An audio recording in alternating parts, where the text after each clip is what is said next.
Hi, I'm Chris from Airwindows, and we're going to do a coding stream today, so I'm going to take a minute.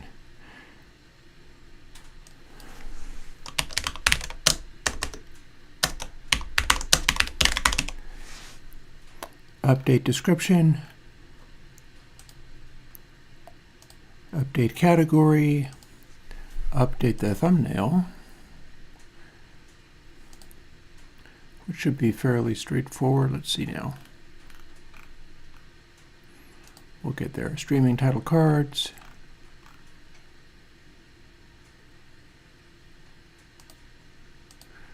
Nope, nope, nope, nope. Although I am interested in getting back into the Godot thing at some point, but that's not necessarily today.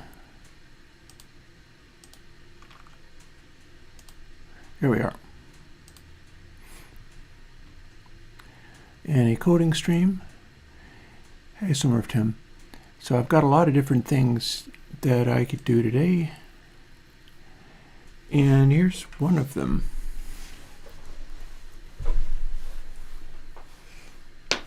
You're going to bear with me for a minute because I have to stack my firewood, you see. And that doesn't show me very well, so...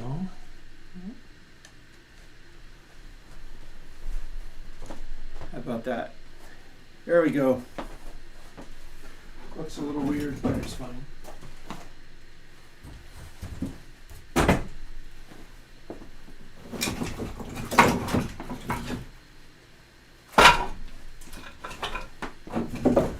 It's been part of my day.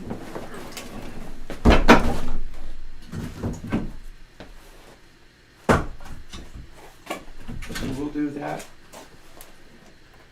Well, I say I'll do this. You don't actually have to carry firewood today. That one's on me.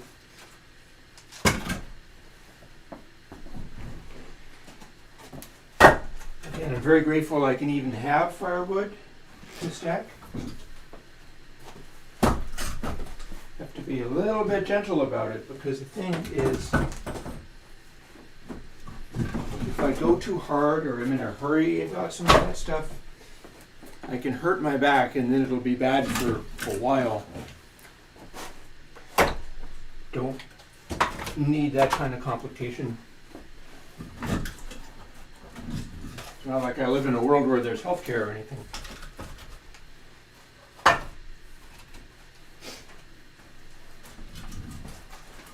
I blew my chance to move to Canada and live with somebody who lives there a couple of years ago. And I say that, but it was the only acceptable decision, honestly. But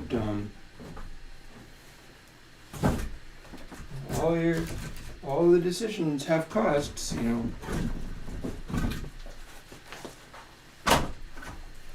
It's okay, because I'm not actually enthusiastic about running away from this country that I'm in.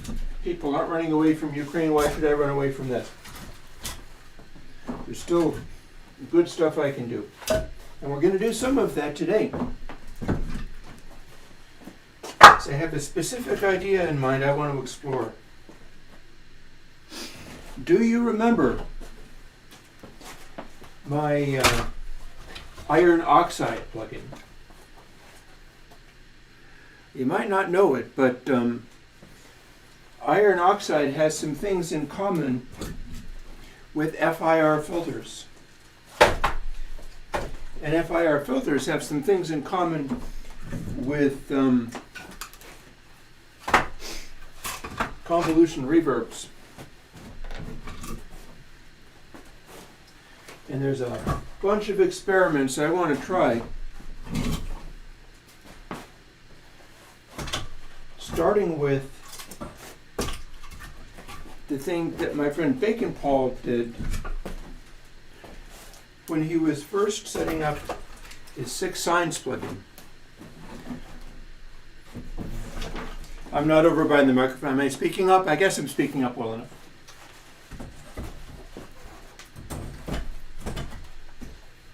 So 6 signs started out with a particular kind of filter that Bacon Paul did because he thought he would be able to do more CPU efficiency that way. It was not intended as a sound advantage filter, even though I felt that it was. And he had created something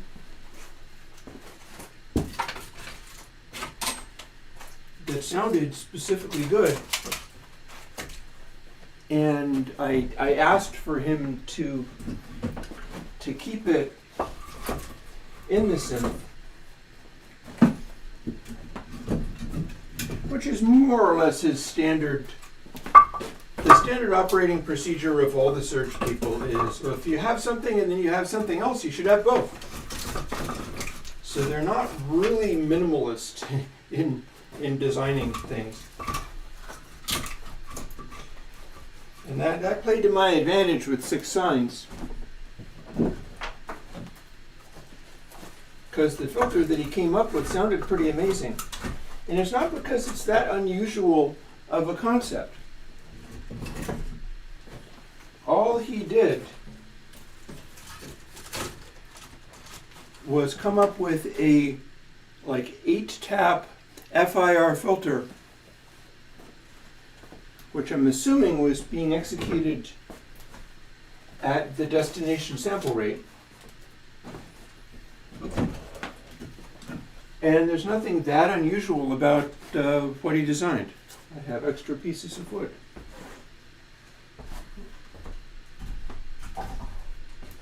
And stack some of them up here, and I think some of these I can just put back for when I will load up a stack of firewood again later.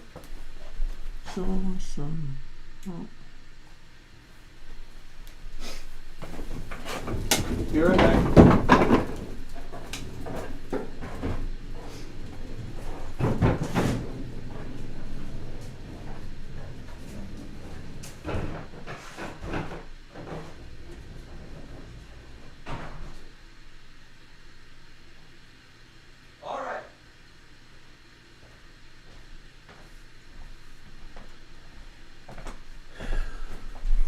Hang on a second, I thought it was something else.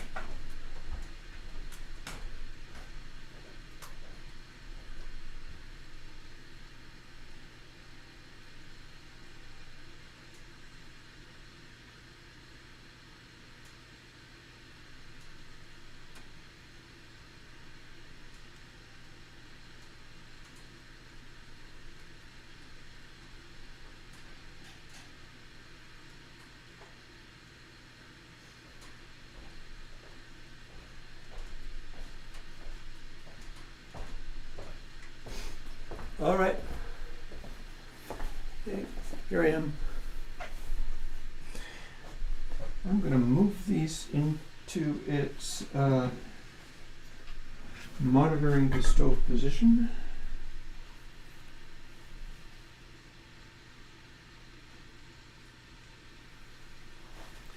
Yeah, that thing wasn't even focused properly.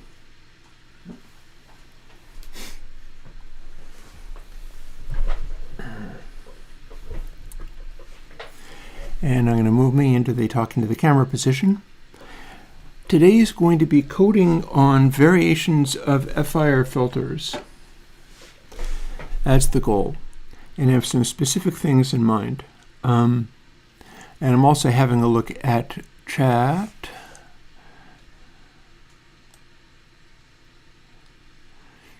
Which is asking things like, am I going to do a tape reverb? There's no such thing as a tape reverb, probably. Maybe if you had metal tape and stretched it out, you would have something that acted reverb-like, but I don't think that's actually a thing. But, and to some extent, well, I'm not sure I can show you the things I'm working on reverb-wise. Oh, also I have, let's fire up blinking lights. Everybody loves blinking lights. It's part of the...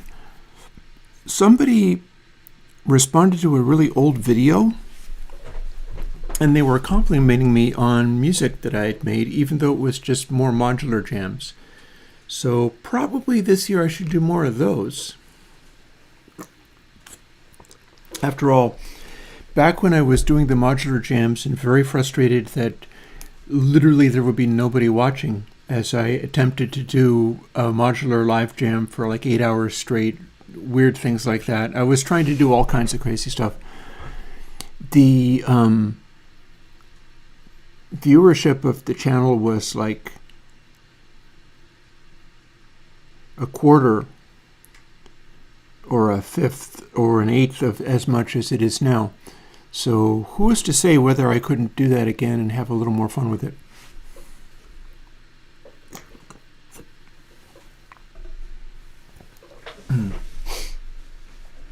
However,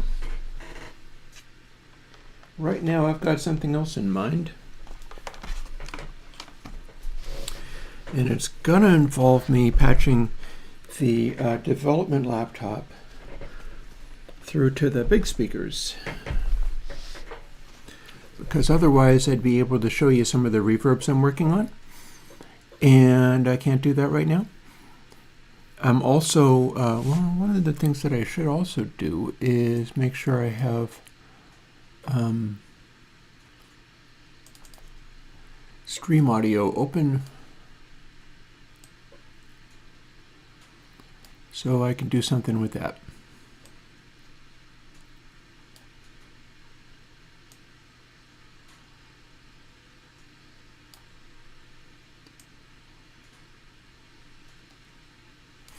And we'll sort of go from there.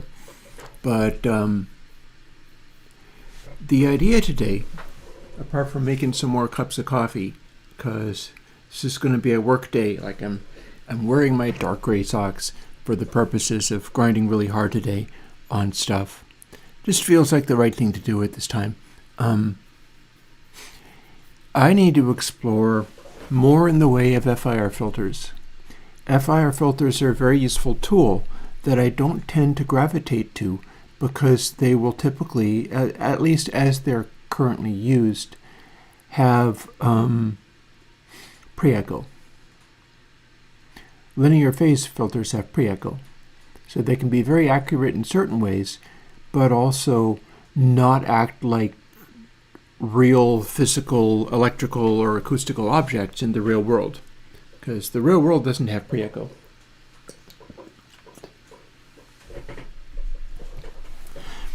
So Bacon Paul, designing this 6 signs synthesizer, was using a filtering technique he's calling A equals 4. That's the middle point of a 8-position FIR filter.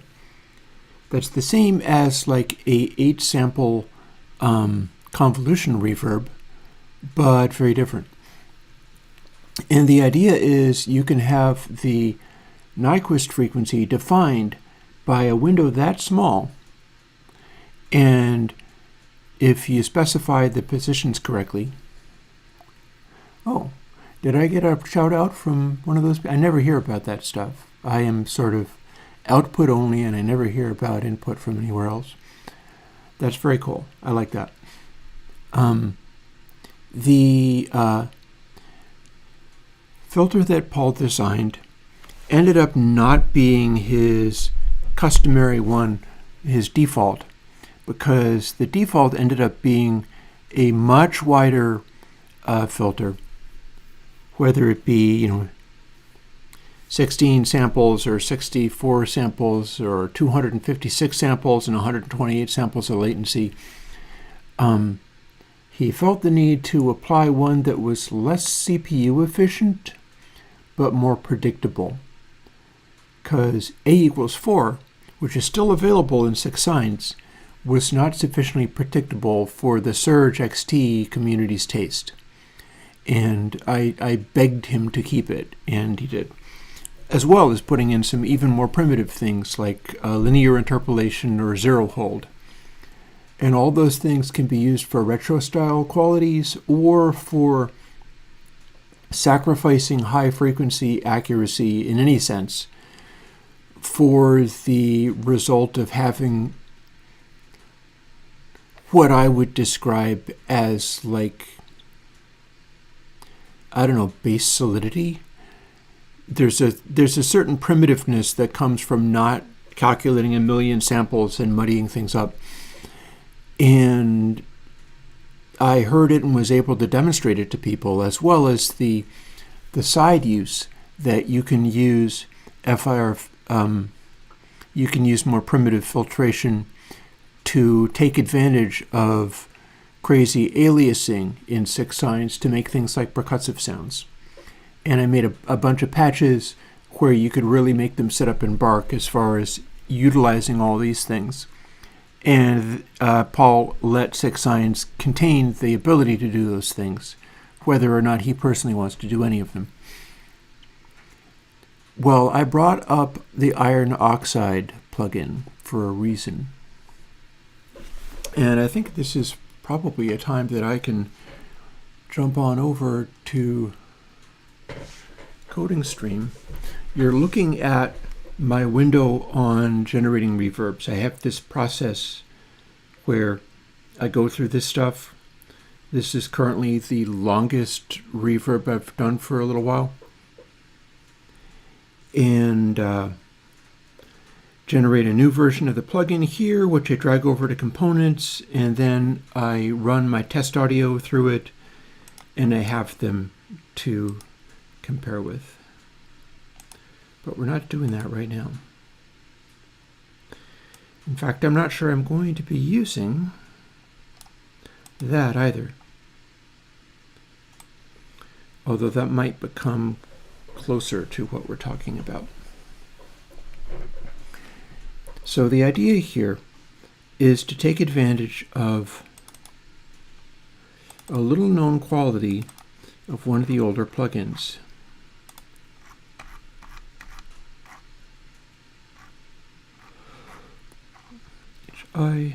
There we go.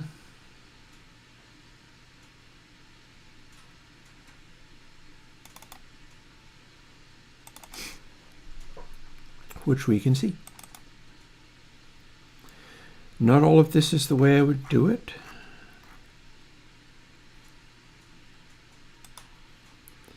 But when you look at it, you notice that there's something interesting going on here. We're doing a variety of odd, weird things. And I had my own themes around why I would be doing that. But notice that this is doing a primitive sort of FIR filter.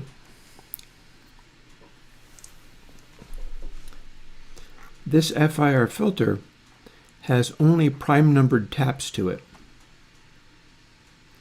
And it's a kind of a roll-off, but it's not using literally every possible sample that you could have in this roll-off. It's skipping some of them. And that's a key point because you get a distinct sound out of that kind of thing, which I probably can demonstrate that, right? Yeah. Let's fire up an Old Faithful. So what this sounds like, it's not going to be under a recent effect, that's for sure. Haven't gone to this for a while.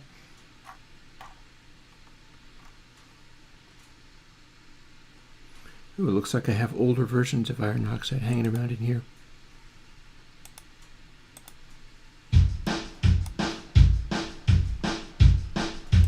If I cut this a bit.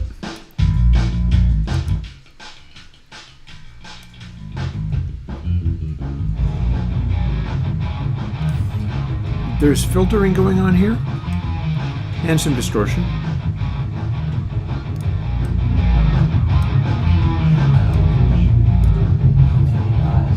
But it's not normal filtering. It's taking only certain samples and producing a kind of combined together averagey thing. that's what that's doing. And tape speed manipulates also the high pass factor, which is working in a similar way. So that's one of the reasons that iron oxide and all of the variations of it sound the way that they do, is it's using a funny algorithm like this. And this is a giant FIR filter, and it's being spaced out by prime numbers. And these divisions are just, again, that is a shifting of bits gained there, making it so that this is the least loud part of the audio, and this is the next, and then some more, and then some more. And it's making a sort of tapering tail, but each section of the tail is 6.08 dB down from the previous. It's like all of the weird little things that I've always done combined together into one thing. And we've also got, let's try the earliest bright ambience.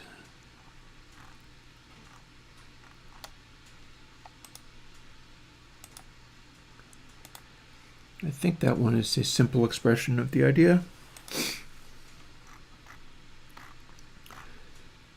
Yep, and there is a big old delay in there. So with this,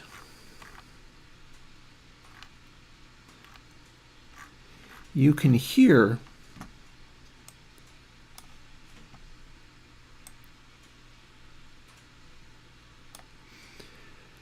what a more sparse arrangement of primes is. Because what bright ambience is delay taps spaced out with a count of primes. And then the rest of this is odd. But when you listen to what that does,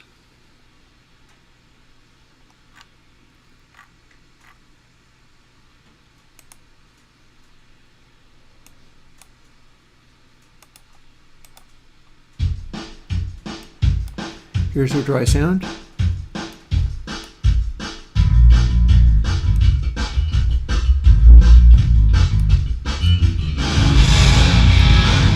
Ah, there we go.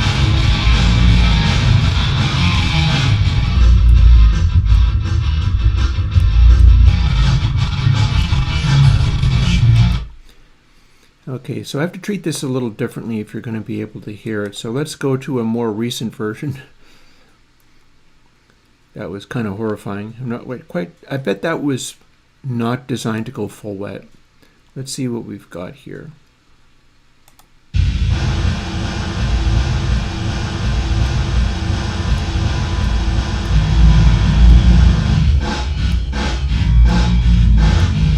This is sort of what that sounds like.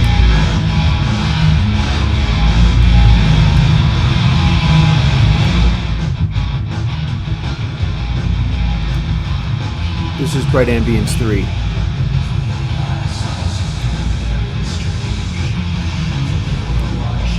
You can delay it.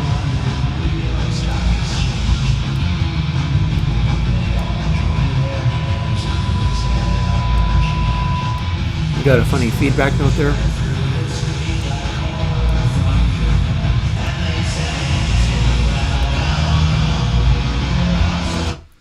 And that's because you're not supposed to space delay returns that close together. If we have a look at what the code for actual Bright Ambience 3 looks like, it'll be very similar.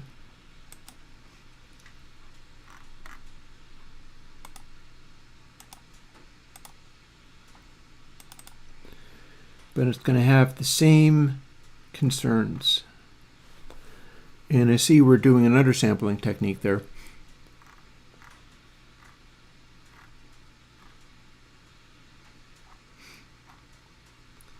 And see primel offset. So in this one, if I'm not mistaken, this might be a more simple or usable version of the thing. Just this all needs to be altered differently. Look, this is even a filter. It's a biquad filter back from before I was designing those in a readable fashion. And this is my old undersampling technique. So it's designed so that you can use it, kinda. Looks like we're doing, yeah, there's also a filtration there.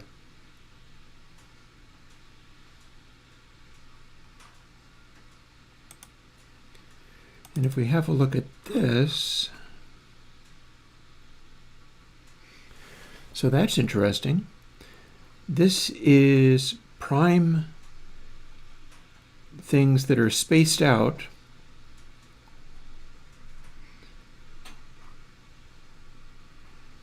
to a quite large number, but we wouldn't be wanting to use exactly this, and I'll tell you why.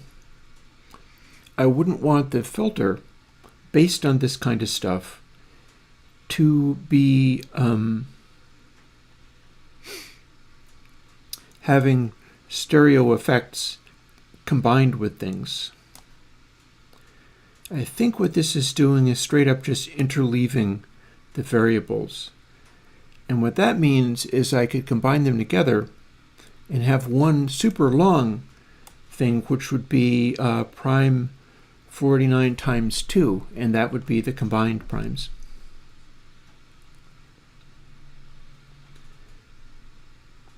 Might be a little cumbersome. There'd be easier ways of getting this many primes. So I wouldn't be able to use this actual one, but this is getting very close to what I'd be using. We are talking about making effectively a convolution reverb out of this effect.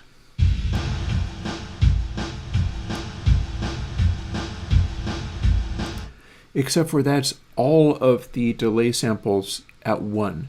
It's as if all of your convolution reverb returns are just pegged, but there's that spacing. And with that spacing, it's a dense saturation of sound.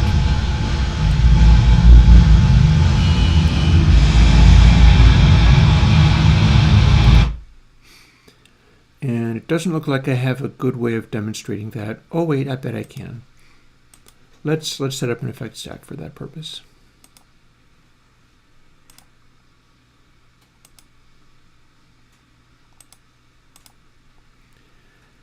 Maybe I could do a new bright ambience and use my current undersampling for it.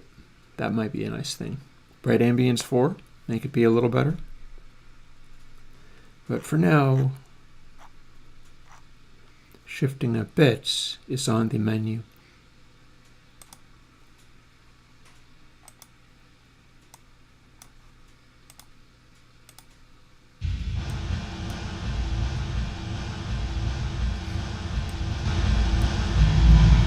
So this is full wet.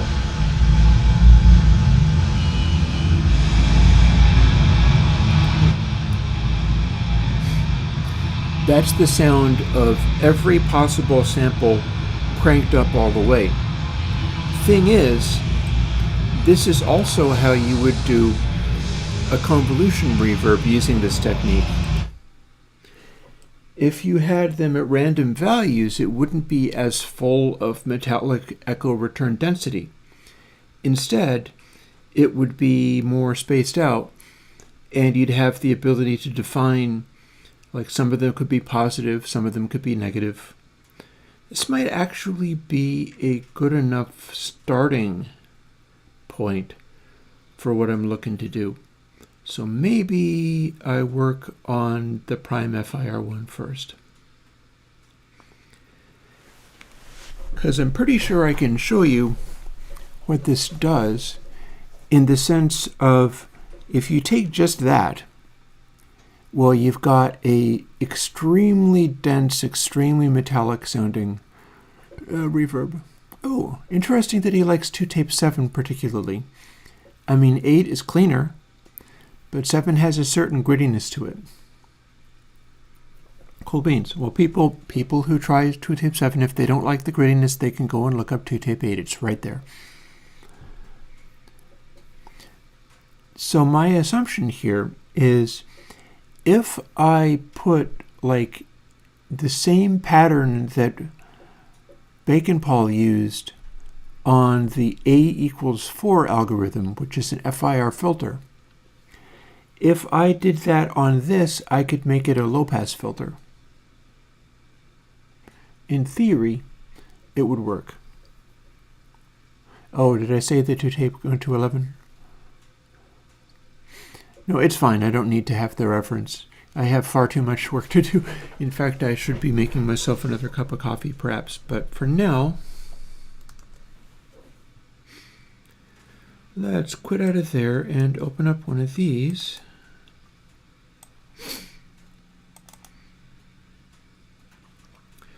And do I have in sounds? I would like to make another cup of coffee. I'm going to do a 3-cup of coffee day today because it's a work day and I'd like to do some coding. And I will also, if people are missing the Minecraft thing, that's fine. I was looking to talk a little bit about how that's going for me, but let's put on something from somewhere. You know, fairly often I've put on stuff like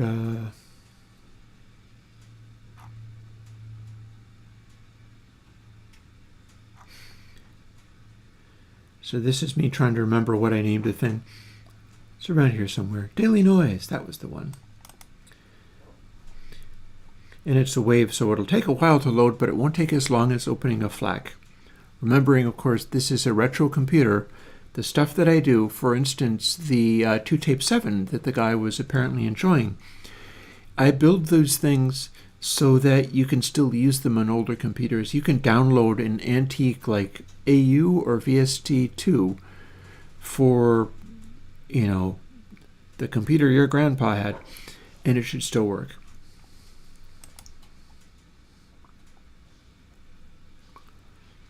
And let's see.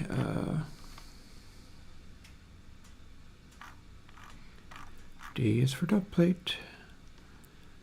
Dubplate 2. We'll leave it pretty much unaltered. And I'm going to go off and make a cup of coffee while leaving this playing. I'll be right back.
I got my coffee.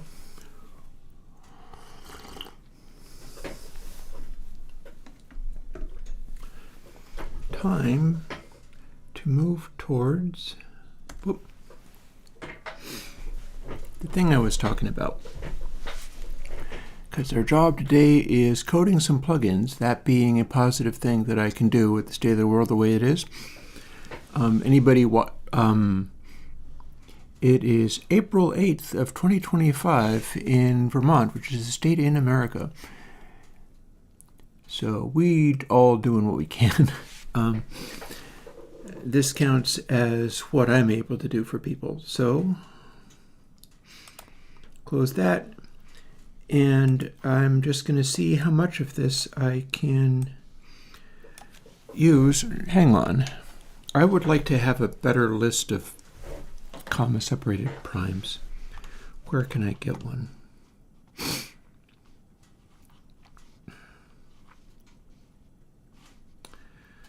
Well, here's what I would do if I was looking for a better list of comma-separated primes in my own source code base. Multi-file search.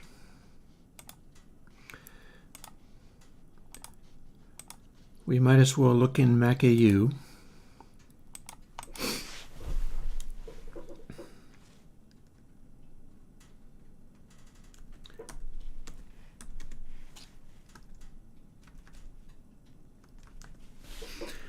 And probably would have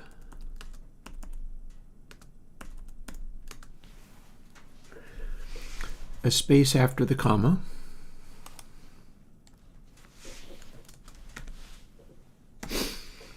And let's see if I've got a comma-separated prime list in there somewhere. Also, let's take these ones out just for fun. And let's see what we've got. It's possible I don't have a... Oh, no, apparently not. Well, that's a bit of a bummer, isn't it? See you later, voiceover vending.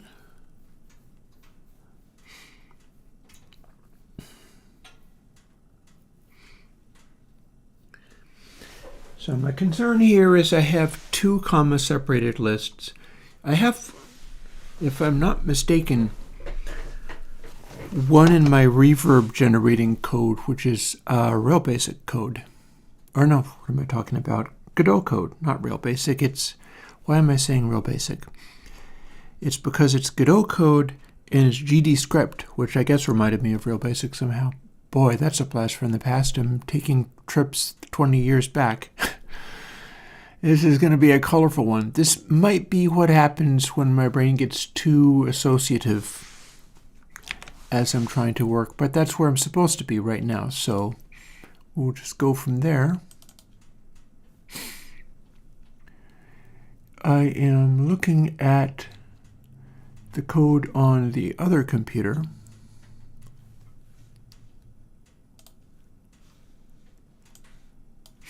Namely this. Search 5, perhaps?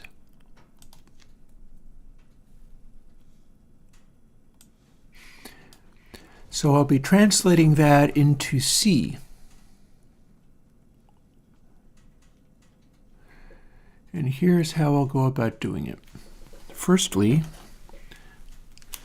let's move that data over to the computer I need it to be, which will involve, there we go, opening this up, and we're going to copy that and open it in a simple text editor.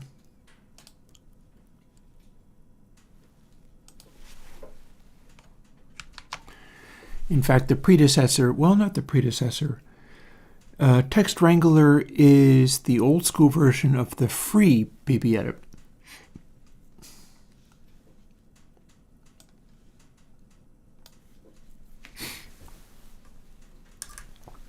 I'm going to see whether I can't keep other conversations going at the same time. For instance, I wanted to talk about what the Minecraft server means to me, because it's interesting. Like, I could jump on that literally today.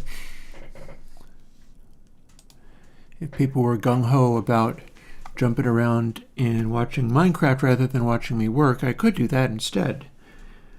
Right now, perhaps, is not the time for it, but it's possible.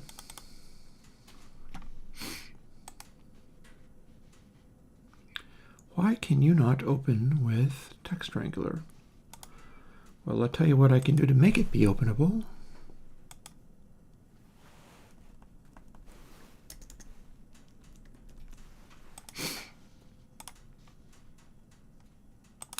There, now it by default opens in Text Wrangler.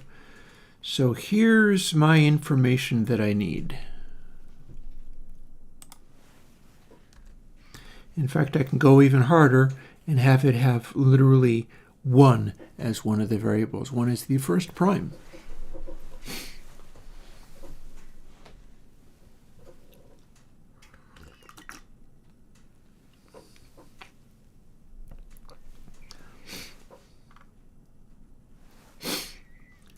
Also, I have a funny little thing in here which is stretching this out. So this is now the whole list of primes. What might be a good way for me to do things like count how many of those there are? Well, I can think of one way. And let's jump back into... Well, firstly, let's get some of this stuff set up. We'll leave that as it is, but bring over one of these.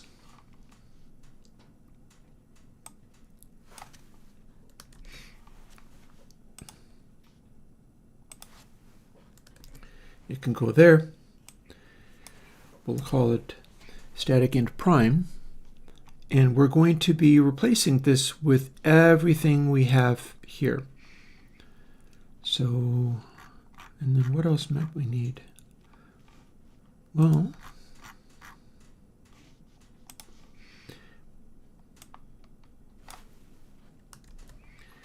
one of those.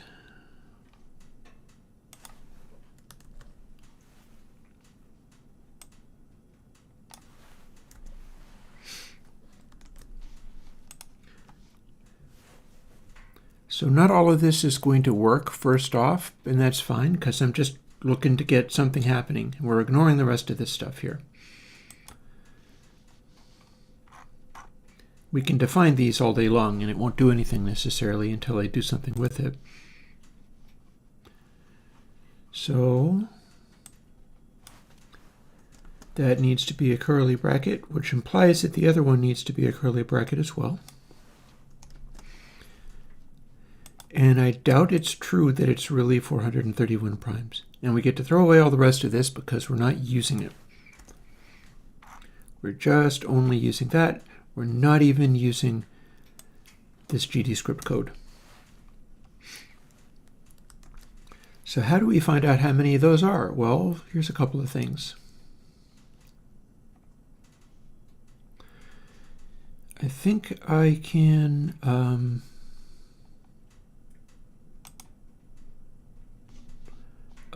no. No, it's going to be in display somewhere.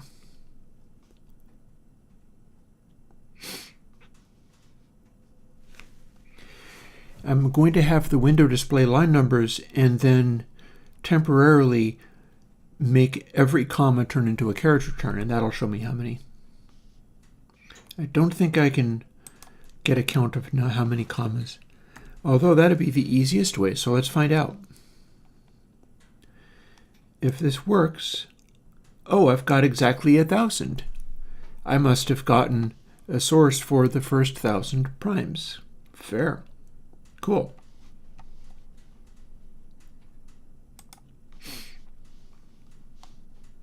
So that was easier than what I was going to do.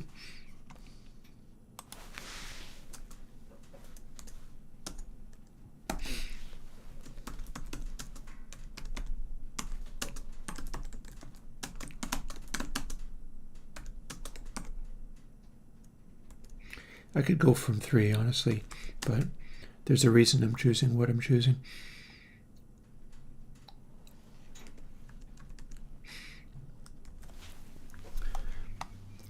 And then it needs to be static int prime, but we're fine just taking this and then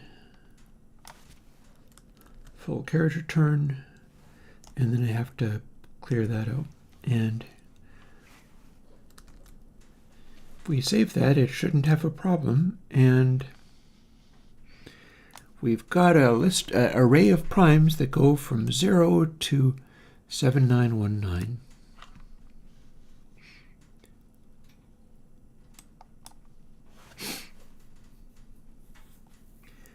You know, there's so many of these, I'm not sure I need these first few. So first nearly 1,000 primes, let's call it. Then we quit out of there. We can delete this now.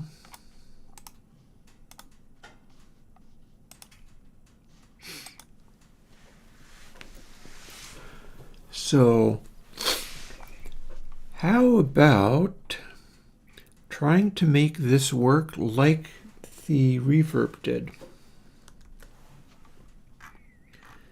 We got prime and P and controls, and we don't honestly have anything more than that. Also, we can eject shuttle.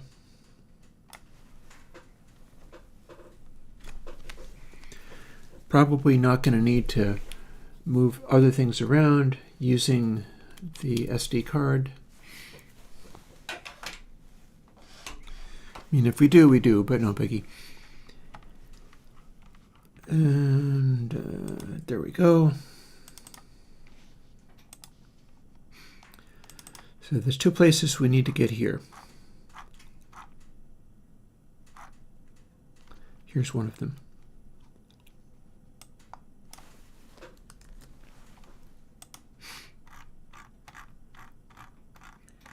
Hopefully we'll make something that actually works in some way, shape, or form. If not, I'll tinker with it until it does.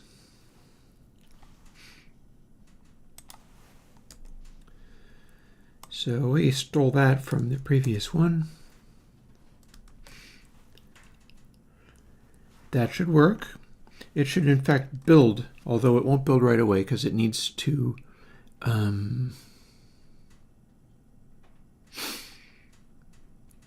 compile its libraries first. That's fine. I expected that to happen.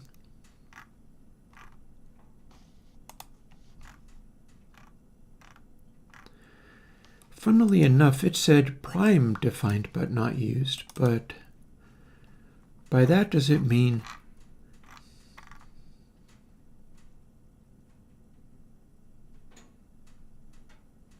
okay. By that it does in fact mean the array. Also, do I have a semicolon back there? I'm supposed to. Or wait, I'll find out. Why don't I have a semicolon? That's a comment. Oh, because I don't. There we go.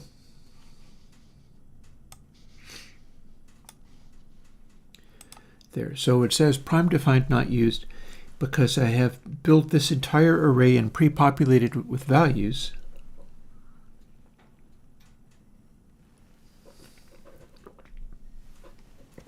You know what I could do? Let's double check that.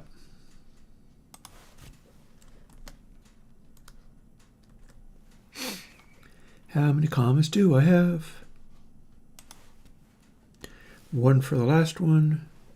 This should be the number of terms I have. So this would be the size of the array, the maximum size I can go to.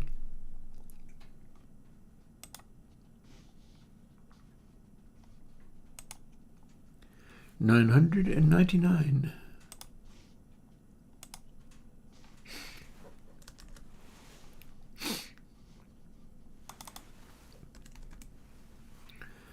That's fair. So they're also all spaced out. There's spaces between these tabs. As we keep going, it gets larger spaces, but there's spaces between each of these tabs. You know, a funny thing about this as I look at it, the reverb design that I'm doing with being able to measure parameters like this, reading these and going, how many of these end up with the total delay time being, say, 79?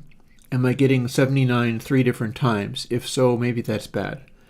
But then I've also got the other one going, if I do have spaces between the delay returns, how wide are those spaces, and does that form a pattern? And that is the calculation that gave me the naturalness measurement.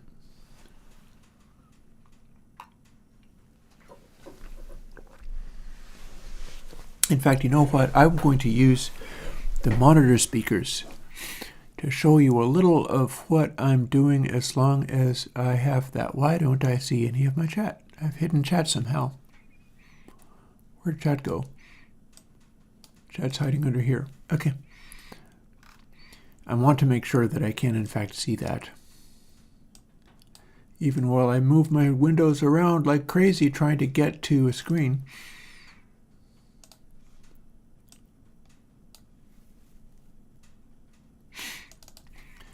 So here's what I was doing as heard through my Dell monitor, because the speakers aren't hooked up right now for this.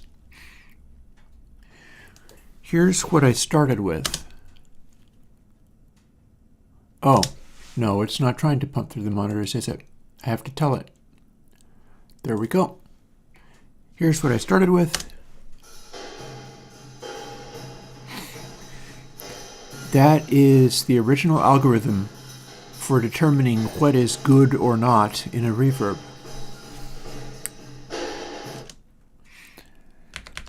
But then the one that cares about the spaces between sounds, if you max that out, it's a slightly different tone quality. You get a little more solidity and a little less sort of bloom going on.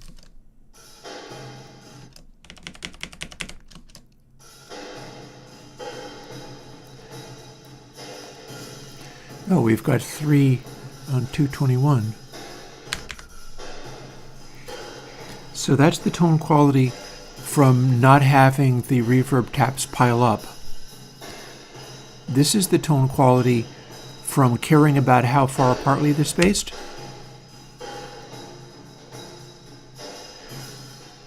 It's a different quality where the reverb is less audible. And then here's one, which is how fluttery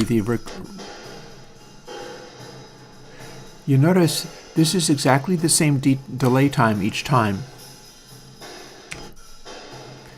So original form, maybe a little metallic. Here's the one where it is caring about the spacing between returns. It has a slightly different tonality to it.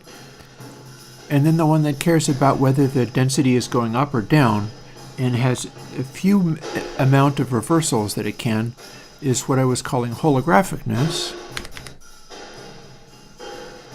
And it brings a different quality to the final result. And these are all calculated out to be maximized.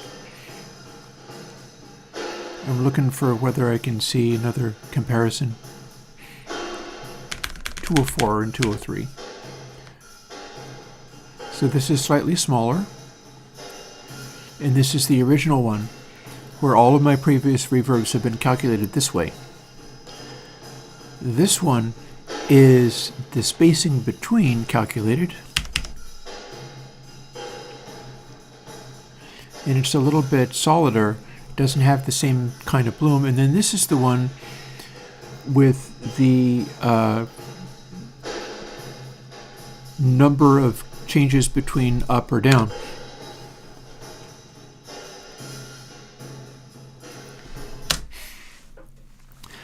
It's a hard thing to explain. Bear in mind, all of those are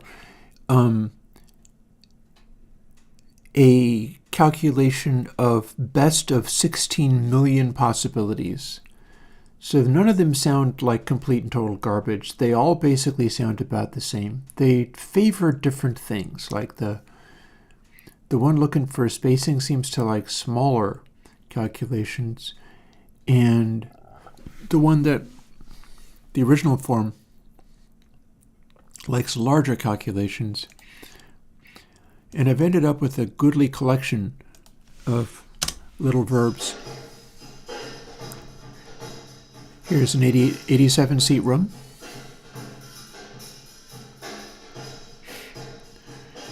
Here's a little larger. Because the trick is balancing these parameters out optimally. It's making a striking factor of what happens in the low end ends up being very important. Let me move this so that I can see my colors. Here's a set that measure very similarly, but you notice that the low end acts a little different.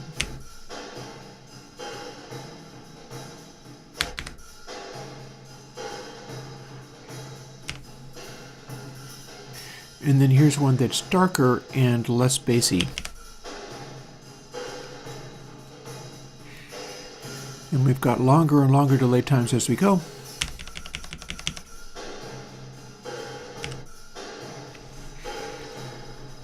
Up to like 346 seat.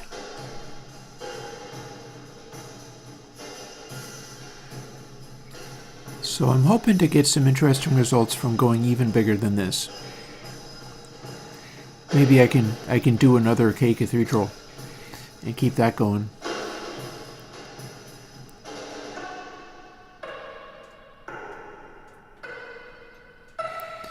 And yeah, I heard even over. I can do one better than that. Check it out. The speakers inside the Mac Studio.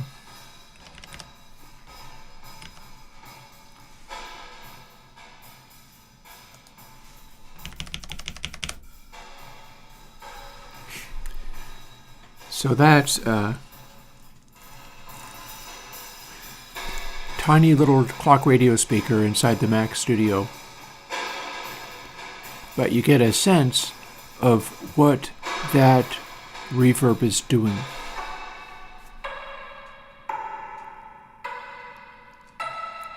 That's also a cell phone-y kind of sound.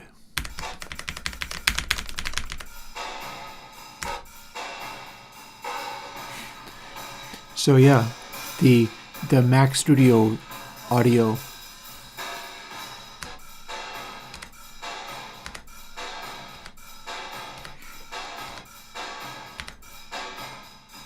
You can get a sense of what the reverbs are different.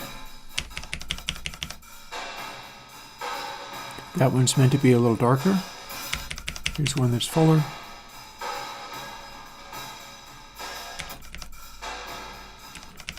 All the way to the really huge ones. And for instance, that one is a little brighter. You hear the cymbals there. Whereas if we go to the one just next to it, the cymbals are a little tiny bit darker.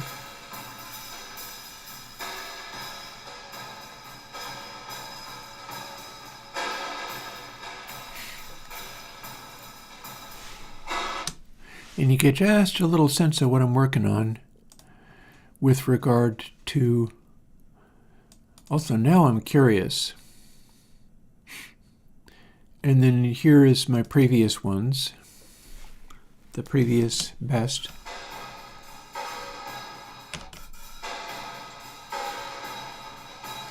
They all sound like what I was describing as the green. But with these, I've generated some larger ones, like these.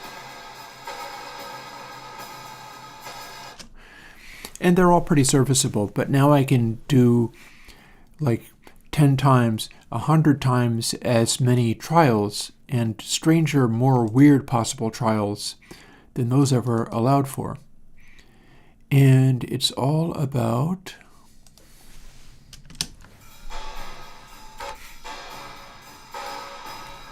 see, and this is the previous tone. All those previous ones were this algorithm, but now I've added this algorithm.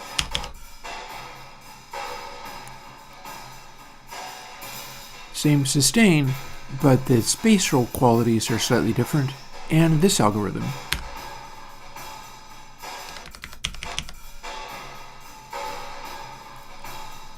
And again, I called that holographic.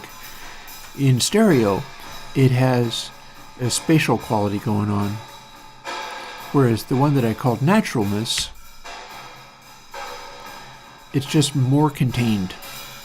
The verb is kind of sitting behind and melding with the drum consistently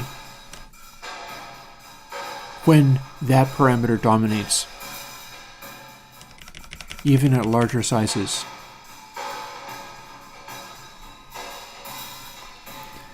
Compared with the original algorithm, where it blooms more, but it is not, it's coming across as a separate sound, or this one where the dimensions of the room seem more obvious. You get a sense of where the walls are.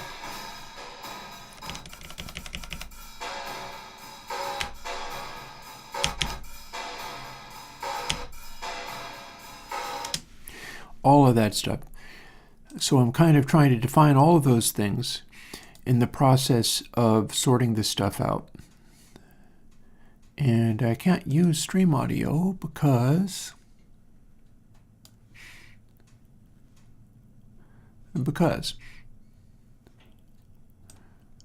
So what I'm going to do is put these things back to where I had them, so I can see if anybody does ask me a question, because you can come here and ask me questions while I work. It is a fine way of getting feedback or technical support. Meanwhile, I'm busy trying to do this, and you will soon see what that's about.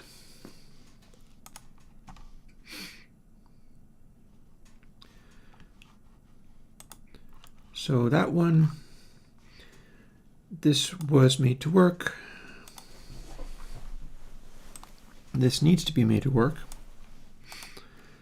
So what we need to do here is, having done this bit,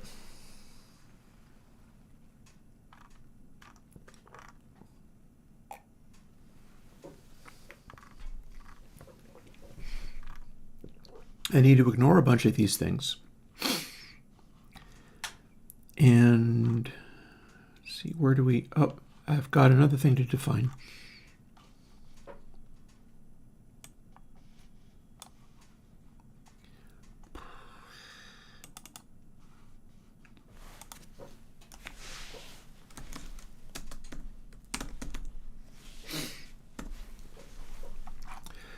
Thought.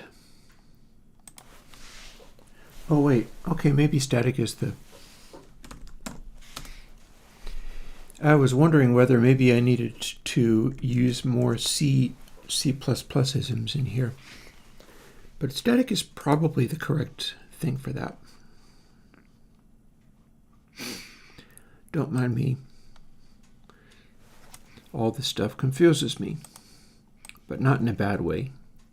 In a way where I'm willing to struggle through and get to an end result of some kind. So I've now defined gcount, so I need to also initialize it, or who knows what might happen. Bad things is what would happen.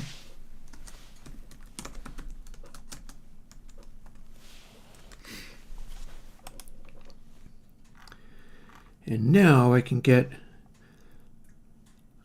this.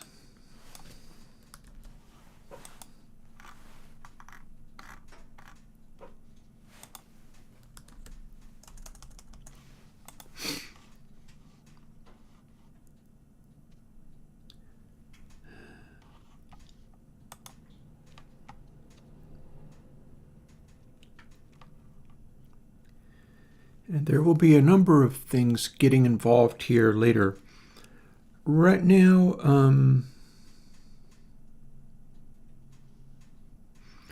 let's just make a something that works. We'll start with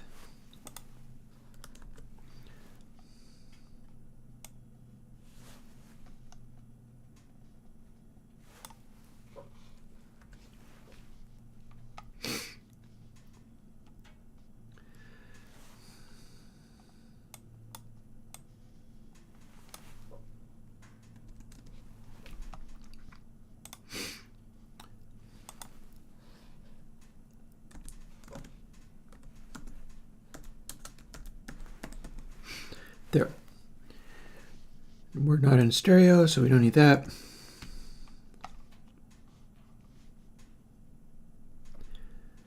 The rest of this is probably good to go.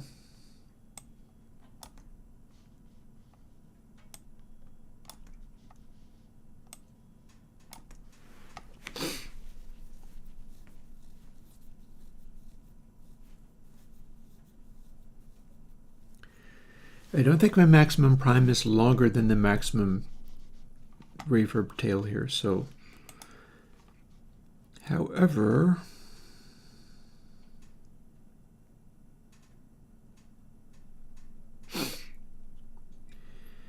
I'm just trying to figure out where this goes. So that, not very helpful. That, not very helpful. I have to load something into here first, that's the thing. How did this even work? Oh, this is how it worked. This must go here. And we also have to increment things somewhere. Don't mind me. Oh, that doesn't go there, does it? I stand corrected. Yes, it does.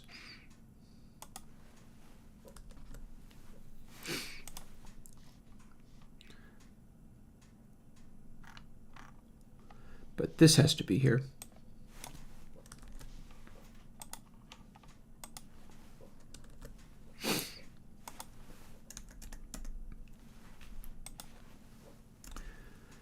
And this has to be an available variable.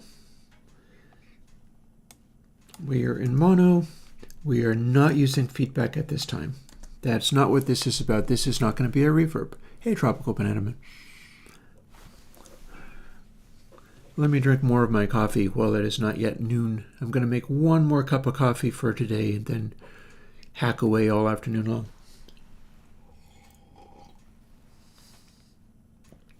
Although, again, the possibility continues where I could jump on Minecraft to derp around there.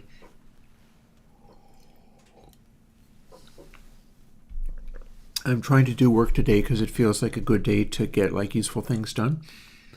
And I'll see how well that goes.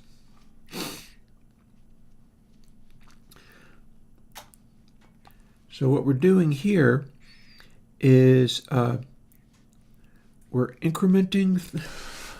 Well, hang on a second. Oh, no, we're good. So we're scrolling around and applying this stuff.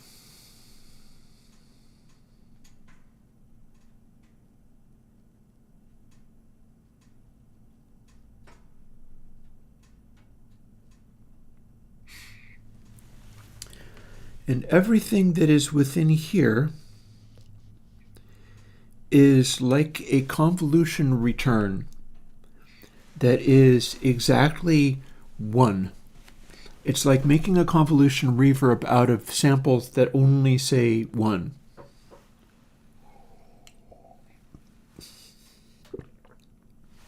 What we're going to get on the output of this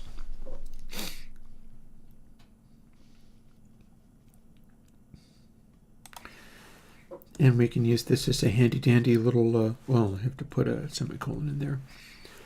That can be a handy-dandy volume control. And what we've just made should actually work. And we probably don't need bright ambience anymore. I think we've taken everything from that we need. We don't need Iron Oxide Classic either. What this should have made... Oh, I've forgotten a thing. Don't mind me, I can do this better.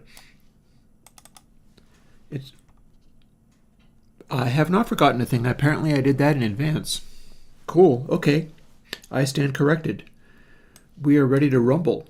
Let's go and see what we did. And I can tell you what we did in advance.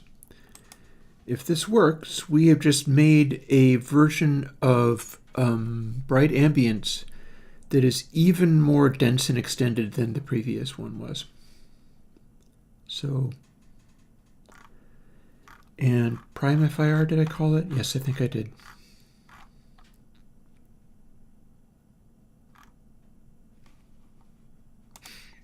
Yep, that's the one. So I think it was B that was the output, and nothing else does anything.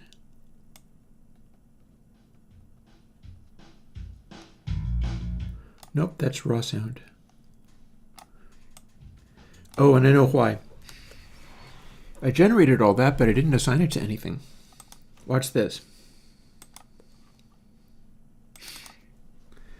It's all very well doing all of this, but then when you've never actually touched input sample, it doesn't do anything.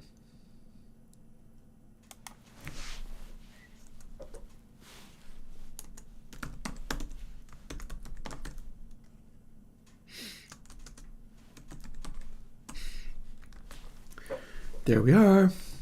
Now it ought to work. In fact, I can even bring back our dry wet.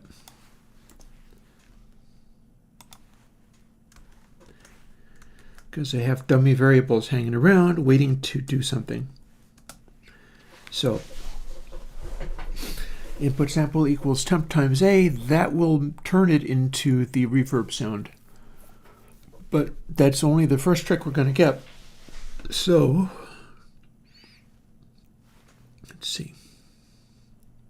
Because this is going to get funky, but in a useful and interesting way. Build again.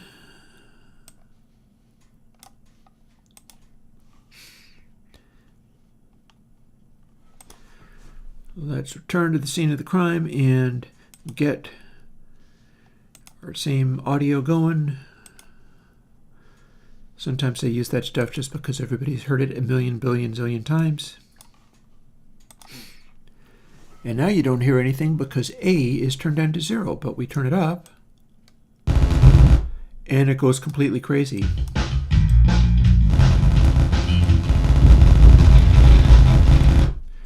Weird and interesting. So what's that about?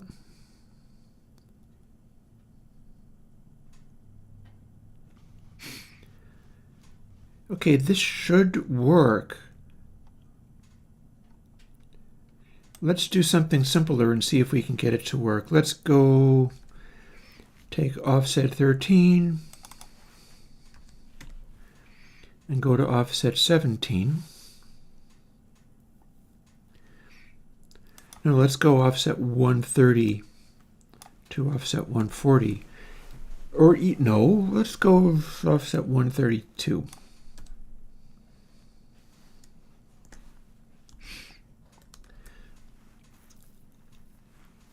Oh, wait, I know what's...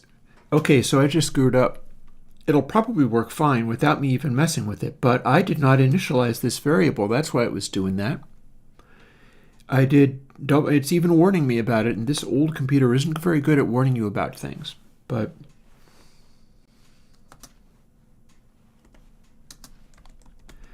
That's why it was doing what it was doing, is it just kept grabbing a variable from who knows where, and it didn't matter much what the audio was doing to it because it was just weird random values, and that's what I was hearing, not the output of the algorithm.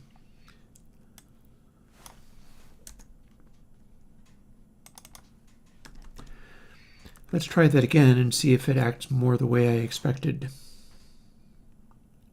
I think we can use value 0. Arrays in C start with 0.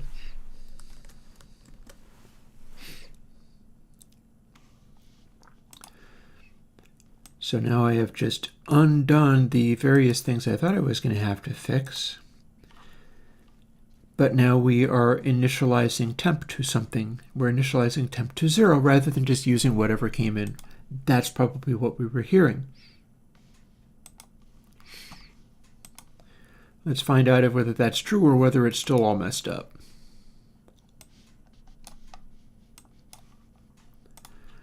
Silence 2. So that's the sound of just all the primes. It's very metallic sounding.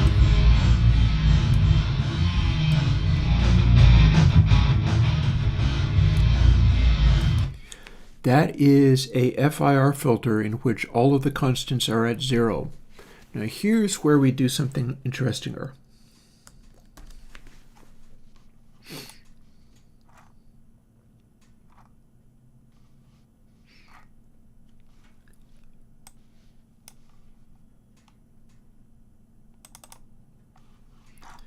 I'm going to go up here and copy this bit.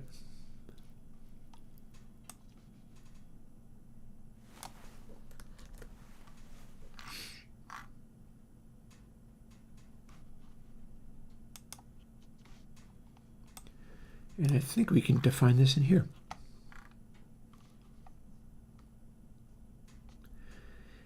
I might want to set it up so that it only updates when you change it. But let me worry about that at my own rate.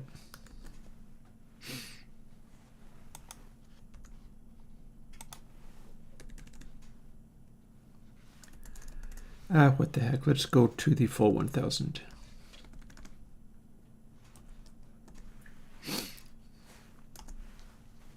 But we can't use prime because we've already declared that, so we need to pick something else.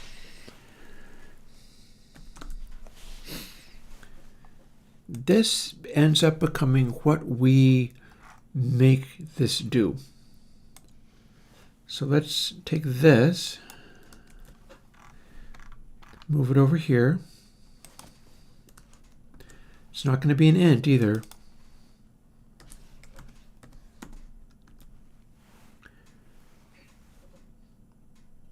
That other one can be an int because it's integer prime numbers, but this is going to be what we multiply that by.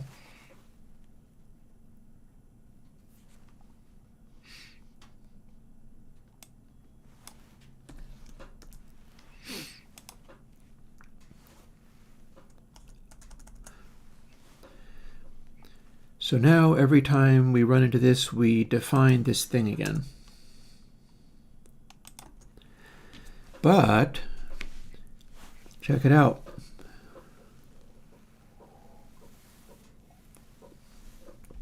We don't have to only just do that. We can do something else. Like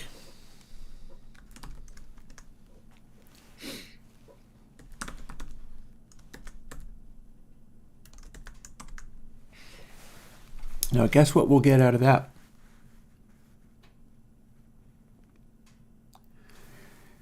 We'll get a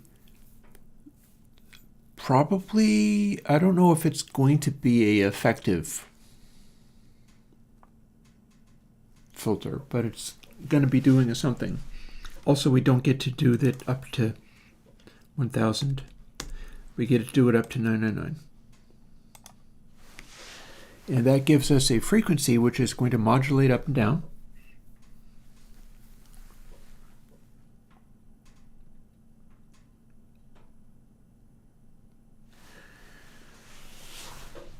And then we can no,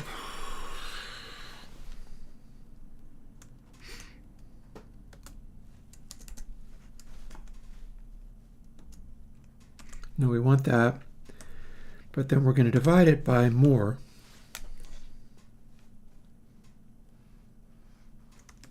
And more.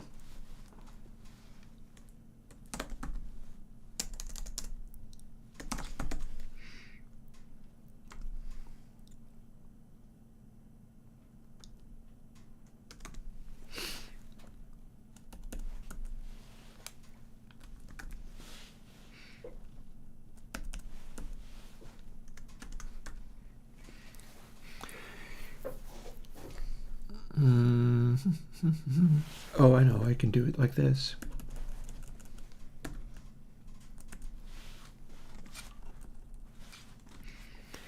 I mean, I can divide stuff by an integer, but I want to get fractional values, so I will turn it into a fractional value. So what do you suppose that's going to do? What it's doing is we are taking, let's see, well, let's get even more fun.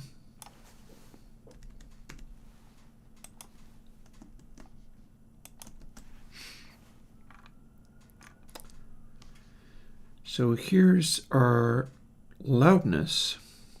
B is dry wet. Let's make it a little more. D can be dry wet.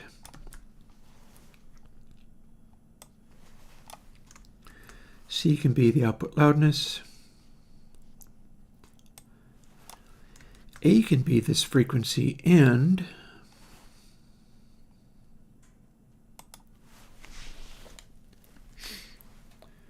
here's our middle position, which is B now.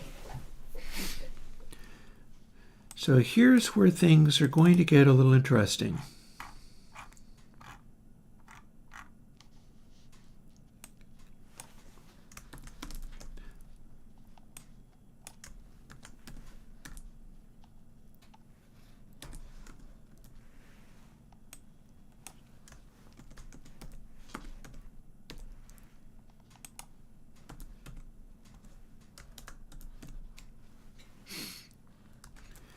So now we've got that going on. So where it was previously making a wild high frequency ring, now what it's going to do is it is going to try to give me a tap in the middle based on a sine wave calculation. And the sine wave calculation is count times A, so it's going to go all the way from 1 to a tiny, tiny value. And then it's being divided by how far away we are from this B position. And the B position is maximum 999, minimum 0. Otherwise, it'll be somewhere in the middle. And we're taking the absolute value of count minus whatever that is, and then adding 1 so we can divide by it. It'll always be 1 or something larger. But the farther away it gets, the more we're going to divide whatever is in this sine value. And the sine value is where we're going to get the same kind of thing that Bacon-Paul was doing when he was doing A equals 4. That filter that he had, the FIR filter that was only 8 things wide. There is a catch to this, however. And the catch is as follows. This is not actually going to give me what I expect, and I'll tell you why. We need to offset the sine by the prime number, not just count. Only then do we get an actual rigorous filter frequency out of it. So we're going to see, first of all, we're going to do that, right?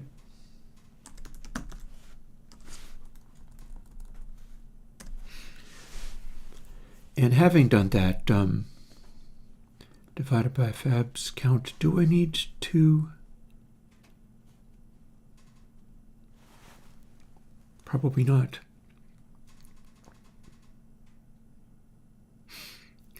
Yeah, the divisor is going to be, because in doing this, I'm still working with the same sort of weird ringy tone produced by all those primes.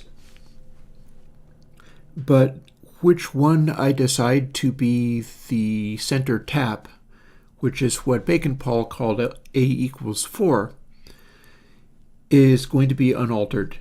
And this technique will also work if I didn't have the prime thing. But the thing about the prime thing is that's going to give me a width of control and let me reach down into bass frequencies more deeply.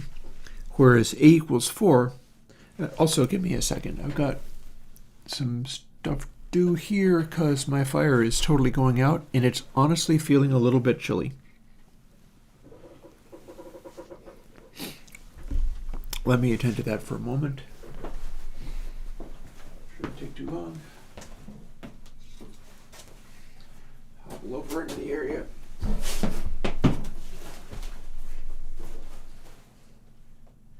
Reason I'm hobbling is because I have a splinter in my paw. It's one of the challenges of heating with wood is you can get splinters in uncomfortable places and find yourself hobbling around because your foot hurts, and it's only because you had a splinter.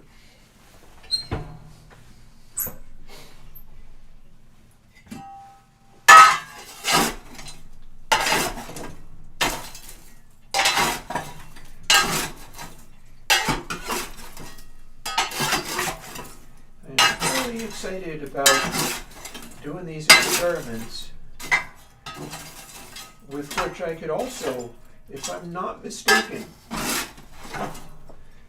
in a rather basic sense, I may be able to reproduce Bacon-Paul's A equals 4 filter. For all that he's not excited about it and doesn't want to actually use it on things, I'm excited about it. And I see no reason why it has to be limited to that. Like, just because the correct thing is to use a window with 8 samples. These are pizza circles cut into slices so that I can light fires with them more effectively. Nice and warm.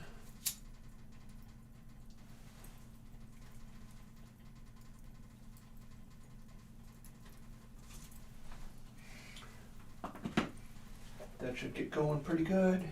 And one more log just to keep things, check it out, it's a log with a weird knob, which I can use as a handle.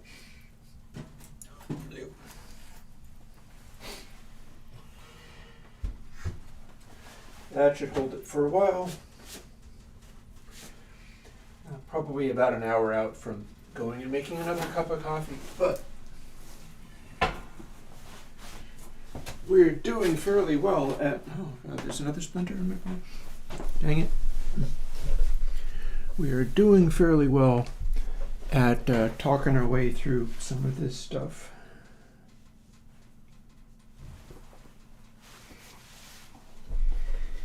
In fact, if this goes incredibly well, maybe I'll reward people with like Minecraft or something. Note that I have had visitors on that server already. It's a previous player from back in the previous time who has not complained about in trying to make the server be updated. I lost the old world, which is a shame, but I'm hoping to keep this one going. It's one of the risks that you run, I guess, with this. So let's see. We are looking at this. We're going to be able to hear the output of it. We've got stuff labeled up, and we have not yet implemented making this do anything.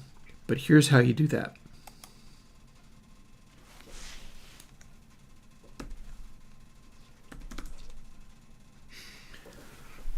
Offset, presumably. Yeah? Yeah.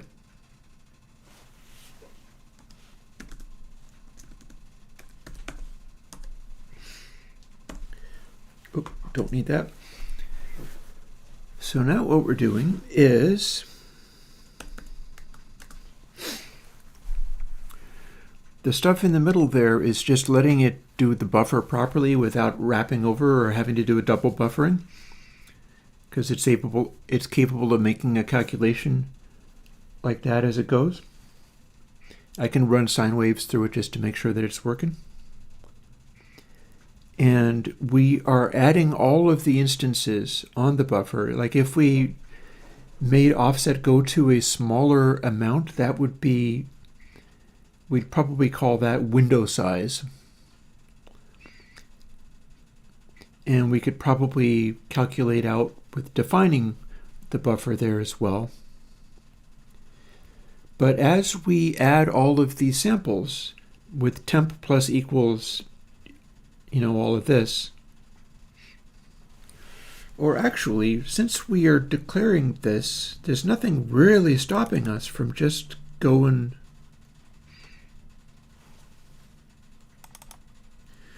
we put that into the delay.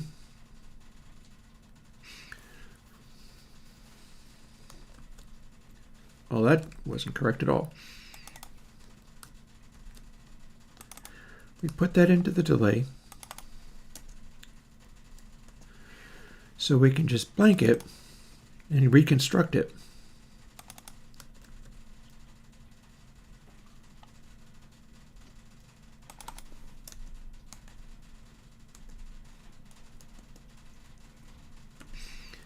There, now that will do the same thing. In fact, we can even play with where things are lined up in order to make it look like it's taking even less space than it is.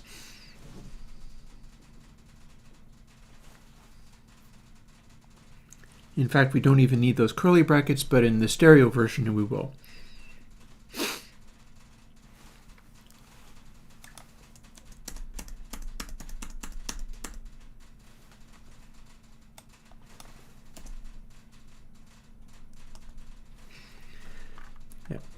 So now a very seemingly tiny program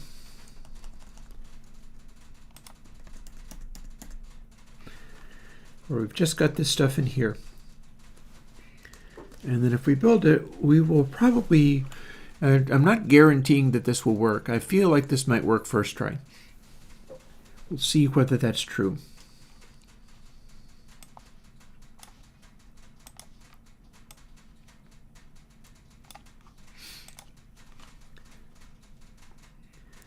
And what will happen is there will be a FIR filter that is working as a brick wall. It'll be a form of brick wall filter. It'll also be delayed, so I'll have to put it at all wet in order to hear it properly. Or run a separate delay buffer for that.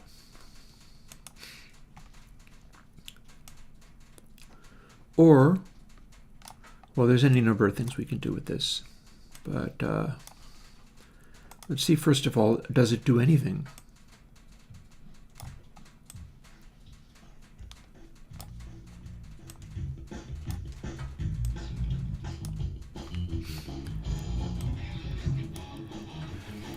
So it sounds weird. And our frequency is as high as we can get it. So it doesn't much care what its central tap is.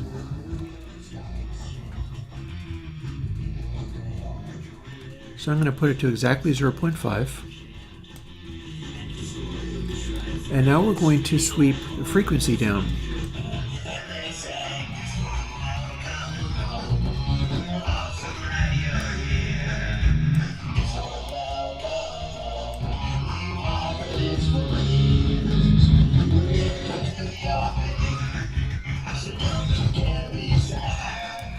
So we can hear a frequency varying.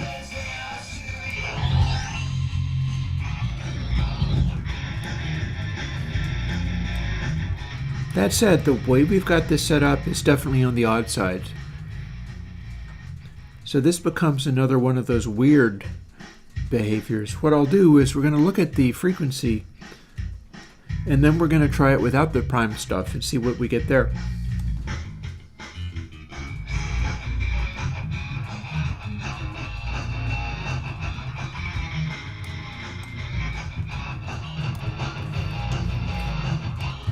Oh, this is the amount of delay we're getting too.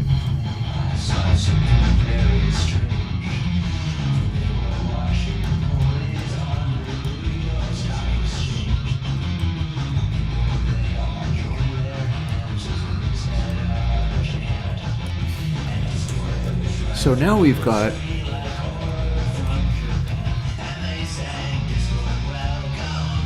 oh hi, it's not doing anything this time?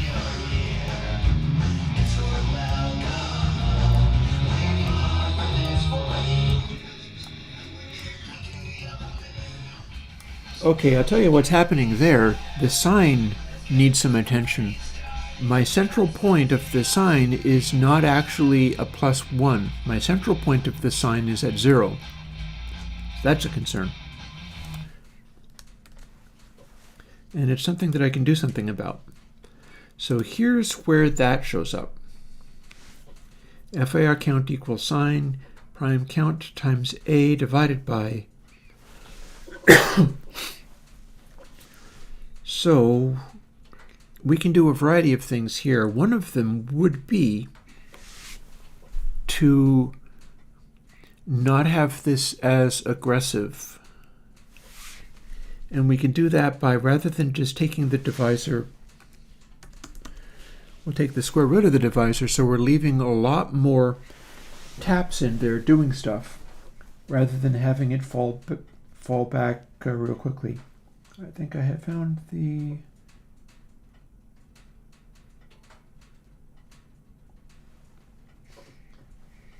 I think I found the second splinter. Hey, Grants. This is as okay as I need it to be. It is a work day in the middle of the week, or beginning around the middle of the week, somewhere in the week.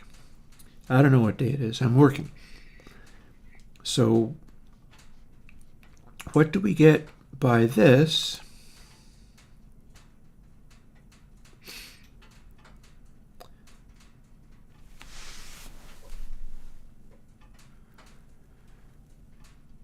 So what's going on here is this maxes out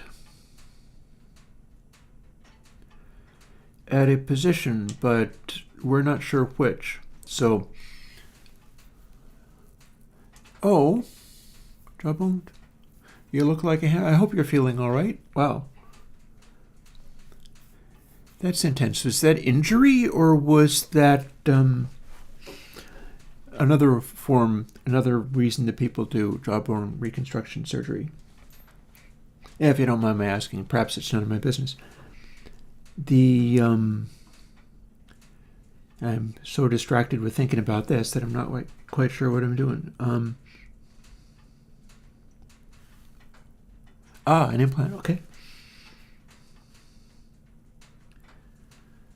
So this is me thinking of how we calculate out this stuff. So I know that prime count times A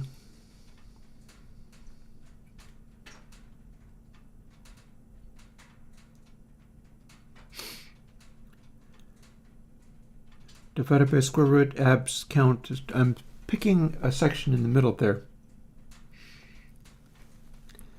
So there's going to be a place where that is maximum. Now don't worry about it. So here, let's put this and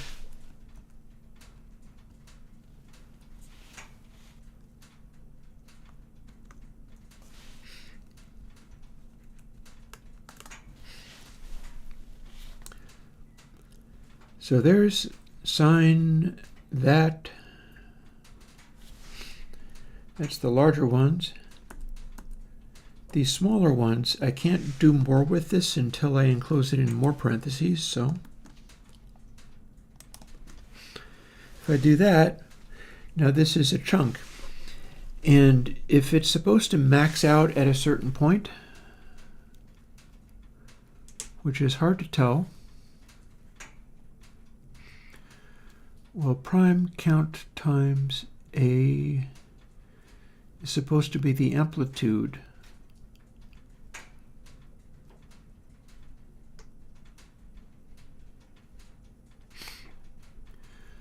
So I might have this all wrong, but there's no real shame in that.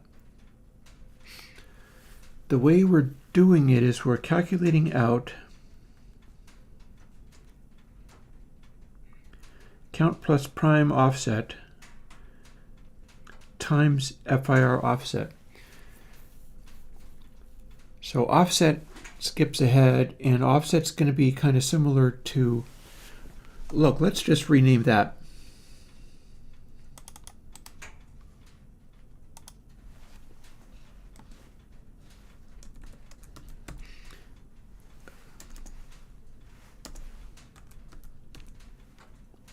What am I doing?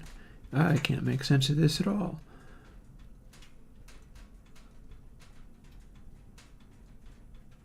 Oh, wait, that's not in scope. Hang on. Hang on, I'll get this right.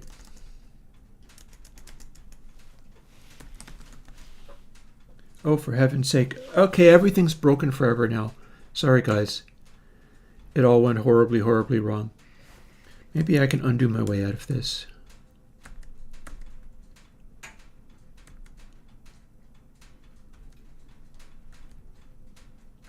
Oh, God. Okay, this is now horrifying. Can we redo back into some of this?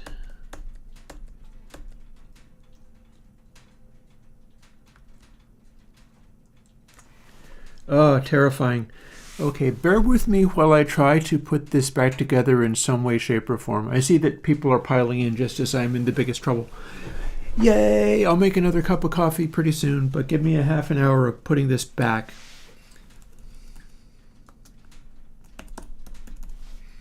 So what I was trying to do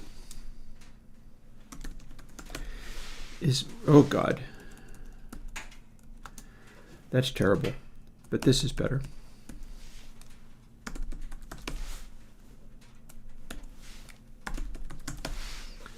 I was trying to make this be here because it matches what something else is doing.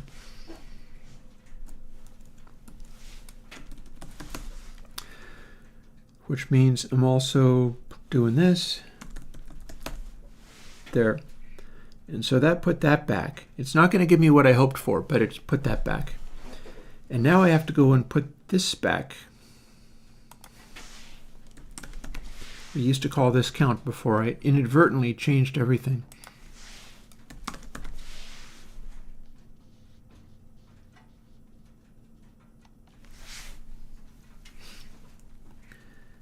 And then this goes here. And then the next thing I'm going to do is check and see whether I have it back in working order or not, because maybe I don't.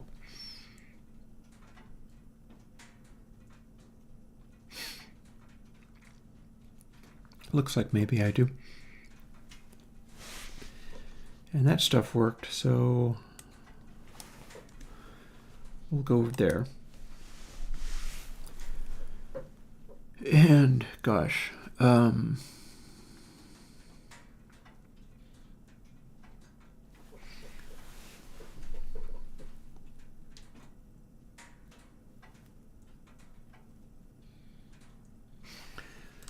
let's see if we have it back to what it was doing before, which was not correct, mind you. It was not correct. It wasn't working properly, but it was doing something at least. I'll tell you why it was doing the weird thing it was doing, if my guess is correct. So let's see if it's blowing up. Wow, that's loud. I didn't expect for it to be that loud.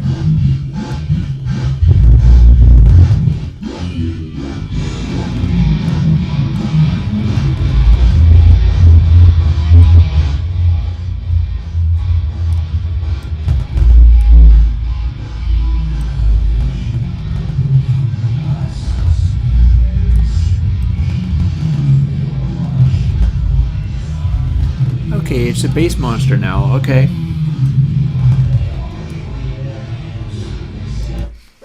So what it was supposed to do is be a filter, but something went horribly wrong somewhere. So we're going to figure out what happened. That's different from what I had before.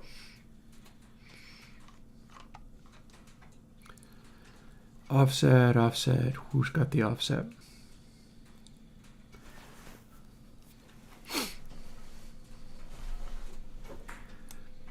Maybe it wants to be 998 instead of 999. See, now those both look the same.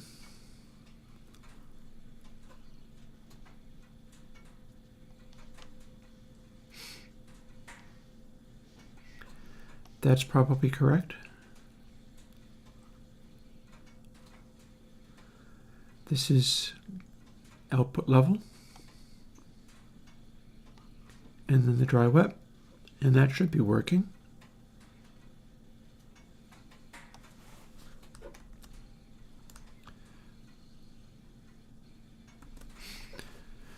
So let's see if changing it from 999 to 998 did anything.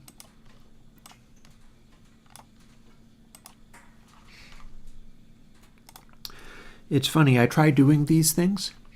Nobody would try to do this because it's not technically correct. Like you wouldn't get like ChatGPT giving you this because it makes no sense and nobody else has done it because it doesn't make any sense. But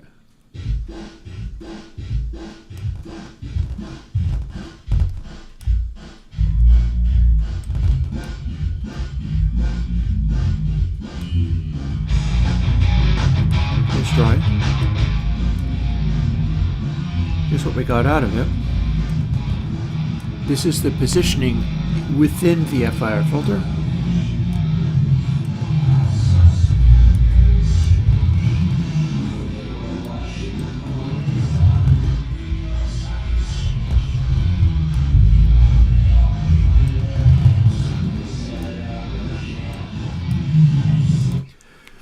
So what's going on now is I'm doing this sine calculation, but it feels like it's cutting off at a very low frequency. I do remember one of the things which I did, which was apply that square root thing, and that is what's making it be more effective as a low pass.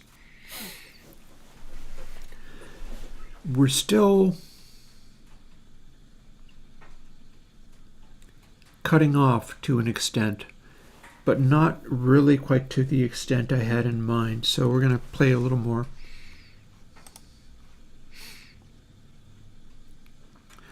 See, what's happening is we can do this or we can not do that. If we take away that square root, then we get closer to what it was before.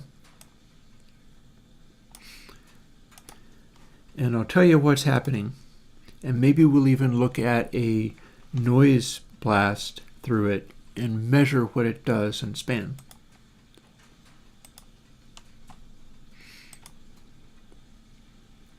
Now, one of the things that happened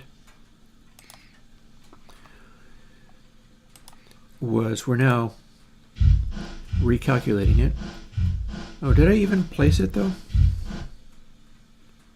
I must have. It's not sitting there.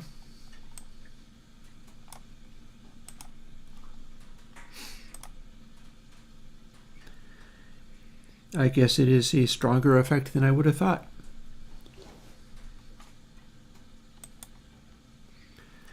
I thought I was going to make it much weaker doing that, but no. So we are modifying a window. The window is currently exactly halfway, and frequency is controlling the cutoff frequency. And this is the same kind of algorithm that Bacon-Paul was using as a downsampling algorithm, but it's the one that was not successful, but we're doing a strange twisted mutant version of it that can never possibly be successful, but is doing something else interesting.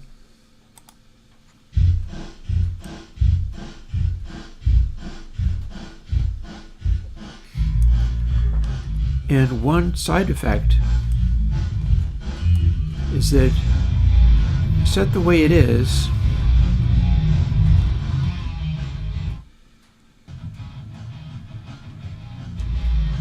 it's acting like nothing does anything. So that's a concern. We may need to increase that rather a lot to get it to do audio frequencies. Also, we have this.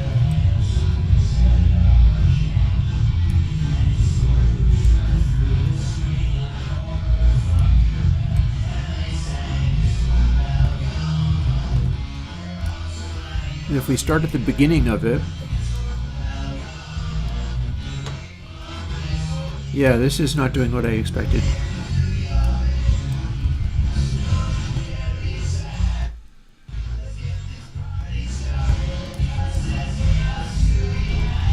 So the hope is to be able to make it do something as a standardized FIR filter that has been made horribly wrong.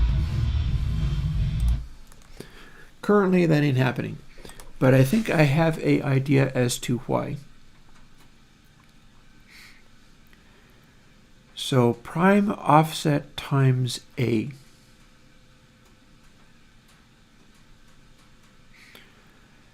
We're actually looking for a higher number than that, I think. The equivalent would be sine A if A was going from 0 to 998. If that's expressed across samples, I think that's a pretty low frequency.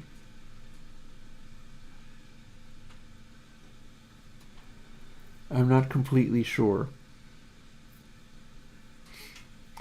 So one thing I can do with that, seeing as I have A available for frequency mangling, I can manipulate A.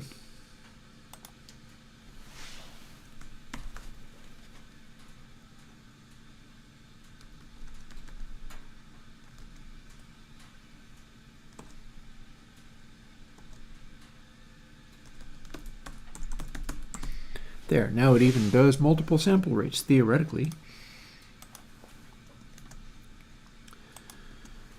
So this is either going to make it act like it's registering on higher frequencies rather than what I currently had, or it's going to be totally wrong somehow. Maybe I'm going to want 44.1K times the size of the window. I'm really truly not sure, but I do know that I'm fooling around with the way that you assign values in an FIR filter, where you want the one in the exact middle to be a value of 1. What I don't know is whether I'm going to be able to make this make any sense. But there's bound to be ways of doing that. Because essentially what we're doing with this is picking different positions in this filter window, which is itself made up out of prime spacings. There's no real way to identify a correct answer here. This is not something anybody actually does, so it poses its own problems as I go.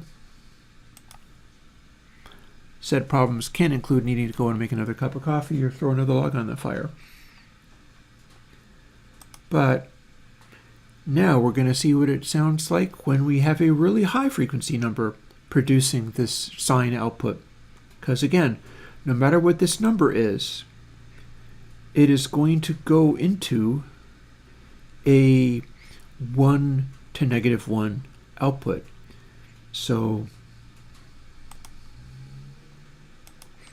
in theory, it's going to make something that is like a filter. Remembering, of course, that we have this booby trap in here, meaning that it is doing the wrong thing. And we're going to see what we get doing this.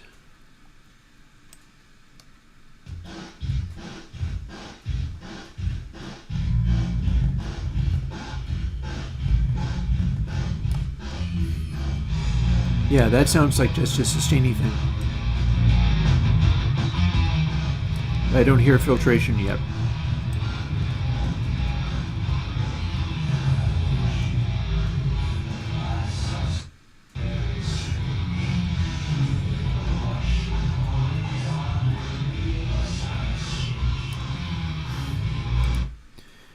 Yeah, so that's clearly not right, but it is also not sounding all bassy and stuff. Hey, Lucas Hippo. God only knows. We're in the great mysteries of weirdness again. Hope you enjoy weirdness. So let's see what we get if we instead just do 44.1.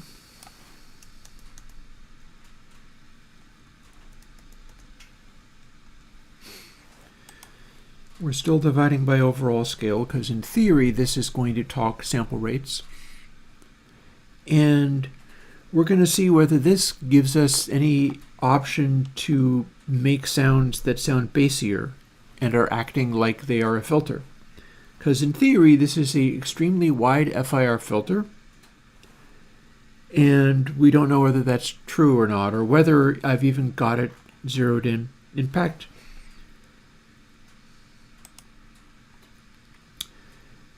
this offset is supposed to have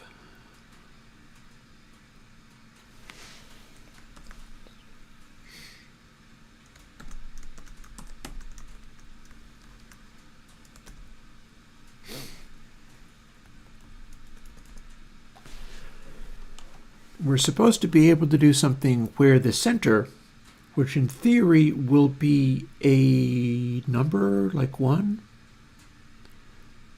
maximum amount, which is not divided by so much, gives a pi result of 1. So this small addition might have just changed offsets, or it might not actually be doing anything of the sort.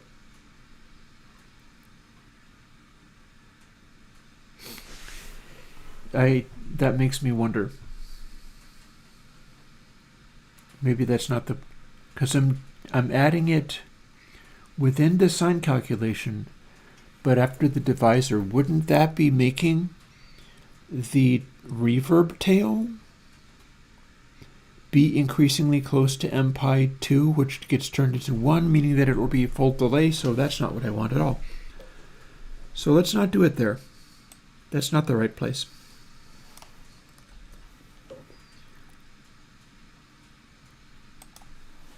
Instead, we're going to add more parentheses to this and do it there, because that's the one where, if we've calculated it out right, that is supposed to be 1.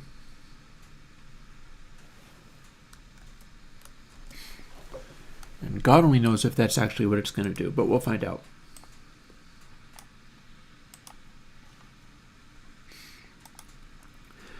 This would be, if not easier, then somewhat easier if I was working with a list of samples rather than the prime number spacing that I'm using. Because the prime number spacing that I'm using is making everything more ungainly and awkward. But that's fine. I was looking to do something like this. We'll just see what we get.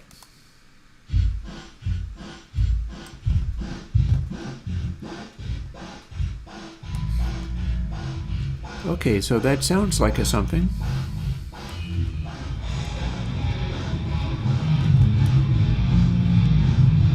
Interesting.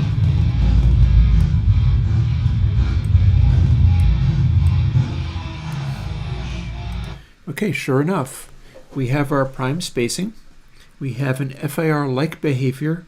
What we don't have is anything that acts like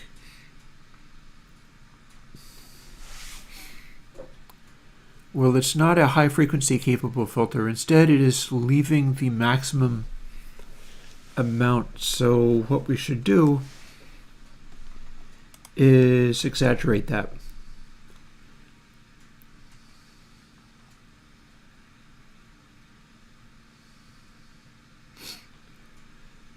So each step of the way, we're generating FIR offset, and it's going to be between 1 and -1 because it's all inside a sine. And that's how we are making it act like this sharp filter, but we can exaggerate.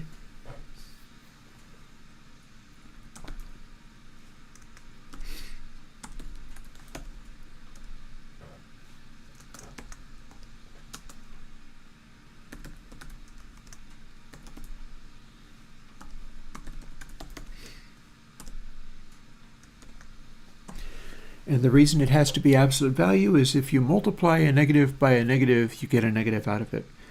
This is going to make it have less of that blur reverby effect in there. In theory, I will have just made it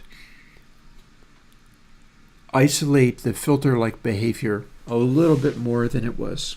We'll see whether that's even true. That could be completely false. But it's worth a try.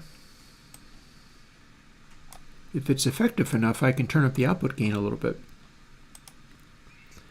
And if it's effective enough, we can see what it does on a noise source and a metering. So let's see where we've got so far.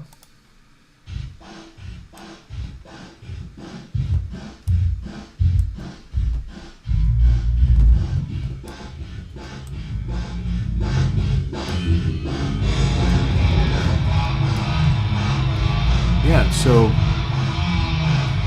it's something.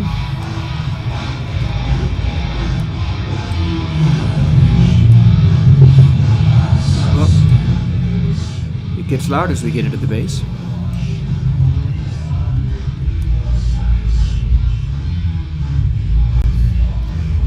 See, it's like a combination brick wall filter and reverb.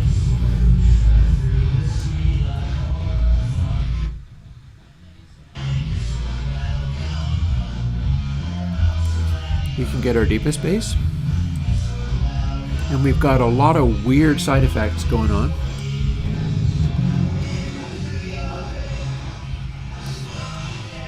And then at our highest frequency, our brick wall is still kind of cutting off high frequencies to some extent.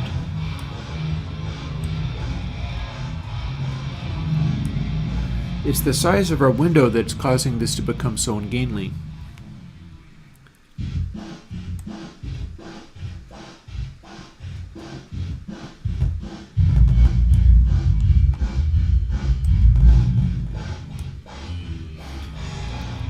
And of course, this middle setting doesn't have to be what it is. Maybe it's just the width of the window that's doing something here. So if we move it this direction,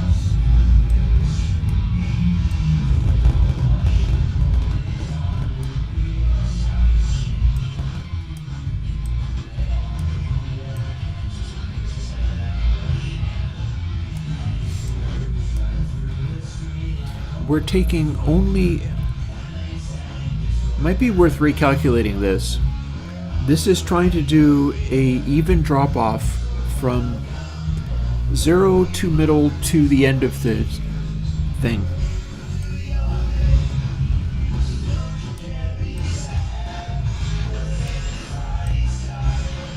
And it's very sensitive to these various settings.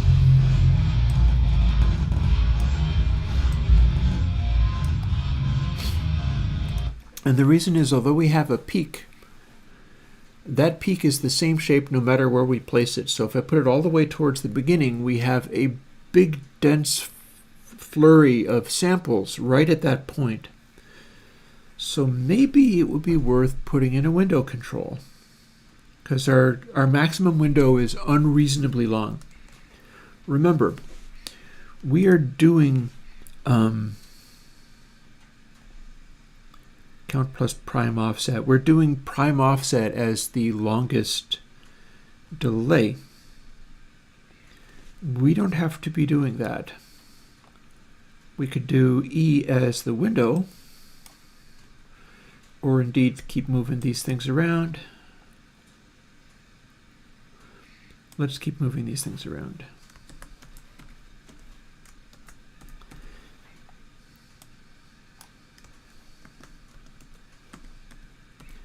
Just in case we have use for even more controls. That's F and G.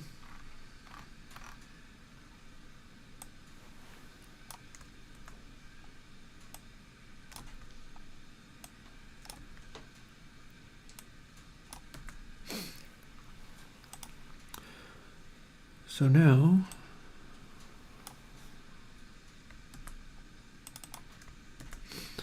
we have those available, and we can assign one of those to our window. Like, for instance, C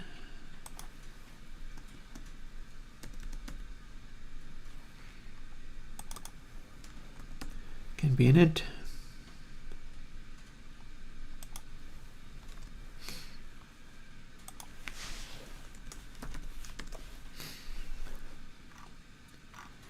And doesn't have to be an int, but it is. Does have to be capitalized, though.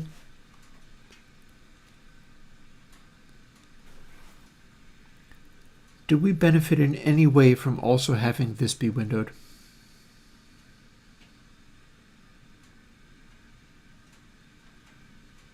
Yes.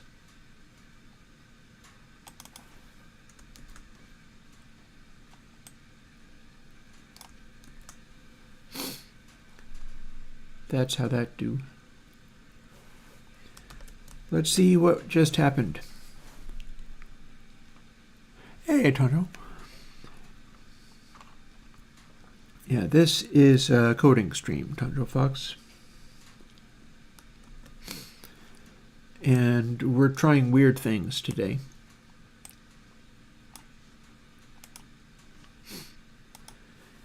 This is the principle of FIR filters as used in the 6 sign synthesizer on the downsampling routine, but we're misusing it. Instead of using just a list of the samples, oh, we didn't rename that, did we? Let's see if it works.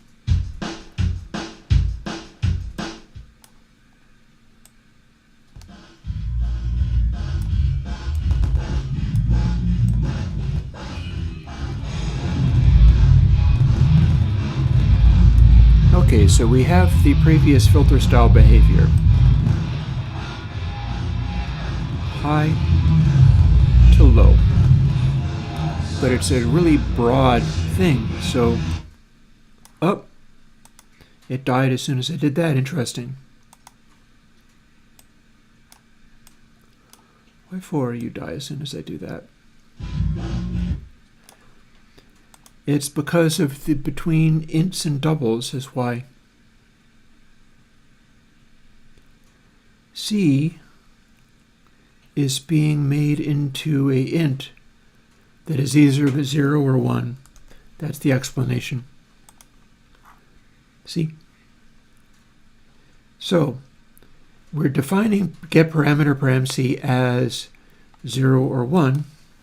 If we put parentheses in there, we're defining it as the float or double or whatever it is, multiplying it by 998, then turning it into an int. This will then work. I hit copy. That's not what I need at all. Let's undo that mistake and do build.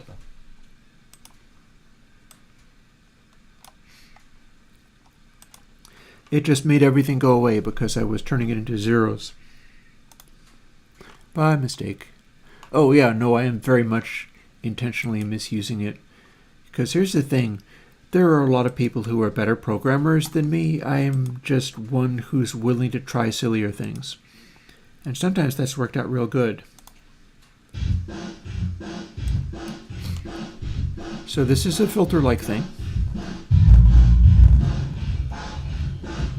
But it's over a really broad stream of samples. But this is a window now.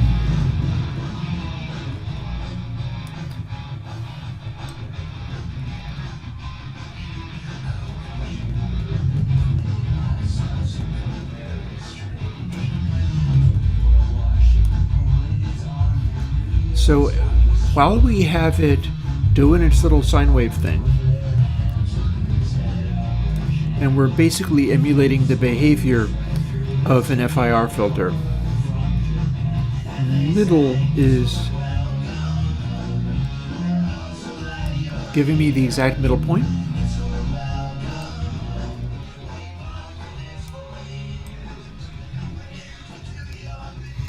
We're getting weird results because we're using prime samplings rather than the regular FIR samplings.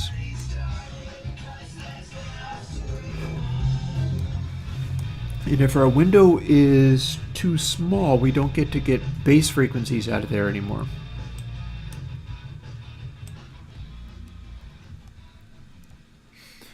And in fact, we're getting weirdly random stuff. And that's because we're only applying it on a narrow window.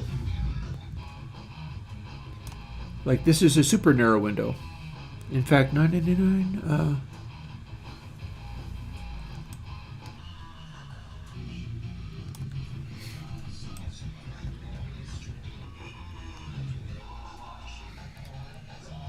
But the type of behavior we have going on here, oh, it's totally phasey. It's completely out of control.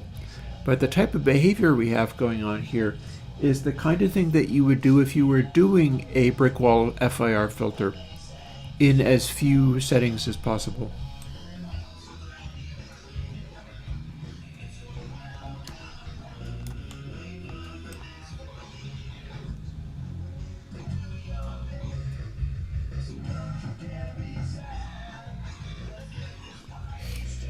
So when we widen the window,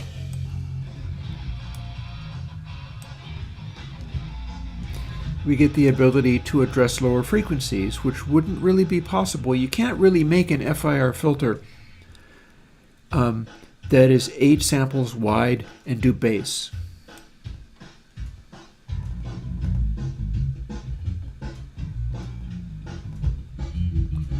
To do bass, you have to reach over more samples, which is done like this.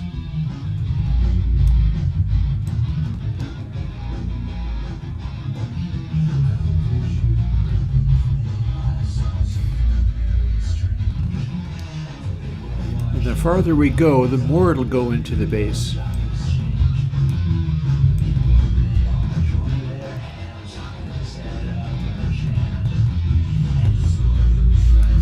And we're still hearing funny things because we're doing prime number spacings, so it's not really a predictable behavior. But now we've got it bringing in a really heavy subsonic.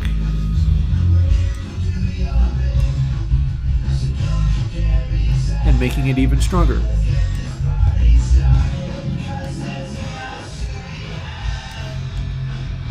And then as we crank it out as far as we can, we're still trying to do a brick wall. But the brick wall, there's lots of gaps in the spacing, which is why it's causing audio to come through.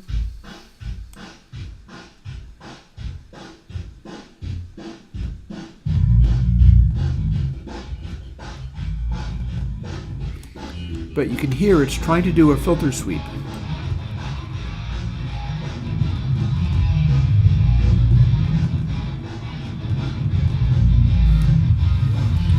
The strength of the samples around it are what causes it to be more or less strong. And the fact that we're assigning it to these, like, I'm wondering whether maybe I can skip ahead.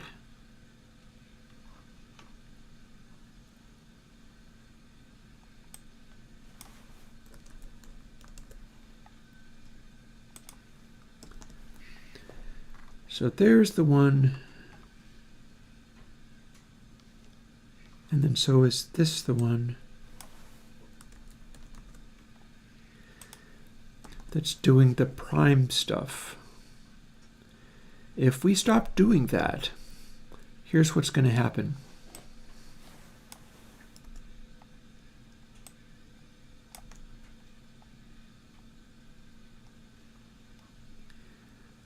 So we got that established,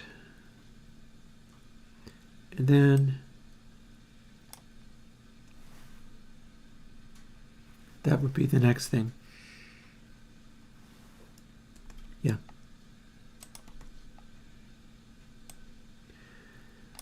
Because using the prime of that number is what's letting us grab onto really deep bass, but it is also obliterating the cleanness of the filter. If we do this, it might just be a sharper cutoff and more controllable, and no longer prime FIR in any way, shape, or form. So now we find out what happened if we didn't have that going on.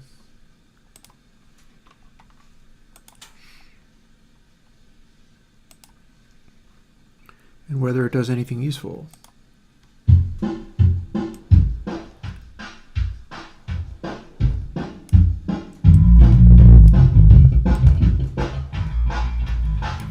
That's a brick wall.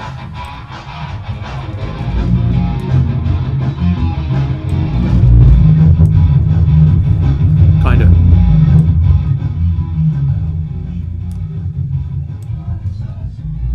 But it's acting a little weird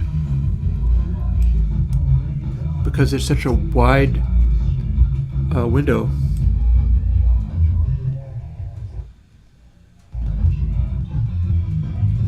Possibly because my frequency has dropped too low at this stage.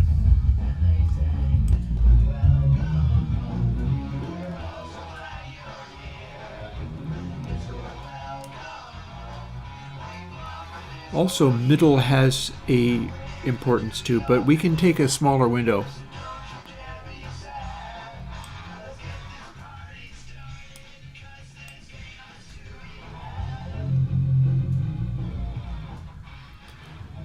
This is normally what you would get with an FIR filter like this.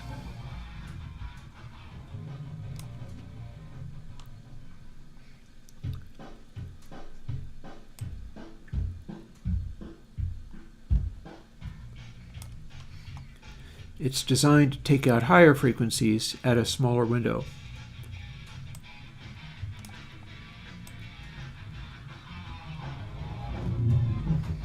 But you're supposed to be able to calculate out the parameters more finely. This is not that. This is weirder, as we can see by moving middle around.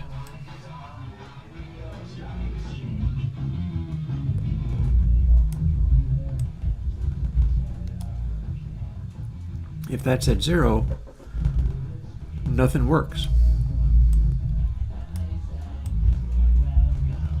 Ooh.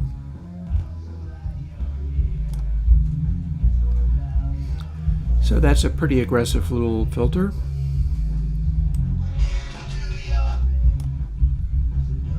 It's doing a pretty good deep bass filter there.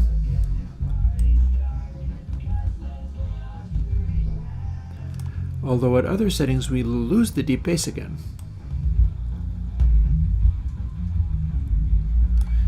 So what's going on there is we're having a hard time defining what middle actually means here relative to the other stuff.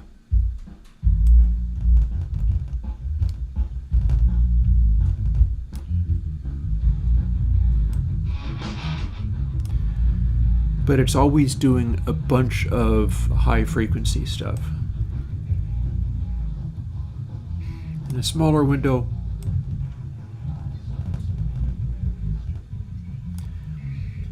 gets us the ability to work on higher frequencies more effectively.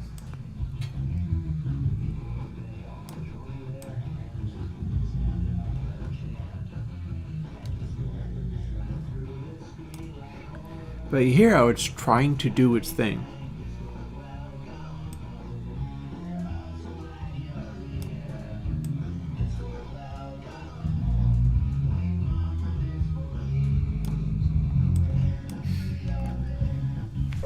So let me see, if this was 998,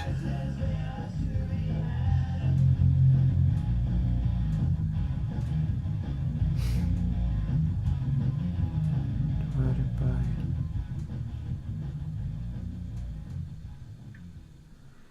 okay, my calculations are doing nothing. I haven't got the faintest idea what I'm doing, so we're gonna just set it. So for at 0, we have a window of 0. If we're at 1, we have a window of 998. So logically, if we were at 0.1, we'd have a window of 99. 0.01 gives us a window of 9.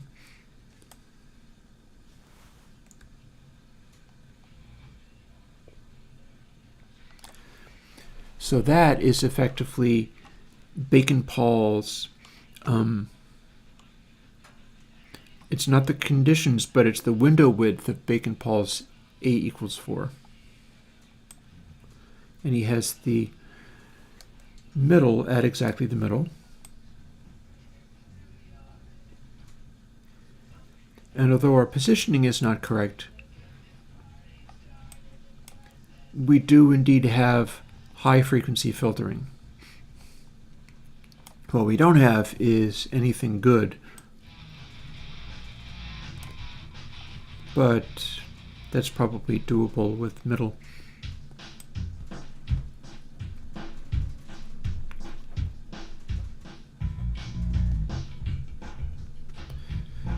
See, now the weird filteriness is affecting higher frequencies very obviously.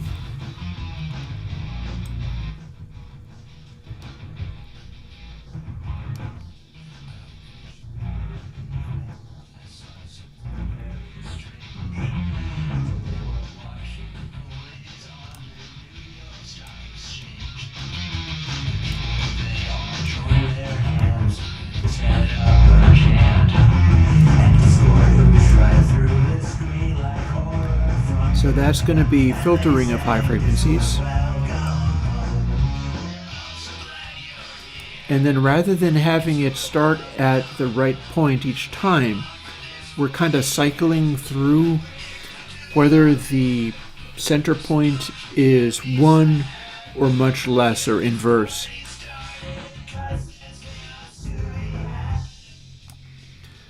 So one thing that's also going to do is it's going to react weirdly with dry-wet.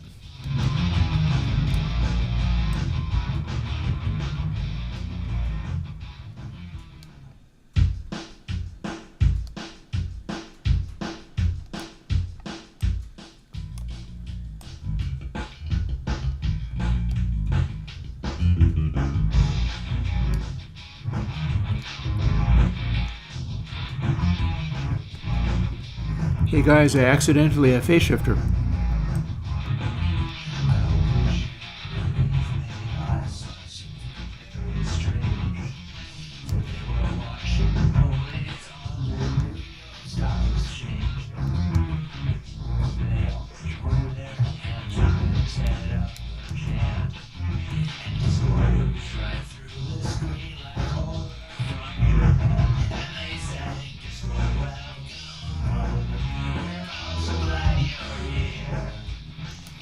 There's a thing. So if we do that, is it also listening to the sampling rate and giving me the same results? Because that'd be interesting. I guess we'll find out.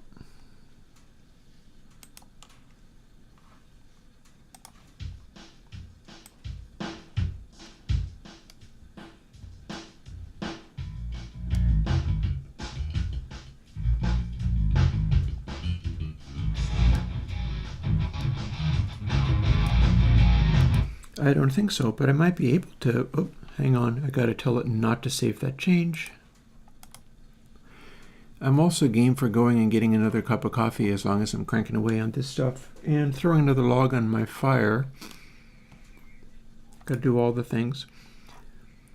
But note, however, that that is being modified by overall scale, but window size should be manipulated by overall scale as well.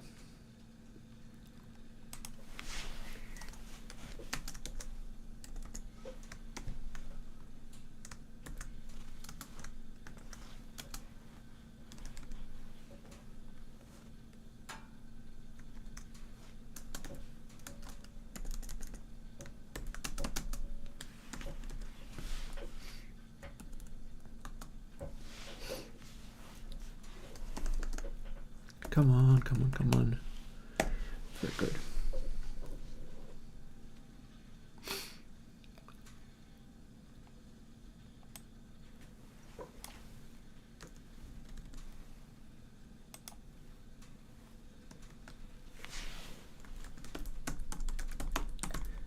Because we want the window to be larger.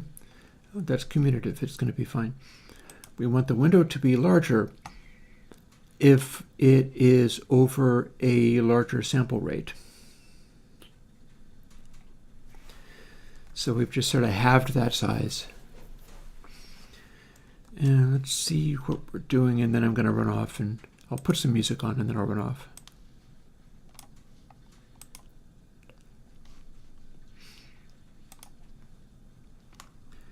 It's kind of funny that I don't actually want to make a phase shifter, and yet it seems as if I have accidentally a phase shifter.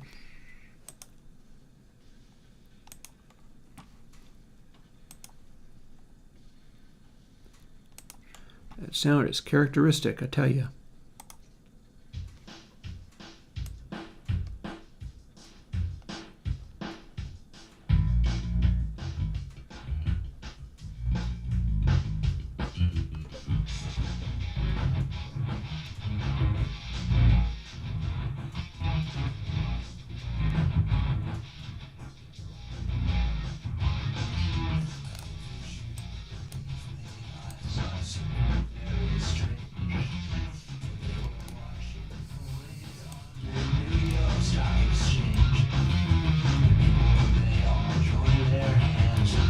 be stronger.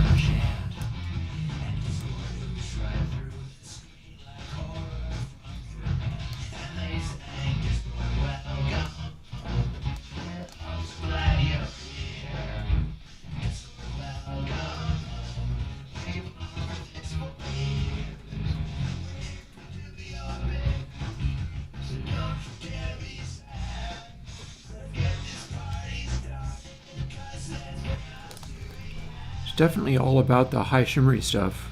No question about that.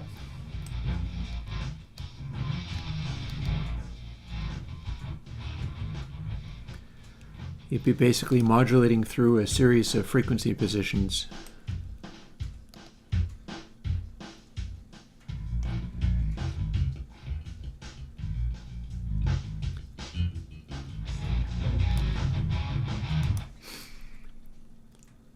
Okay, same question. Now is it the same as at a higher sample rate? Time to find out.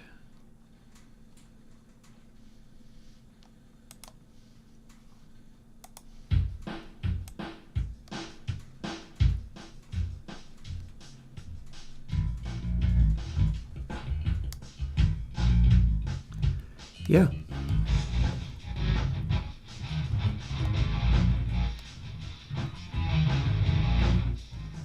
Also, C is window. So this is me fooling with the highest of settings. What happens if we have slightly larger window? Say 16 samples, roughly.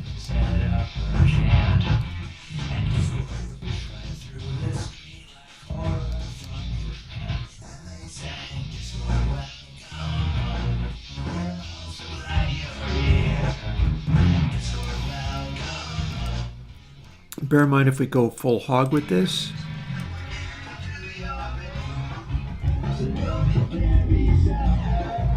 we get closer to the behavior of a filter. See, now we got bass.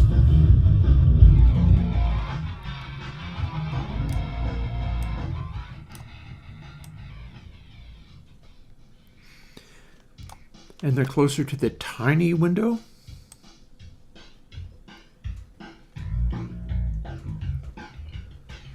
The more we're getting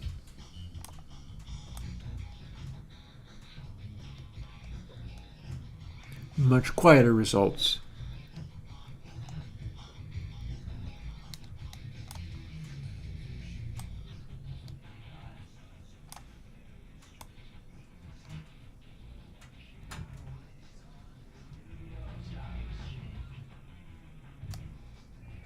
That cancel out more easily.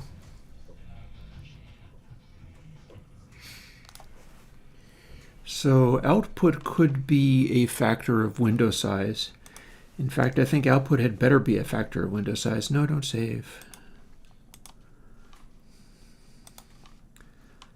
So window size is this. We can make it be a little smaller, but we're probably fine. We do have it cropped to this.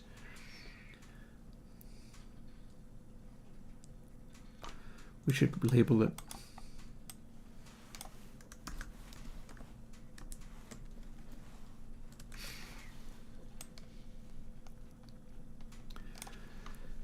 And so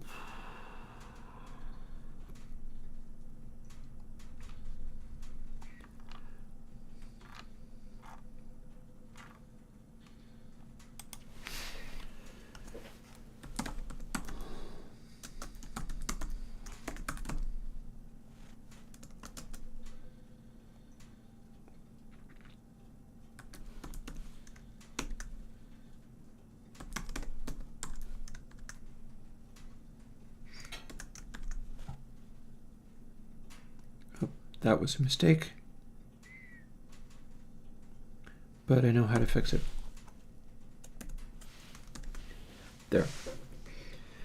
So now window gain is a factor of that, although it can still be 0, and that's a problem. So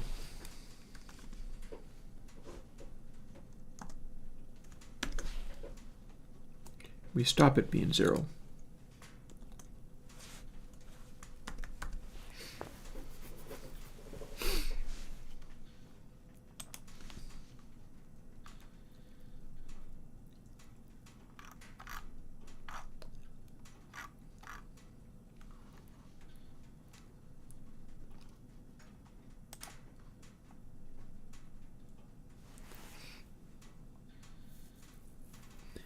We could apply that stuff all together, or we can just apply it once.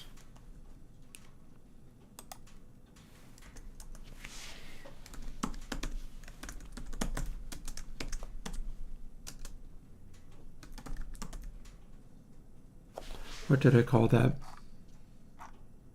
Window gain.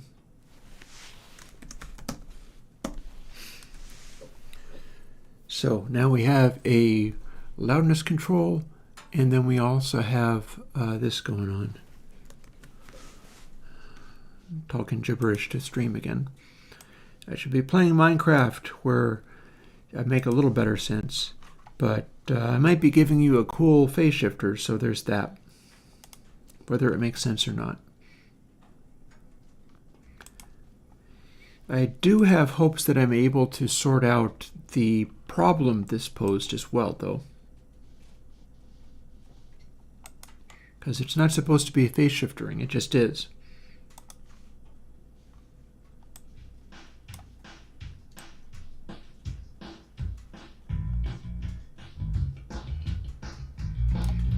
Now, do we get the same volume?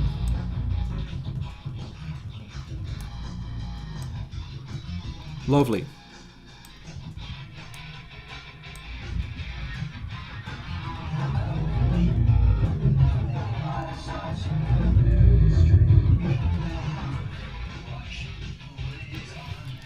And the closer to a big window it gets, the more it acts like a filter.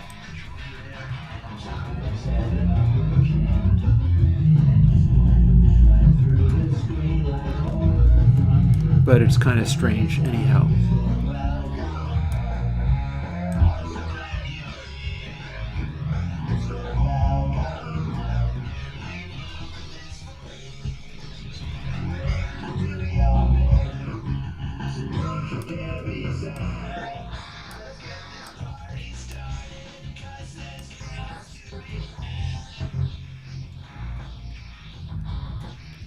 This is still a fairly large window compared to what Bacon Paul was using. But Bacon Paul was using one in A = 4 that was 8 samples wide, which is closer to this.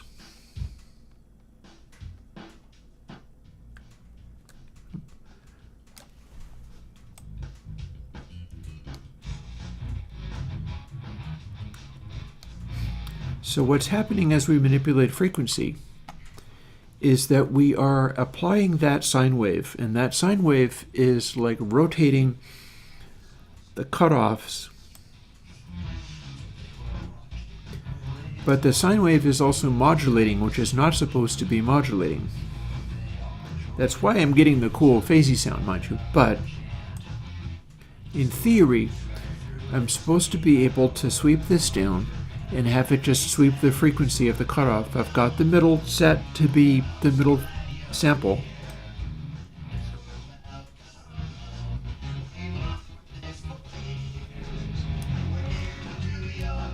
And this is supposed to be, actually no, that's 0, so it's doing nothing.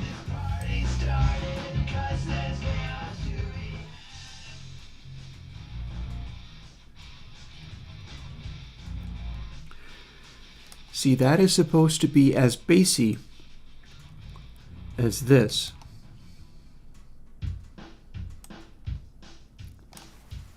And it's because the frequency that I'm using to establish this pitch is not locked to the center point, this middle point. It's not locked to that point.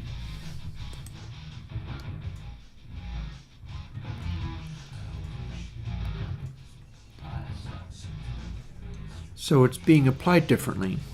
Like the position, the phase of that central point is pivoting, which it's not supposed to be doing. And that's how we're able to get the phase shift relay sound. But Not what we're supposed to have.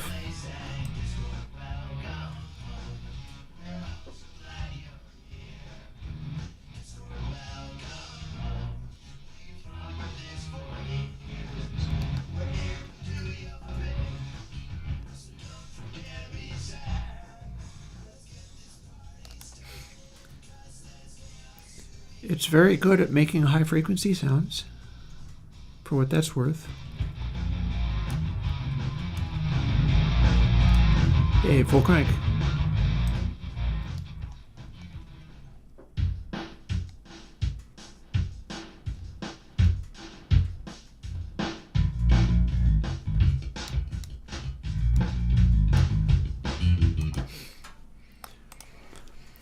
So that's fun.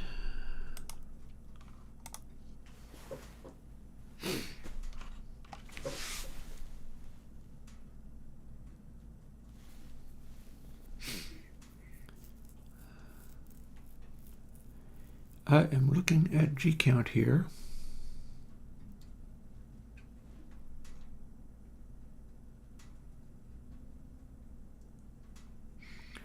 Tell you what, I'll get back to this in a moment. I don't have all that much time to make another cup of coffee because I don't want to be drinking coffee all through into the afternoon. But this is some fun exploration, and I think I'm actually getting somewhere with some of this, which is always nice. So I'm going to pick something I can put on. I know, I'll just jump into dailynoise.wave, but start it in a different place.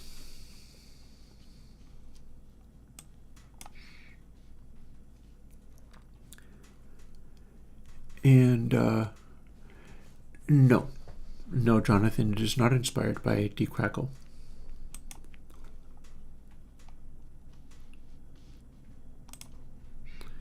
Here's Dubspace 2.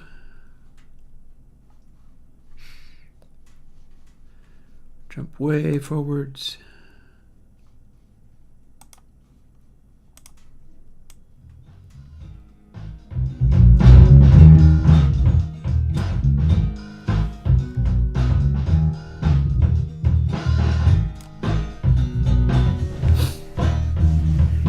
I'm going to make my other cup of coffee, throw another log in the fire, and I'll be right back.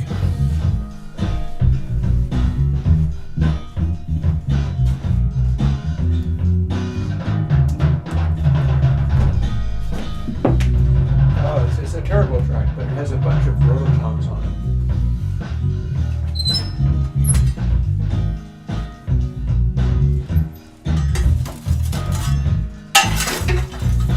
Them's the risks. If you hang out with me, you might hear terrible music. It means well.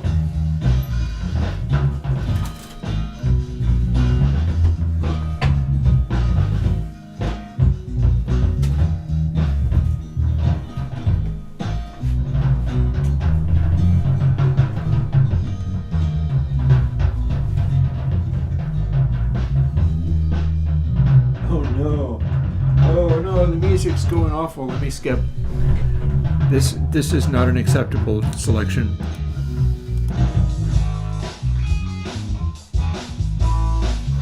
Oh, that's different.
So this is all good fun, but let's get back to work. Got a bunch of weird songs in there. That's all part of the Daily Noise CD, but dubplateized as I usually do.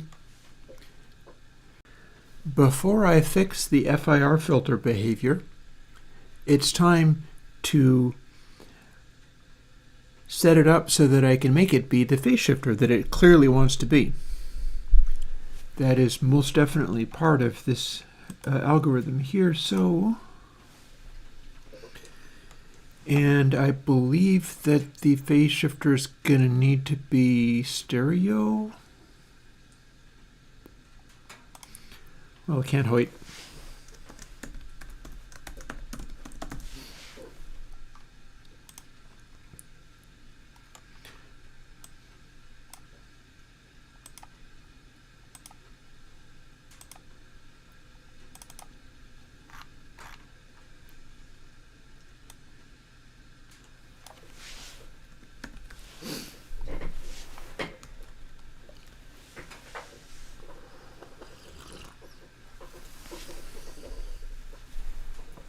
I try not to spill my coffee as I go.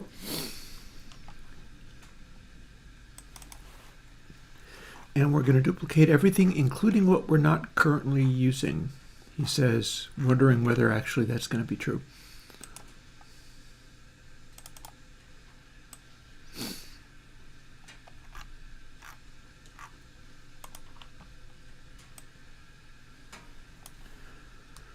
Or certainly at least this much.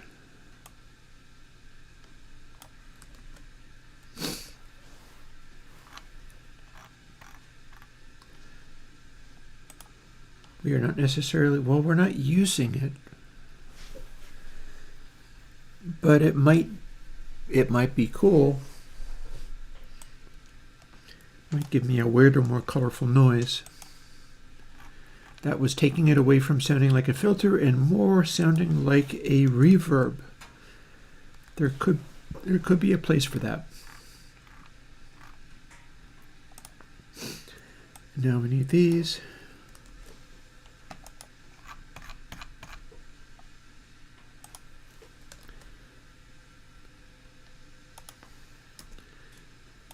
Pardon, have the spacing be right, and we don't really need that to be float 32. In fact, there's no good reason for it to be.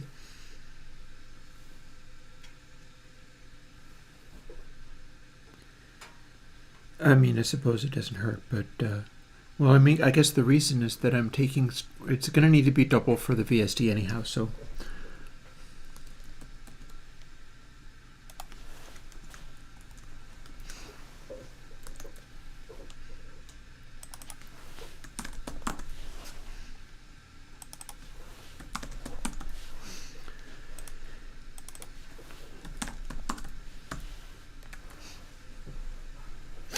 My bus is usually double, even though that is actually just a reference from other things, but it's going to be probably quicker to do math on stuff that's already a double.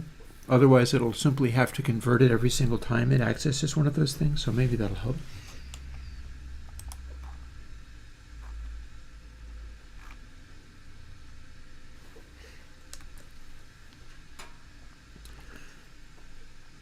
So there we go.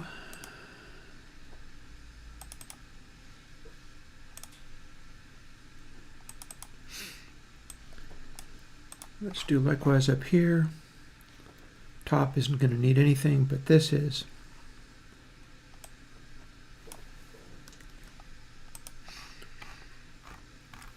So that's fine, that's fine. All the controls I'm ever going to need. But this is not.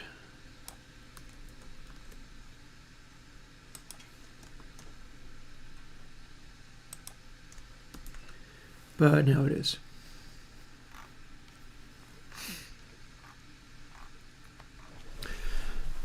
And we're going to try to get that working, and then we'll be taking these in two separate directions. I wanted to draw a picture of what the one thing was supposed to be.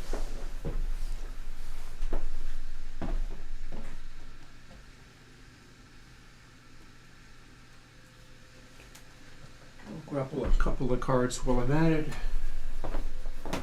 Marker. There's a marker.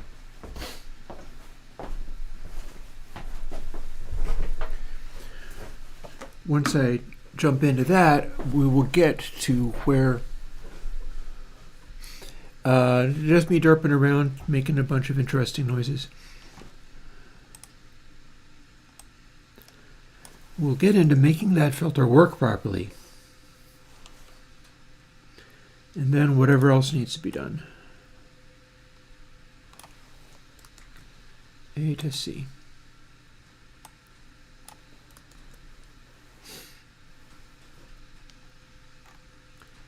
Rest of that should be fine, but we have to put this in here. This is probably going to go, or something like it is going to go inside the loop of the phase shifter, because I feel like that needs to evolve more slowly rather than just at the rate of this.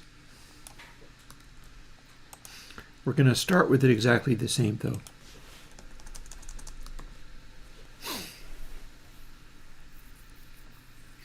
And then I'm going to explain what went wrong.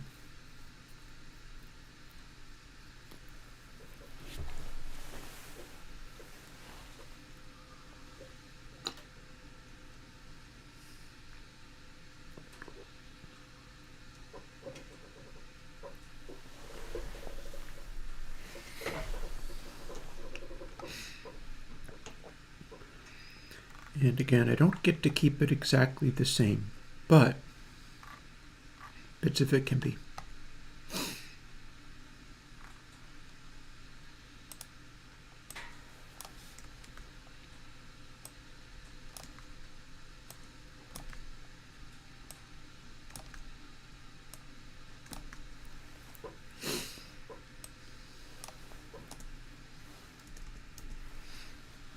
There, that looks the same. And now this is going to be modified.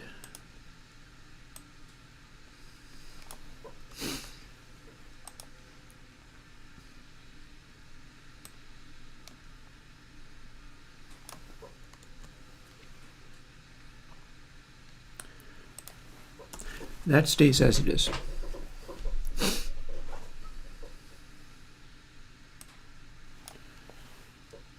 We'll leave that the way it is.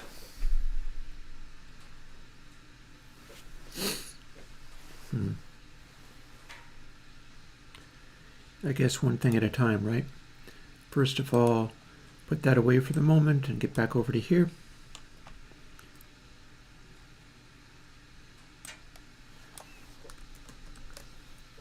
We can simply duplicate these in left and right versions, even if we don't use both of them at once. Actually, no, we're going to be using both of them. That part's fine, that part's fine.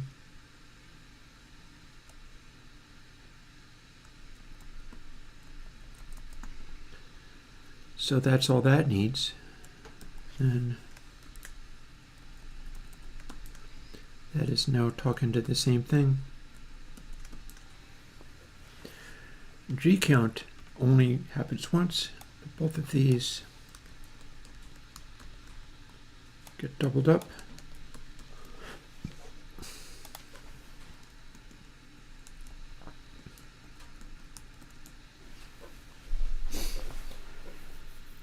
That probably worked.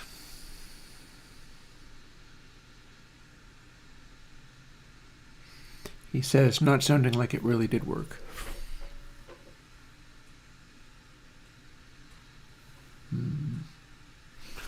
Well, nothing to it but to do it. Let's do the usual double build.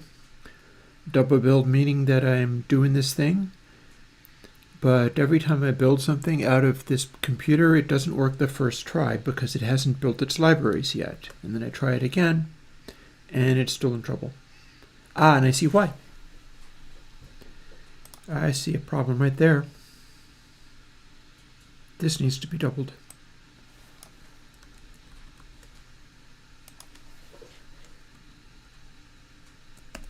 it also doesn't know what input sample is.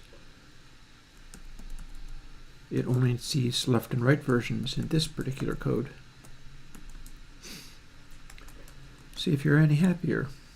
Yep, it succeeded. So now we go and take a quick peek at Phase Shifter that we have only just produced and see if it's acting the same way as the previous one did, which it should.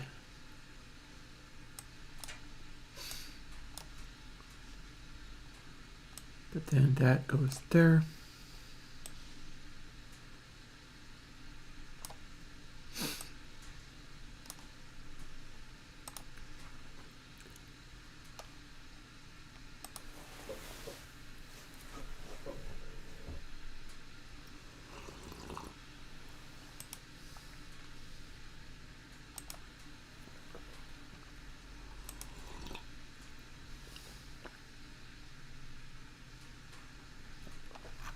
P for Phase Shifter.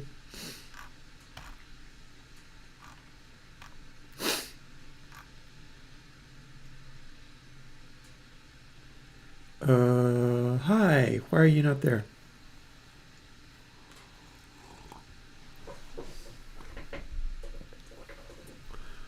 What's your little damage that you're not there?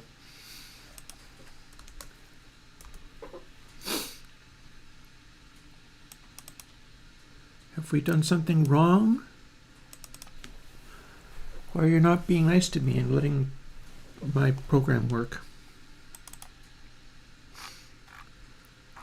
Should be producing something called Phase Shifter.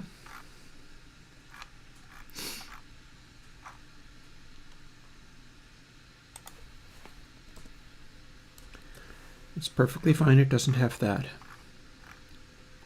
This should be producing something.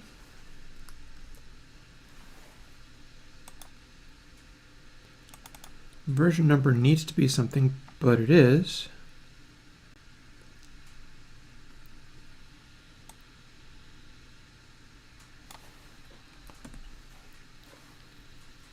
We'll call it Phase Shift in case there was something else which used that ID and was already there, although I don't understand exactly why that would be, but we'll see.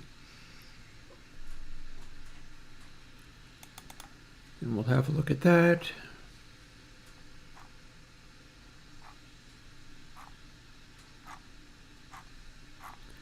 Looks fine to me.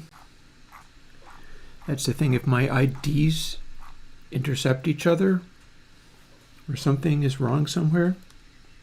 Maybe Phase Nudge was Fez.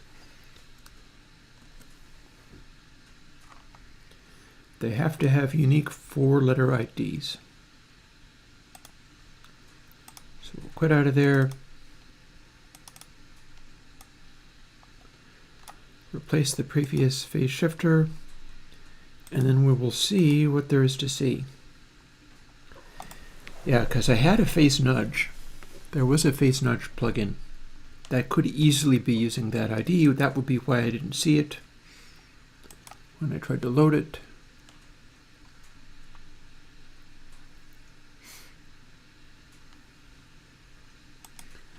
Yeah, I'm only Santa when releasing the new console version.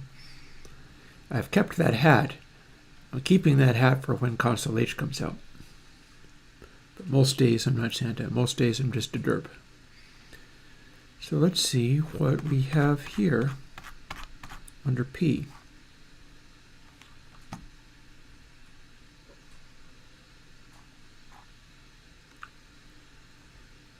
What's phase, Precious?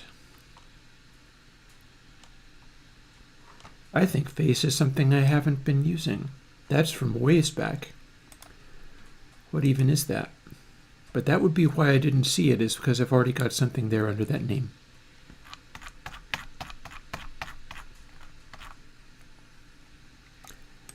And of course, Phase Nudge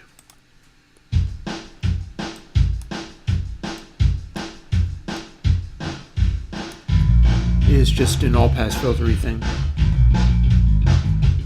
that you're not supposed to expand this much. But that's what it is. it's like an all-pass delay. It's a couple of stages, mind you, but that's all it is. So, onwards. And this looks like what we had.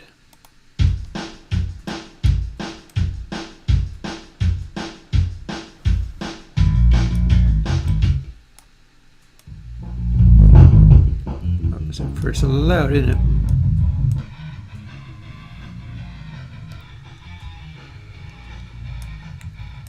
Come on, honey.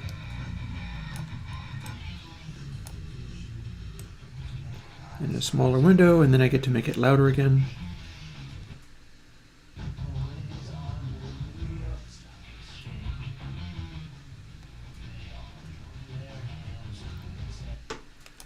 There's our 8 sample window. Actually, maybe it needs to be bigger now.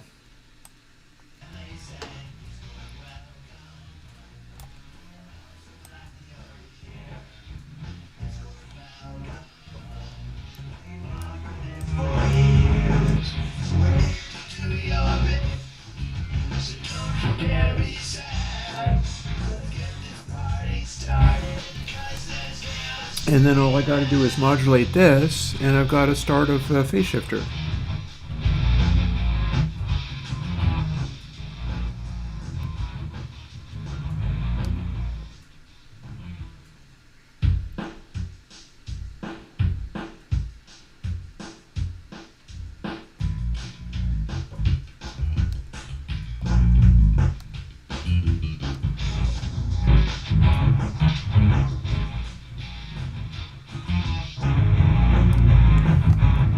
On the darker side there.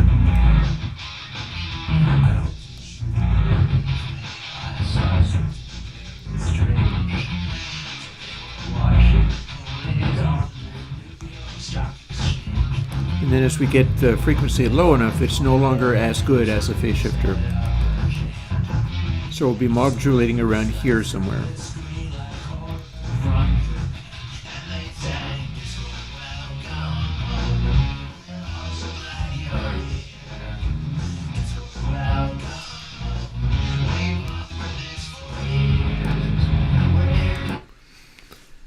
So yeah, when I get into that, it's going to be about probably limiting the window size a whole bunch. And I'll throw some notes on there.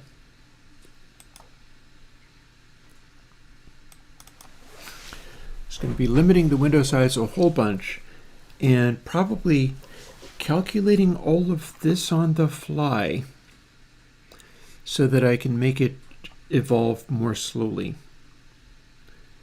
Because I've got it set so that it will evolve only integer. That'll evolve only integer. That's not correct. Also, anybody's guess as to whether, like, this stuff here is part of what's not working right with the other one. So I might just keep that the way it is, or who knows what I'm going to end up doing with it. But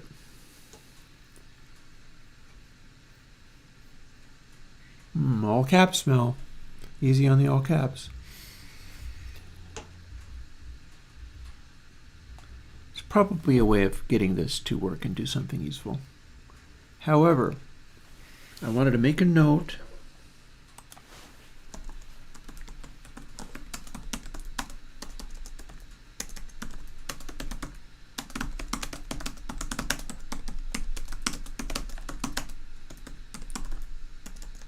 E, please. This keyboard has been typed to death. Used to be my main computer, this one.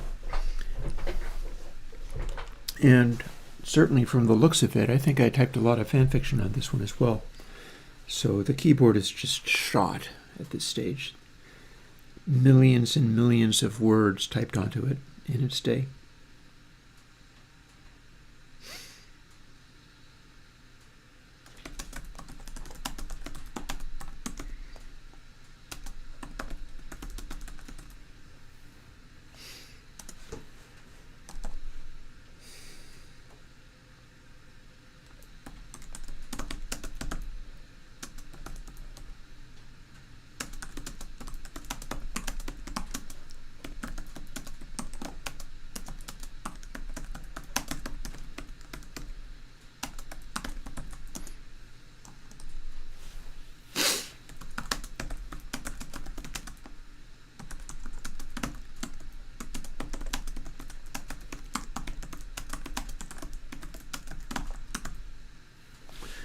And let's make a hint of exactly what I mean by that.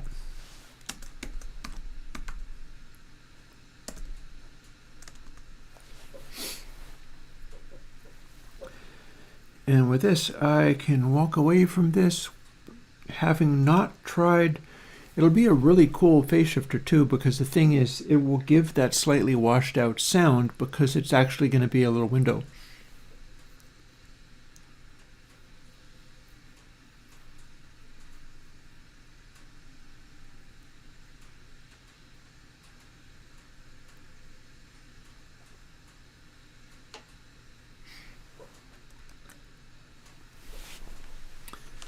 So we're going to call that good enough for now and walk away from it, because there's a whole other stage from in here that comes into play. And with this, I think it is time for me to firstly throw another log on the fire, but also I'm going to take a moment to actually draw some charts for you on what I'm talking about, because it is very vague.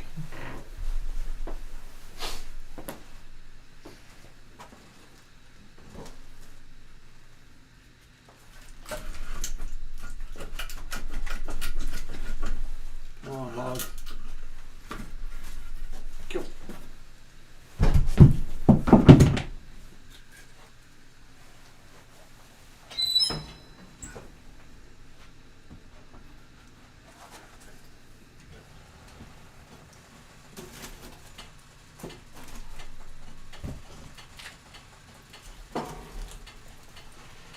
Go, that ought to do good.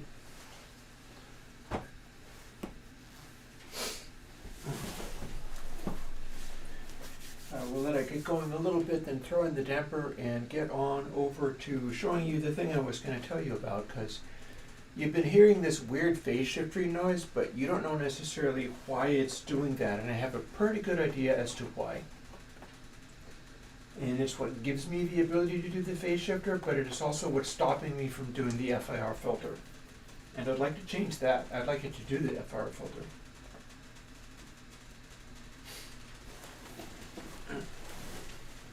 So,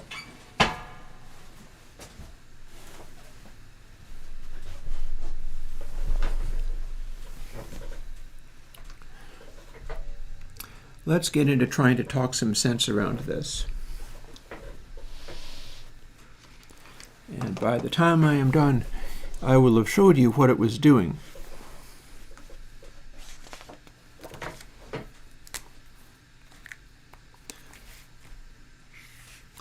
So supposing you have like a filter which is a series of delay taps along this line. This is like samples go from here to here, and you're adding like a convolution impulse type thing. And if it was just like a reverb decay, then it would give you a reverb. But instead, when you have a FIR filter that's doing that kind of brick wall-y stuff, it's doing something like this.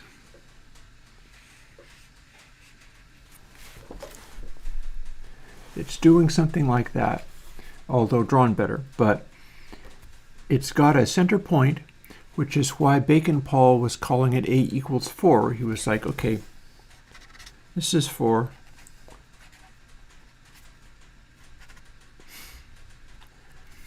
And then like 3 and 5, 2 and 6, and so on. And you make this little curve. If it's exactly at that sample rate, it is a brick wall filter based on what your output sample rate is. But if you've got other samples in between,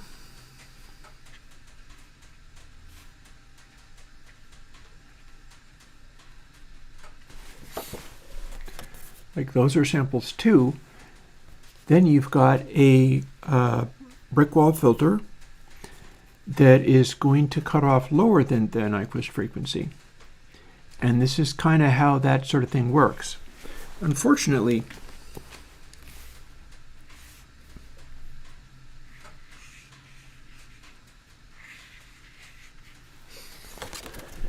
what mine's doing is it's just calculating out like where the loudest part is of this sine wave that I'm generating, which normally would be, if you just took the sine wave, you would draw it across there. It would go between 1 and -1 based on what the frequency was. And you could pick whatever you wanted for the middle, because if they were all at equal volume, then there's no difference. And that just produces a sort of loud tone.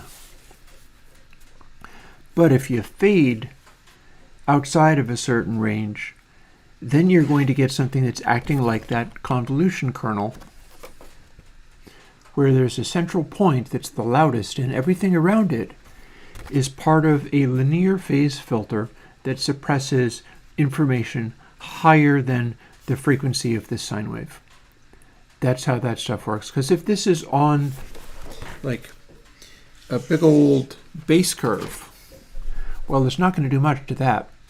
It is a low-pass filter. But little higher frequencies, it's going to be able to suppress that because it's kind of tracking the one loudest point, but then all these other things are suppressing higher frequency stuff by sort of averaging out what the return of all that is. And as you get up to that highest frequency point, any frequency below that will be allowed through by this particular convolution kernel shape.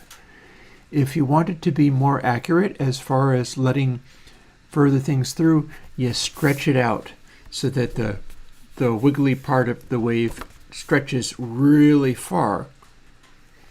Only problem with that is you've just made the pre-echo, which this produces, even worse. And that's why A = 4 is an interesting filter, is because Bacon Paul had it so there was just a few samples and that was all. And he hoped that that would be enough, but it turns out that it wasn't enough for his purposes, but I would still like to make one that sounded like that so that I can do other weird things with it as well.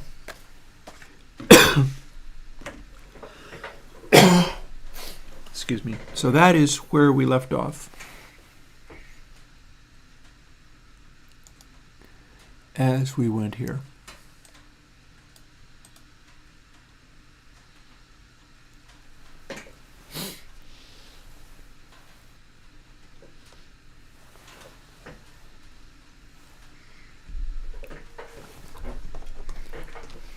So how does that translate to what we're looking at there? We've set things up in prime FIRH. We have this here. This part is producing the effect that's turning into a phase shifter. And this part is just diminishing the amplitude of everything.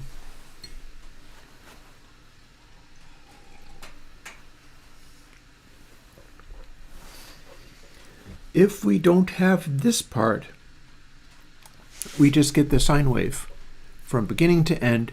It's nothing but a blur, but it's a blur with a sharp high frequency roll-off. But this does not govern where the loudest point is. The purpose of this is to distinguish where C is relative to C times B. So let's keep typing around this and making better sense of it, because that didn't make a lot of sense that I just said. What we have here, whether it is the prime version of it or not,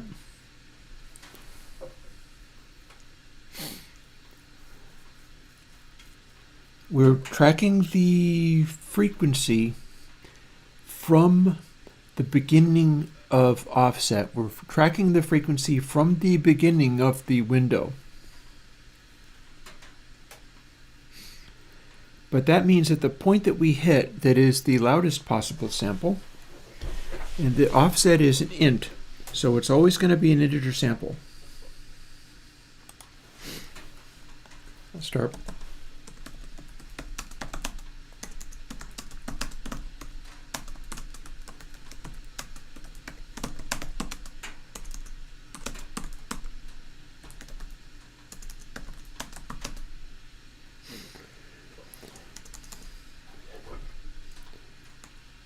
I was talking, but it wasn't meaning anything. I'm going to dial that back.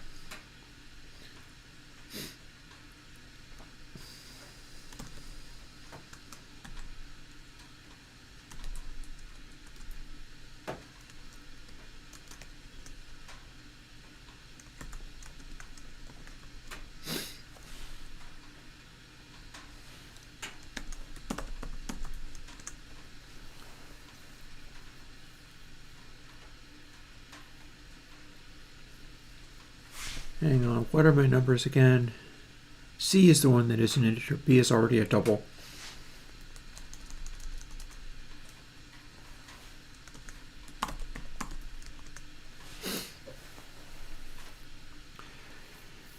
So if I do this, int is now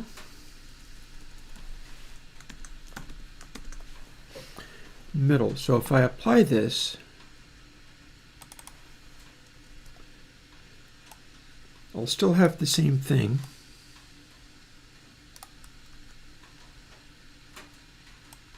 Compile it in both places, like that.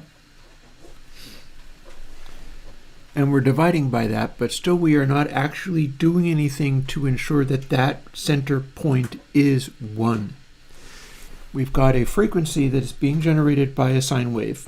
It'll go from 1 to -1. And we want it to go much smaller, but we want that middle point to always be 1, and nothing is making it be 1. It is not necessarily going to be 1. FIR offset could be damn well anything. At no point are we making it be anything in particular. So we got our sine, we've got our divisor, but what's happening, more paper.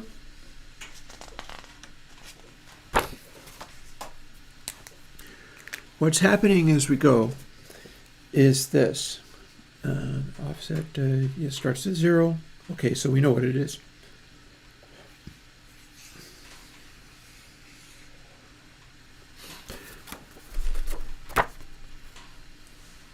So we start here and continue until the window runs out. It's going to start at 0 and go like that. We can set the window to run out at any point. Doesn't matter. And then the middle of it can be at any point as well. But unfortunately, we set it so that the middle of it could be anything, including like this near the middle part of the waveform. And then we're amplifying it so that this center part, whatever it is the loudest, and everything else falls away volume-wise. So we've made it a little window where this is the loudest one that comes out, and then everything else gets quieter as it goes. Unfortunately, the loudest one that comes out is not 1. It is a smaller amount because we have not arranged for the sample to start at 1. So we're going to try going from each side of the central point, which one thing we should be able to calculate that out based on counting forwards, but counting backwards is going to be another story.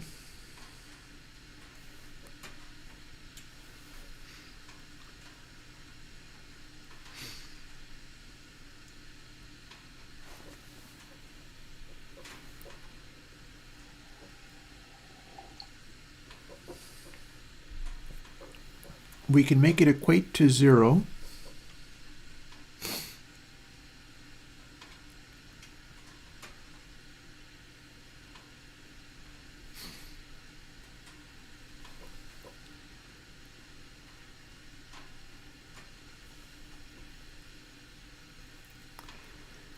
Also, I wonder whether I'm doing this dividing correctly. I'm feeling like maybe I'm not doing the dividing correctly, like I am doing a frequency modulation with my amplitude modulation. It's supposed to be able to make that be quieter, but what it really wants to be doing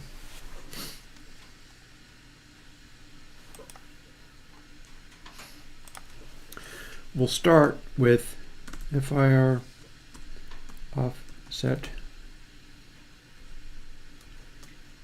equals sine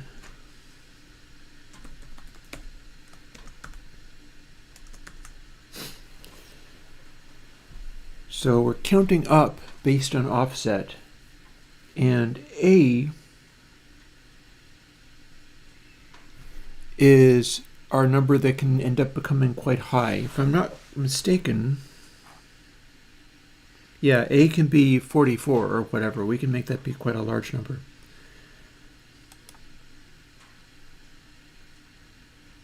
Or it can end up being a small number. But if we start with that, we are just counting up from that middle point.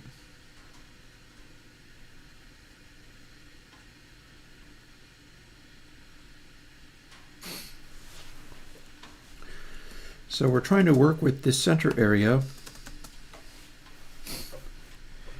Here's where we have the sine wave that's being produced in our little waveform.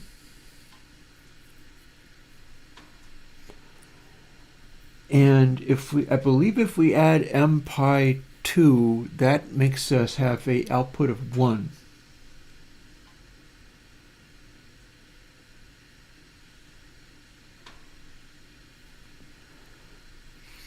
Also, we can use negative numbers here. So in theory,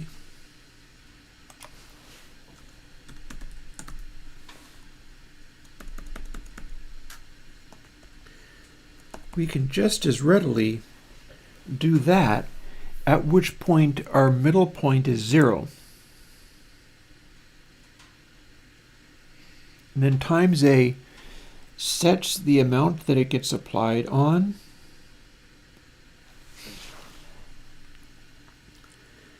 And then the way we make it offset past 0 is that's what we start with, but then plus m, hang on.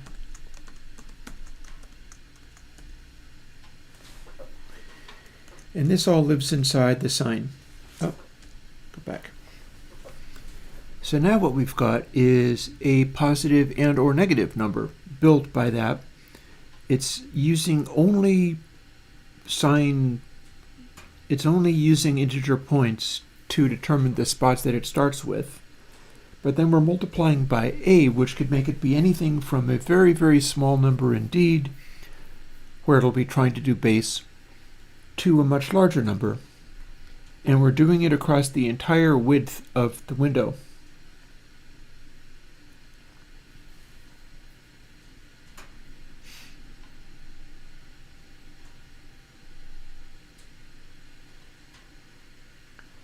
And then we don't necessarily want this bit at the end, because that's not how we do that.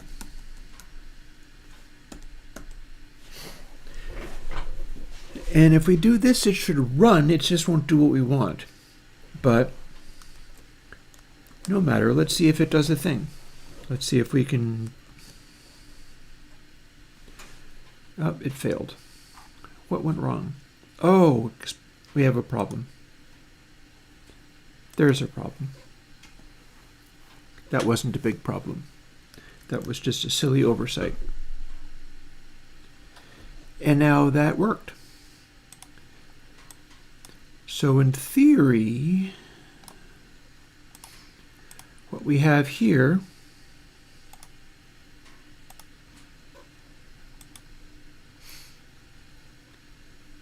come on, baby, please do the nice thing and let me work. Come on, come on, come on. Be good. Here we go. Let's give it a try.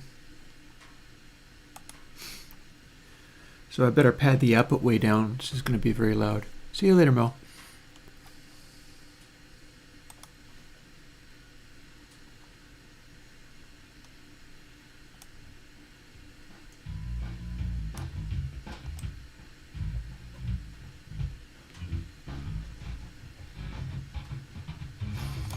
Okay, it's not doing what I wanted. However, it might have something to do with how I'm doing it.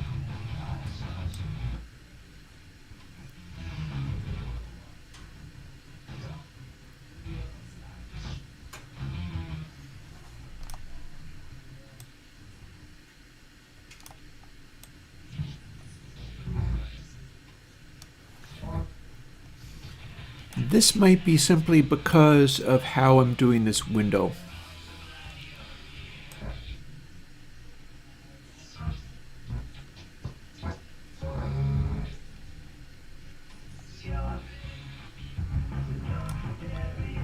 So what I'm wondering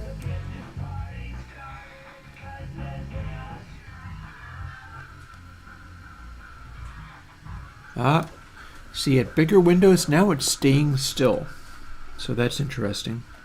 I'll let it roll through again, and then we're going to tune in on what the center position actually is.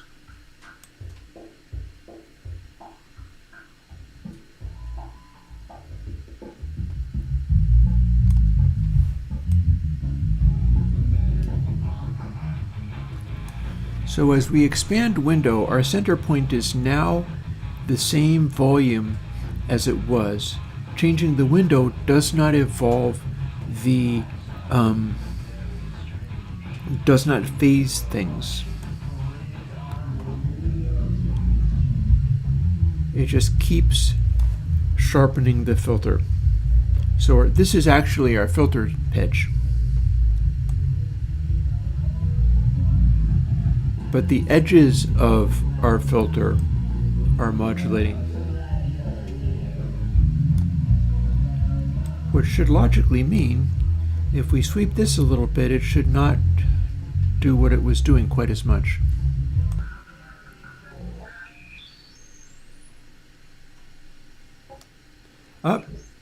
Nope, these are supersonic filters.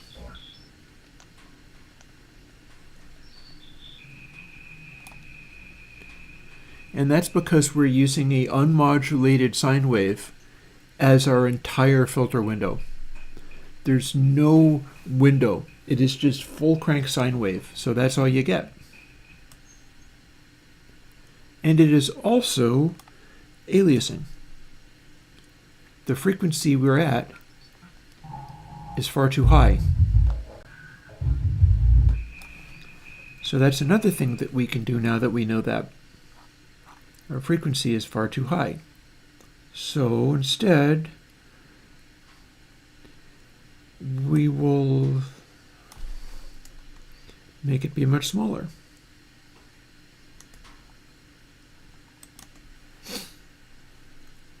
And see what that produces.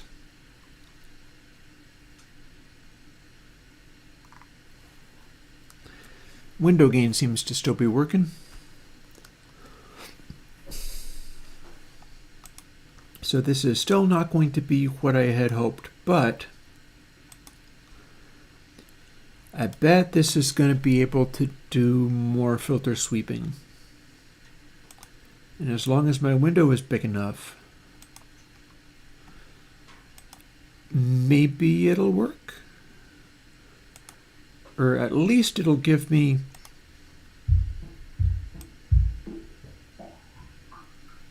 see, perfect.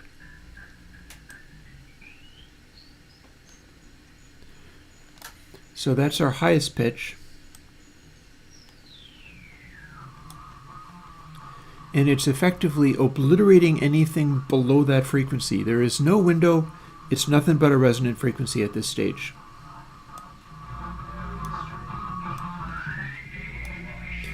What we need to do is put a window on there.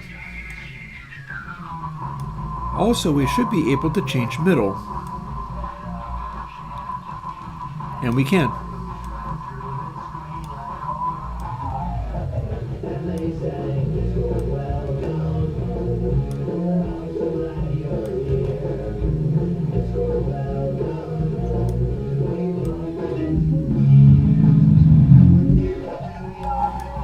So this is a crazy ultimate brick wall. This is a super wide brick wall. and it doesn't fade the outside of the window at all, like at all. So technically, since it's not actually being resonant, it just sounds like it is. As long as our frequencies aren't too sharp, it'll give us about the same volume level. Oh, but no, it's not quite what I thought it was. That's fine though.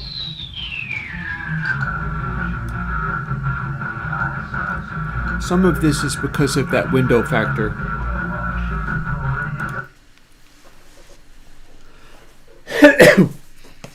So we have this, but we have now changed it so that no matter what the middle is doing, it always starts with that middle point at 1. At full crank, we've successfully made it do that.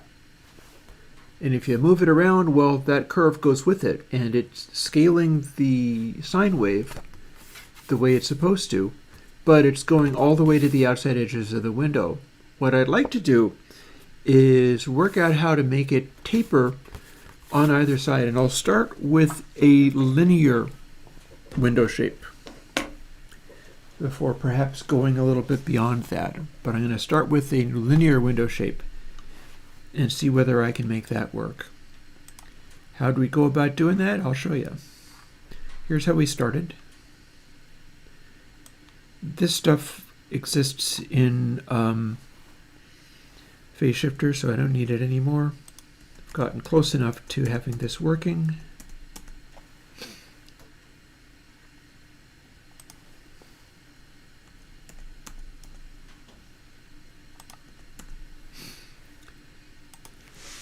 So that part's good.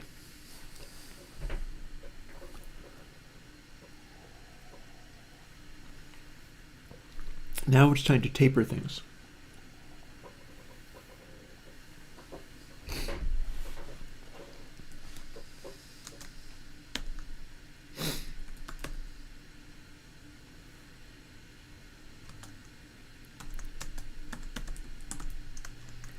Offset will equal middle for one of the settings.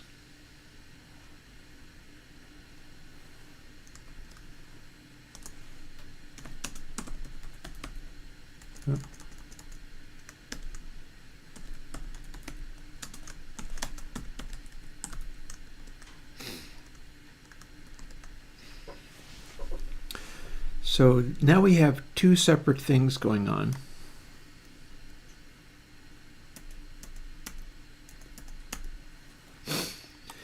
We want to taper everything down based on what position offset is in this overall thing between 0 and C. C is the largest window setting. So that gives us two cases to consider. If neither of those things are true, we're not attenuating things at all. Because if neither of those things are true, then we're going to stick with our literally 1 output, literally full crank. That is the raw sample that's coming through. Middle is where that's placed inside the window, because like I was talking about with Bacon-Paul's A equals 4, A doesn't have to equal 4. A equals 4 means he's using a window of like 8, possibly 9. I'm not exactly sure what size of window he wants, except for that it's assumed to be the middle of a set of samples. And he had some code coded up, or has some, because you can still use A equals 4. He had some code coded up that did a thing much like this, except for 4 was this value that I've set up, where it equates to an amplitude of 1 for the convolution.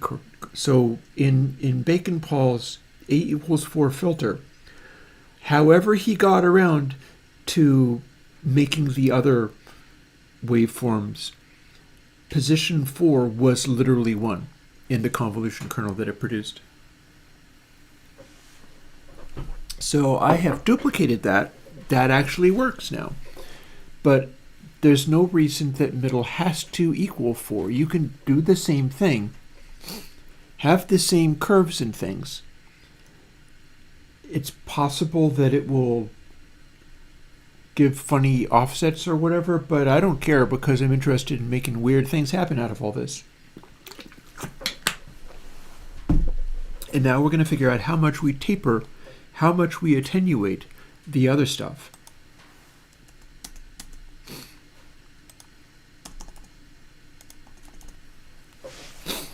If offset is larger than middle, then our loudness factor, let's start with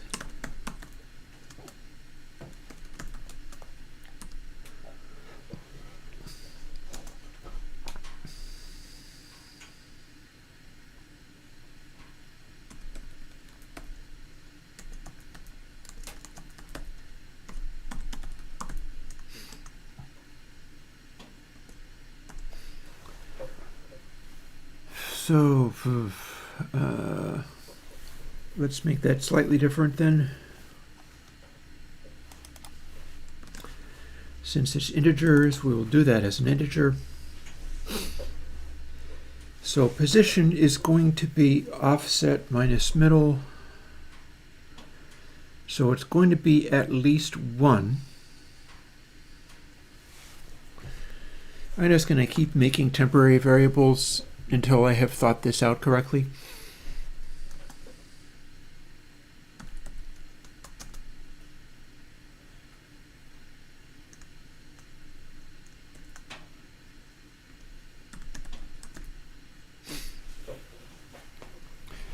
So exact middle would be middle minus middle. That would be 0. We're not using that. Instead, we're attenuating things. Max is going to be C minus middle because that is our maximum setting. So offset can end up being C. It's less than, actually no, it can't ever quite end up being C, can it? Because offset plus plus. What that does in the C programming language, here C is literally just one of the controls. In fact, I can update that.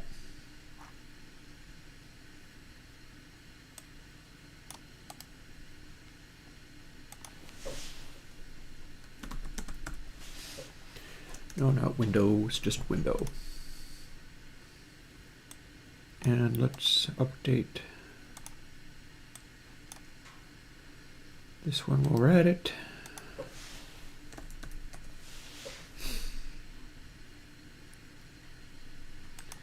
Do we have variables called middle already? Yes, we do.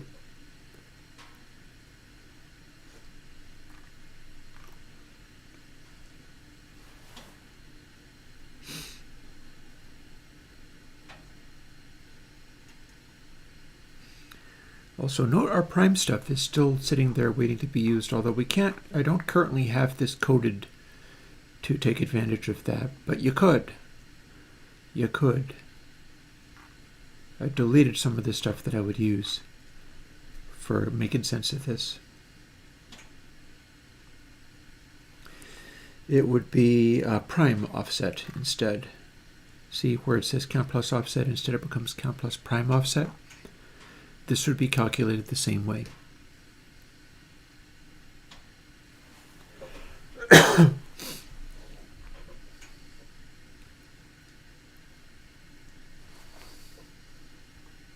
With some observations.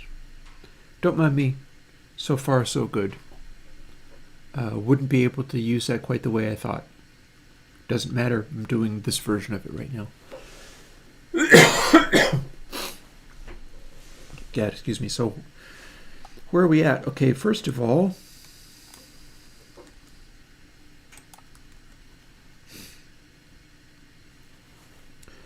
offset is less than middle.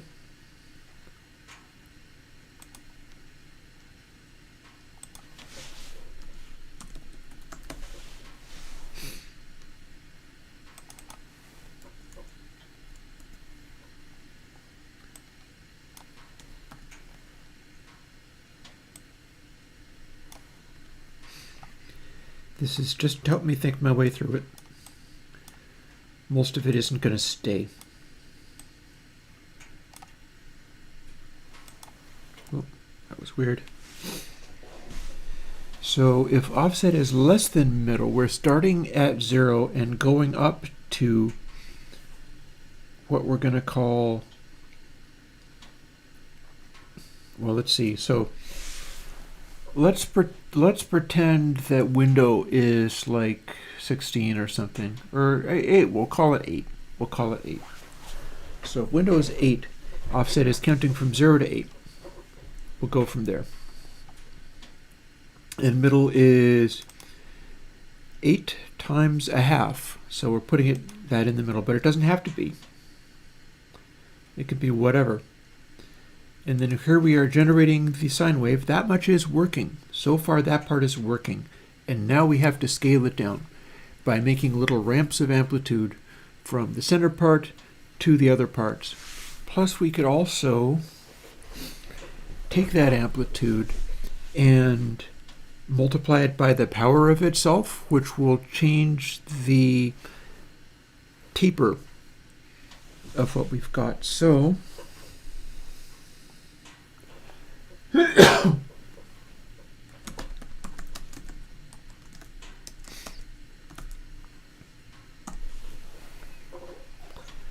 we start with that. That's what we're going to be amplifying things by.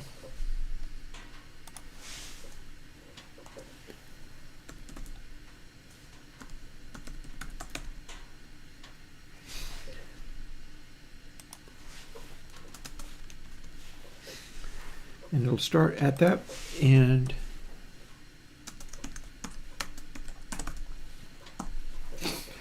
so now if we just update taper in a useful way,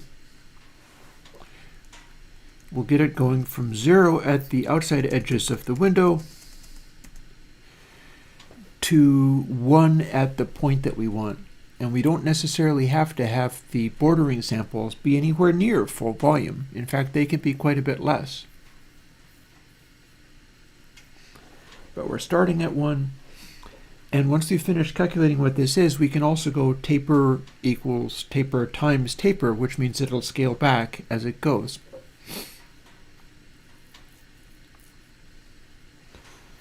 So window equals 8.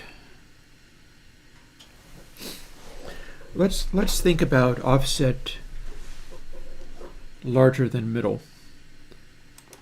So offset is, like, let's call it 5 minus 4 means it's 1. 8 minus 4 equals 4. That's assuming the window is 8 and middle is 4.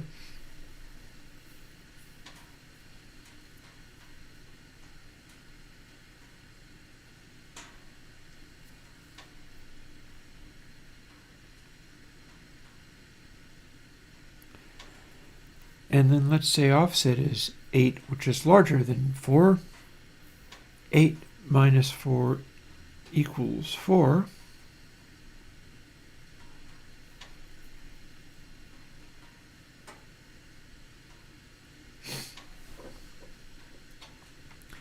See, I got to figure out how to make taper be the right variable. That's all. That's all this is about. Because I'm trying to do a linear interpolation between the one and the other.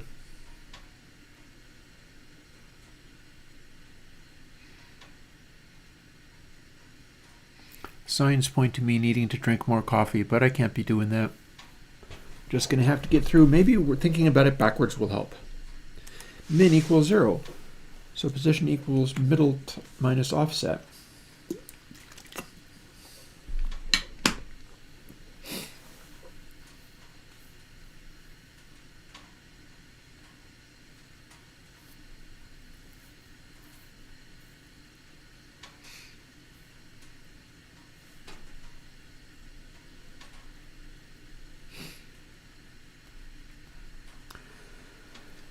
So if we're just starting out, offset's going to be a small number, which suggests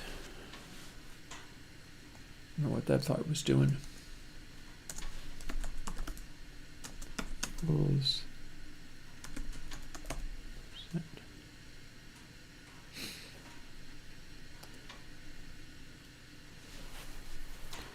Divided by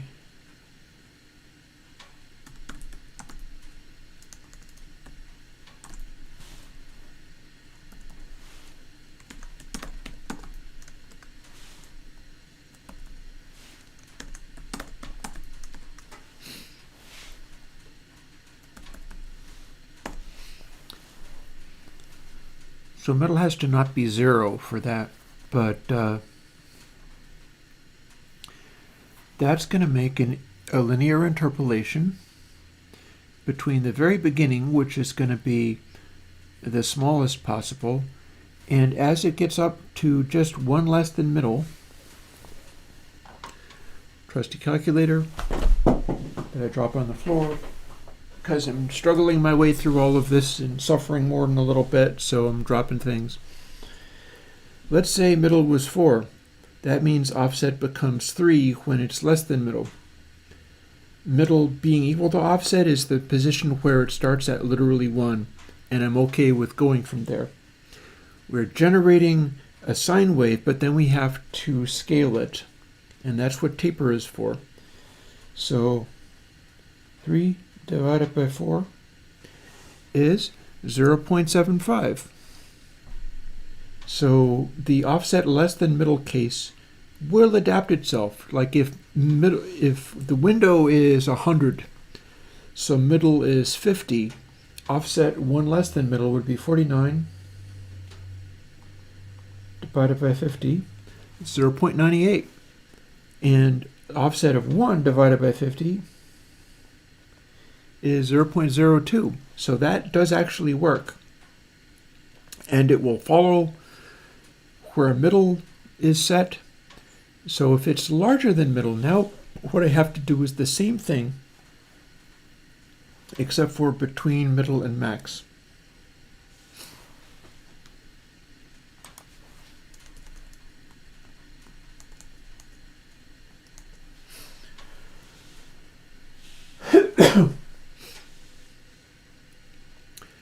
So some of that's not going to be exactly the way I hoped. But some of this is probably still fine. In particular, position being offset minus middle is going to go from, he says as he stops talking.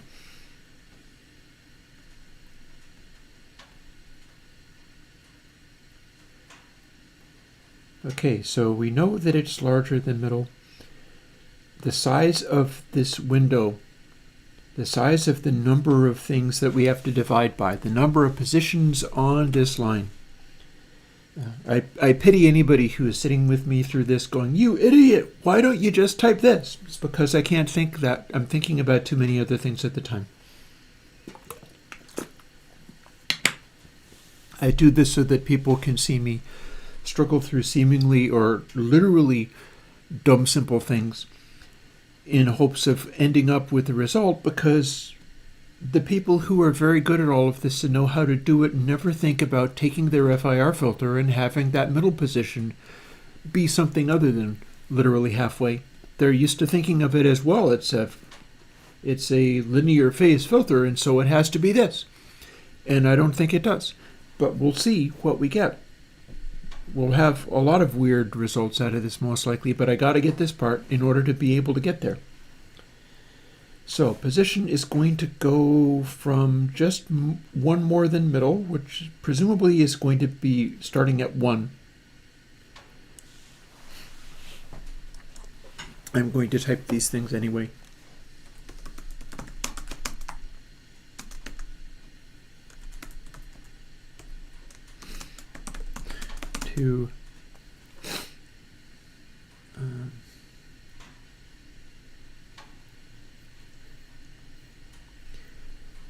And it will go to window, won't it? That's literally exactly what it's going to do.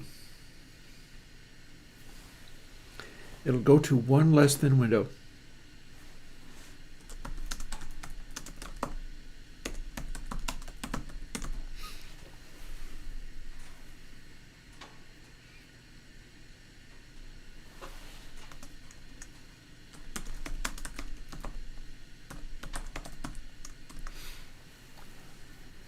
So most attenuated.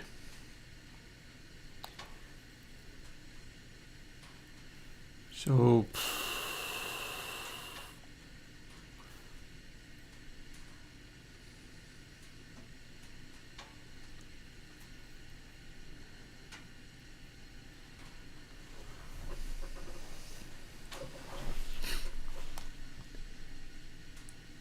but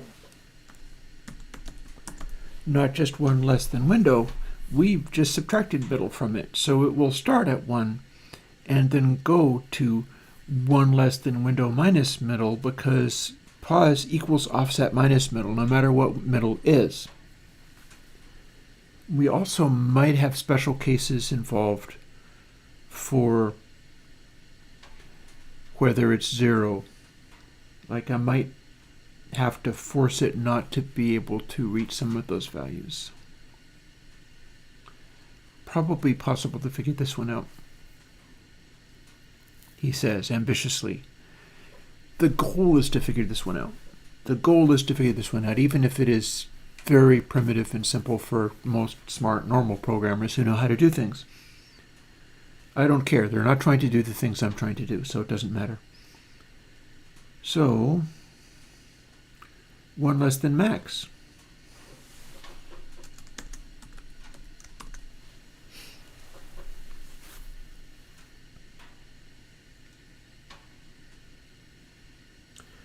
Well, what did we do previously?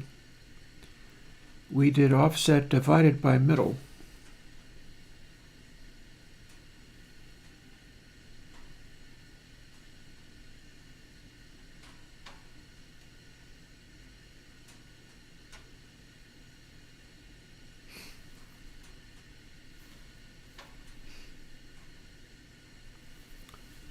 So, well, let's see if we can force this to be the kind of behavior we need in order to do the thing.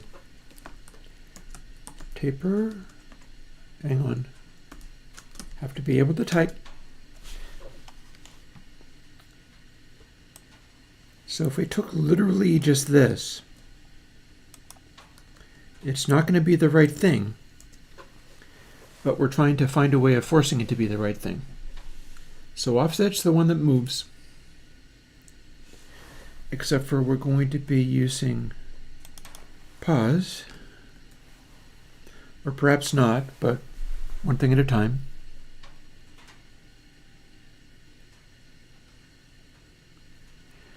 Max is window minus middle. That means if middle is all the way down towards 0, window is larger, and so we're going to want to divide by max.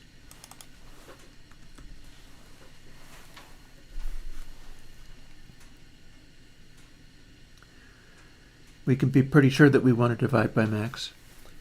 So then this needs to start at closest to max when it is initially smallest,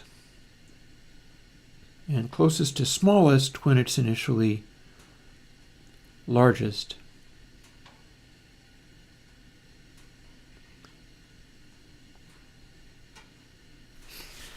So maybe what we do is we define these in inverse order.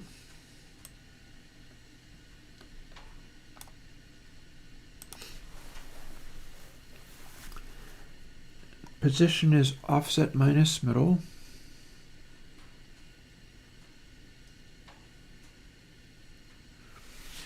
But what do we get if we do this?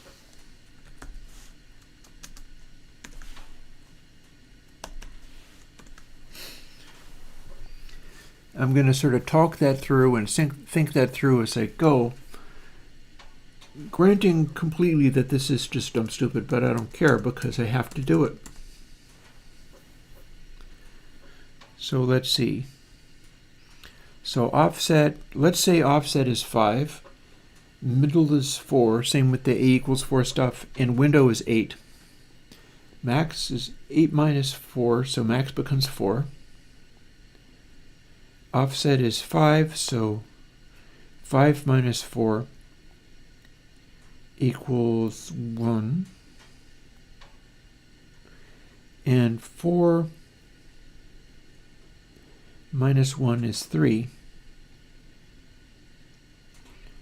3 divided by 4, we got it. So now the 100 size one. So if window is 100 and middle is 50, max equals 50. 50 minus 51 minus 50 is 1.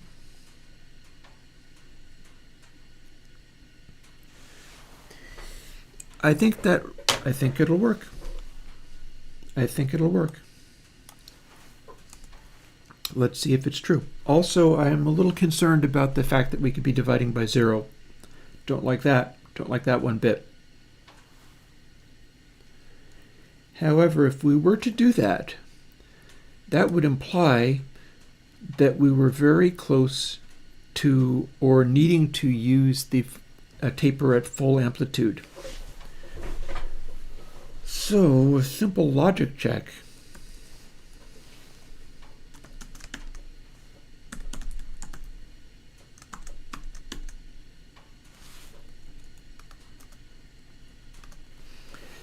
means we now have taper being at full crank perhaps on other circumstances. Or at least we've protected ourselves from ever dividing by 0 no matter what middle ends up doing. And same for here.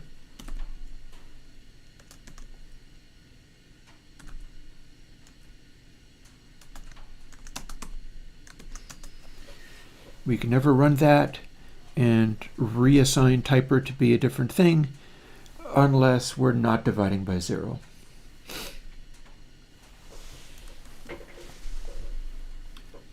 Fair enough.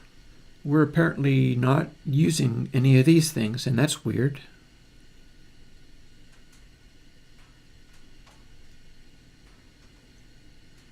I guess we just didn't use that somehow?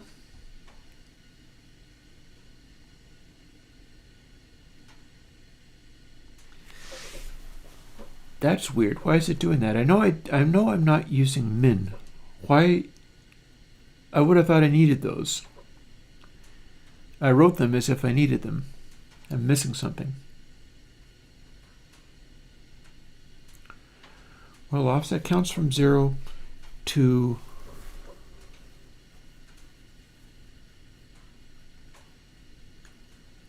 no, it's true. I don't need those. And we're not going to use them, are we? You guys can just go away now.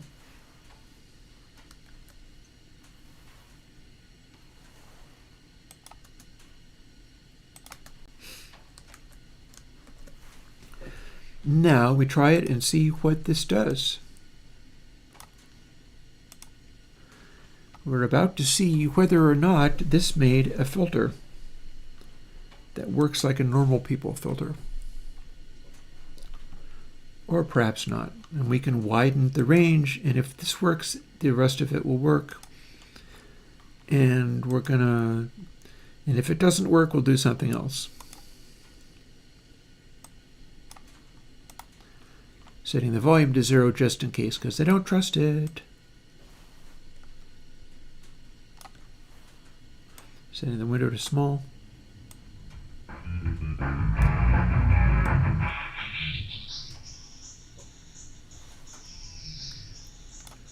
Well, I think my amplitude is being manipulated by this somehow. I'm not getting, it's acting like a high pass, and that makes no sense.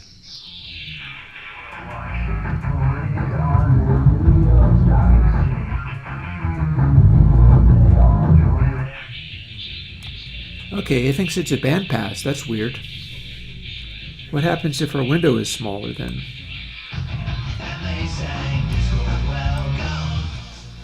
Okay, lovely.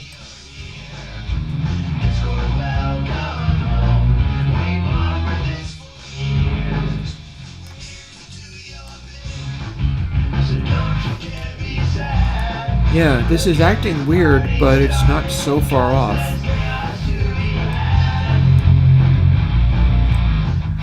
I think what's happening is as we have that cutoff, we're getting a boosted amplitude around that resonant frequency.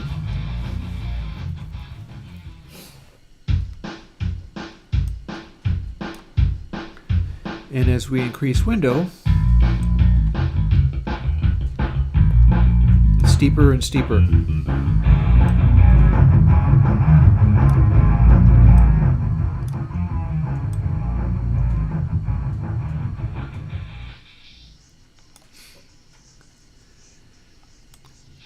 So this requires a certain amount of forethought.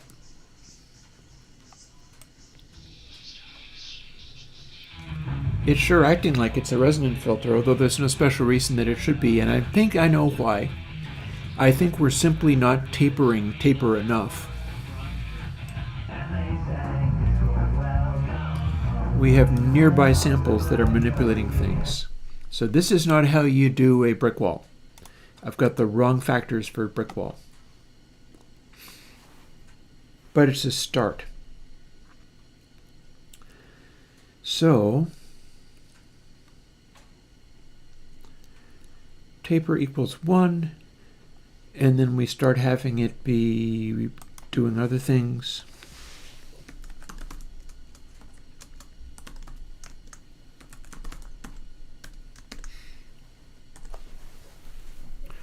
There, so we can do that.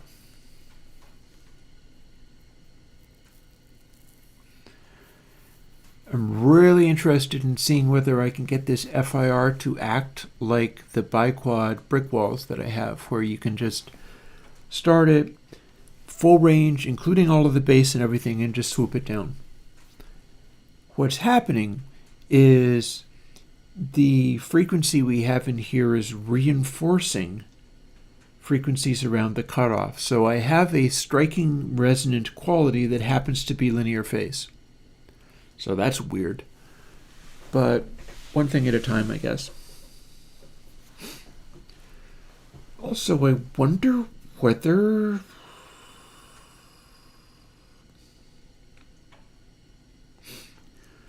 like if taper equals 1,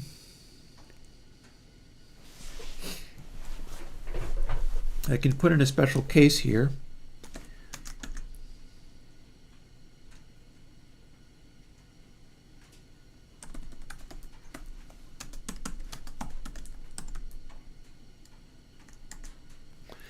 Oh wait, hang on, don't need to do that.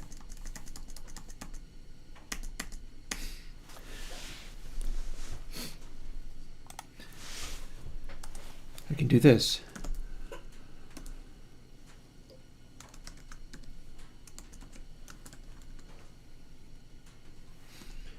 Except for no other thing.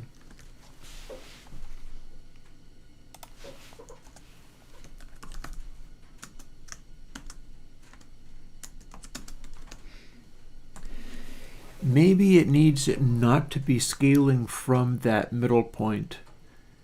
It's essentially working in such a way that even if I have a low frequency thing, we end up with the center point, which is supposed to be the filter cutoff, and then it's getting reinforced heavily by nearby samples.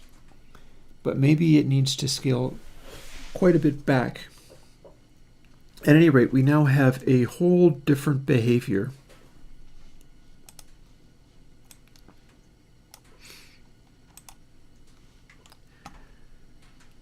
Where we may be cutting things back too extremely, but this will at least act differently as far as those wide window settings.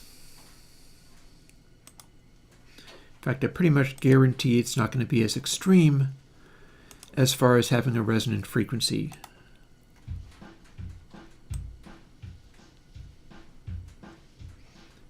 See, not as extreme.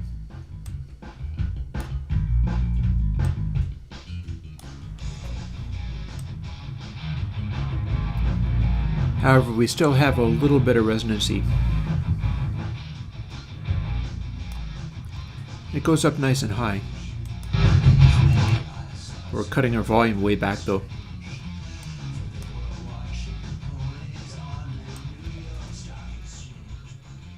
And then the wider the window,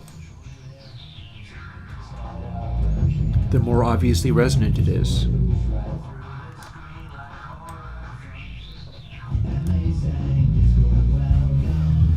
But this is the same behavior that cuts off everything above that frequency.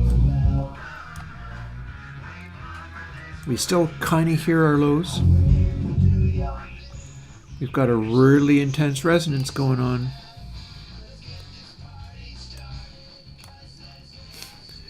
So there's a setting for making this correct.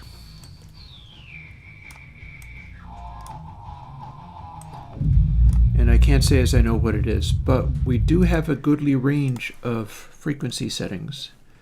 In fact, let's exaggerate that even more.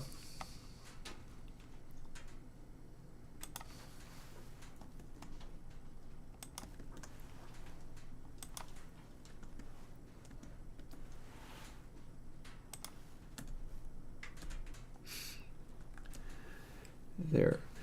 That should get us some lovely low frequencies. And then we apply overall scale. Window is using overall scale. Hang on a second. Let me find a more appropriate setting. Doesn't get to be larger than 998. But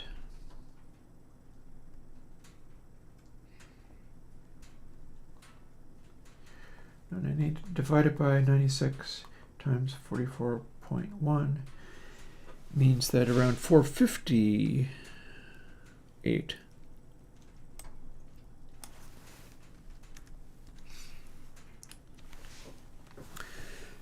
will give us 96K as our maximum window. Honestly, I could be doing it with 192 as the max. It will force it not to go beyond what it can actually handle. But I don't know, it's just a thought.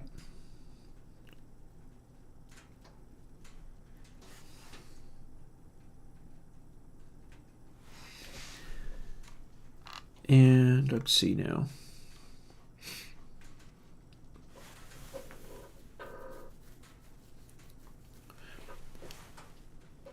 I know. Let's use more of these, like this can be the multiplier.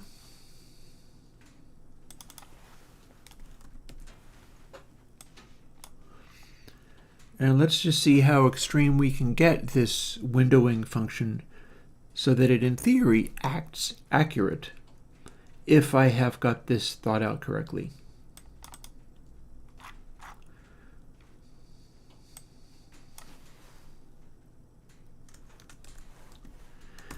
We're going to call that taper because that's the part that it affects. And we're already using taper for something, so let's not call it that.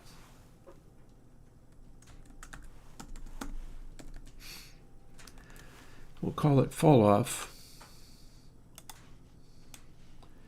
And this is going to become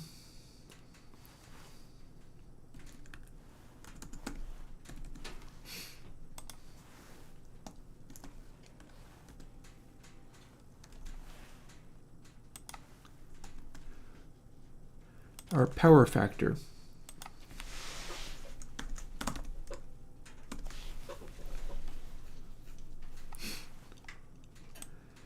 And we're going to make it 9 plus 1. So we know we don't have a 0. And we just put that here. Actually, we don't even need it to be an integer.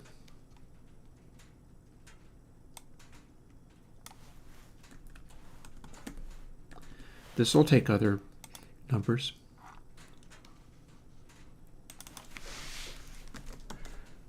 You can absolutely do a power factor of a float. Is this just an idea I had out of the blue? Not exactly. You'll see what I had in mind before very long, I think. But it's because I knew that Bacon-Paul's A equals 4 filter on 6 sine sounded so cool, and what it effectively was. Also, I've seen people talk in like industry audio programmer places where people are way the heck smarter than me, but aren't apparently trying these things, so whatever. And I've seen people say, oh, you can make just about any filter you want with enough biquads and an FIR. You just combine those things and you can do anything that you wish. And it's like, okay, fair enough. Not that I necessarily like the sound of FIRs very much, but all the same, seeing as I've not actually experimented with them, why not give that a try? And rather than assuming that you have to do a loudest sample being exactly at the middle of the FIR and incur that much latency, why don't we just do something else? And so that's what this is going to be.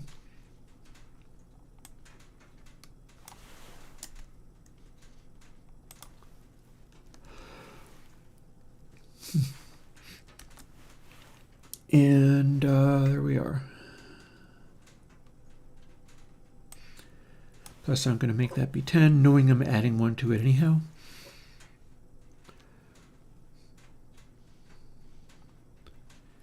Good enough.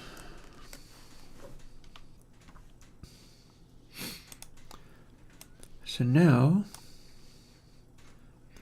assuming that I remembered to use that, yes I did. Now we get to see whether we can tame that bright, shrill noise that we had from it being obviously resonant.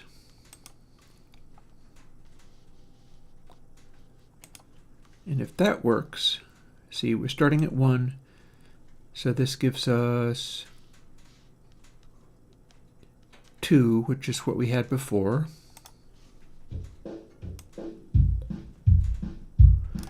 That's our lowest pitch, apparently. We've got a obvious resonant quality.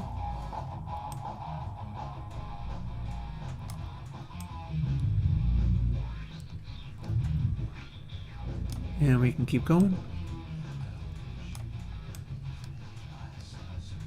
Up past a certain point, it stops working. We're doing too much.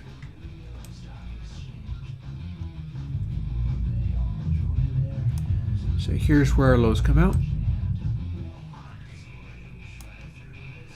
There's a frequency. Frequency is consistent with window size. That's good.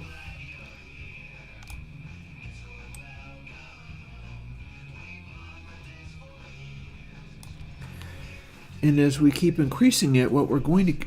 Oh, I think I have an idea. I bet I know something I could do. Because what effectively we're doing is taking away literally all of the ability for it to do anything. And that's not necessarily optimal. So let's quit out of here for a moment and make one little alteration.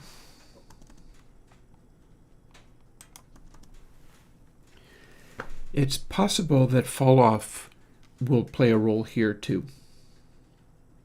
It could be that we need to use that in some way, but for now, we're going to start with this like this and see whether it does any better. Because we had the super intense resonant thing at the point that it was still acting very resonant. What we're doing is trying to take away the outside edges.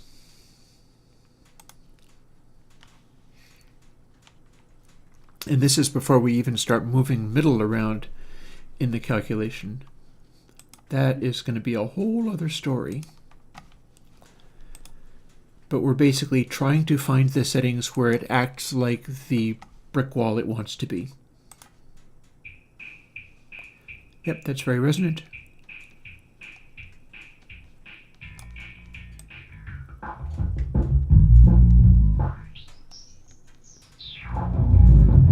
Okay, we are doing our resonance thing of being a little too boosty. And if we don't have that, it's just a really wide resonance.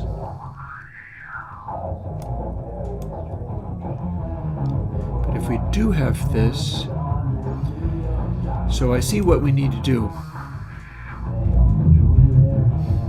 We need to apply this whole thing at a, watching my exiting stream? Do I have a stream that's exiting? So having now done this multiplier, we now need to scale everything by an amount. And then we might get into the neatly calculated, really tight, focused cutoff that I was hoping to see. So we need to do this, and then we need to do something else. So back to these controls, fall off, scaling is Control E.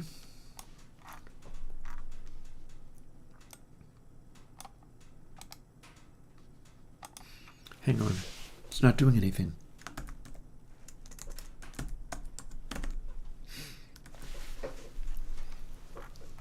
And so if that's full crank, we apply everything, but if not,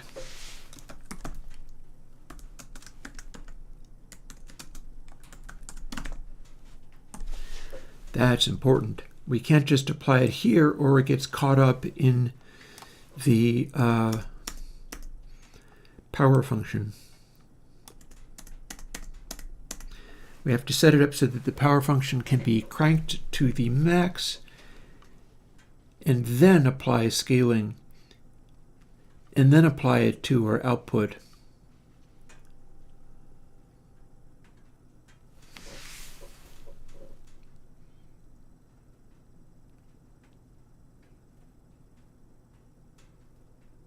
Or, okay, so power 1,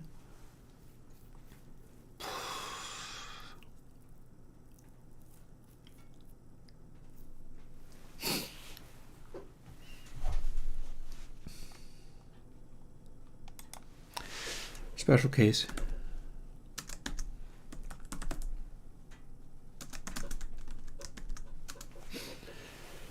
So if it is, it won't matter if the taper power factor 1 to any power is going to continue to be 1. But if it's not, we're not at that pass through the regular sound at full crank yet. So that's where we scale it back.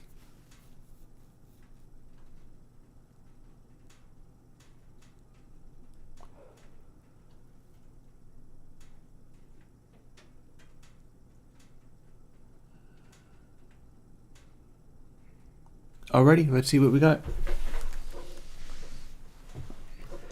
Getting close to the point where I whip out the noise and start looking at what this measurement actually is, because we've been super far from anything that would actually work properly, but we're getting closer and closer, if all goes well, to something that can function and work.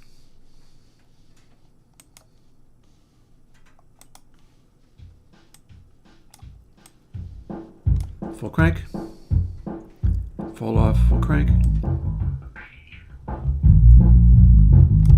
and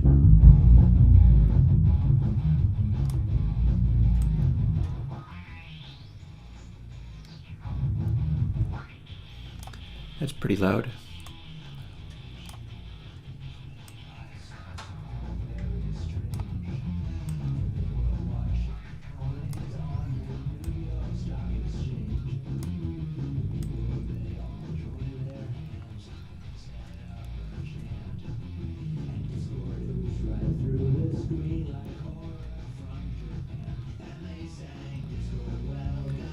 So there's going to be a place where those S's go away.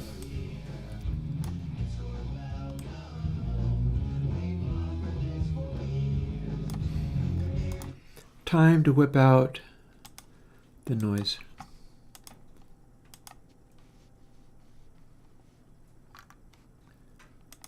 Not there. Sound. Noise.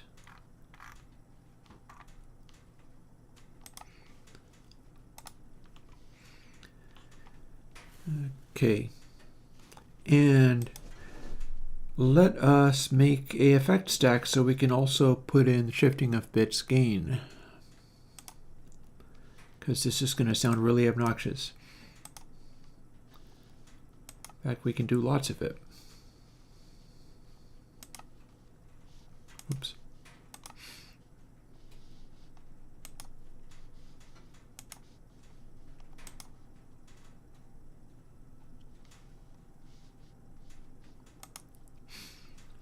And we're going to want to look at what that's doing. Should be independent of volume, so I can just run this.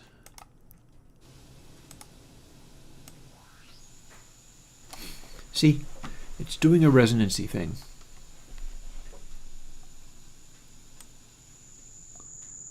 That we can make be louder and louder.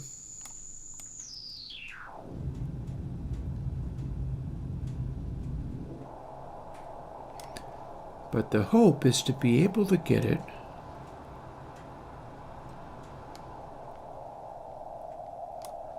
to act like the brick wall filters that FIR filters can be.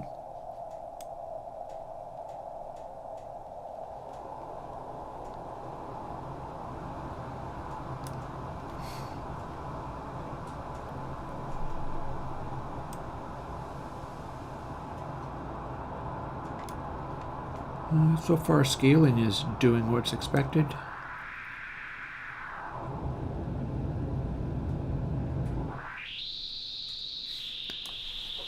So here's where we run into issues.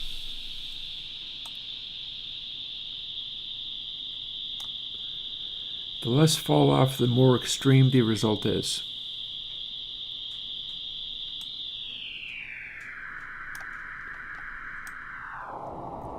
Although it's doing a lovely job of including that sine wave we have built into it. Or, if output, well, no, that's output. Scaling. If scaling is less, we get our original noise back. It looks like all we're getting is the resonance. So I feel like my calculation, let's use a smaller window.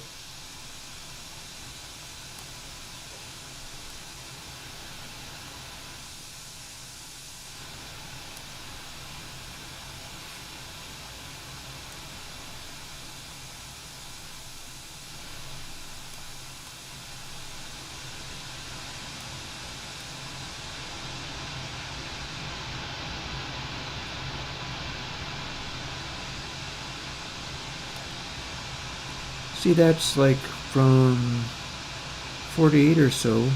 That's a cut anyway.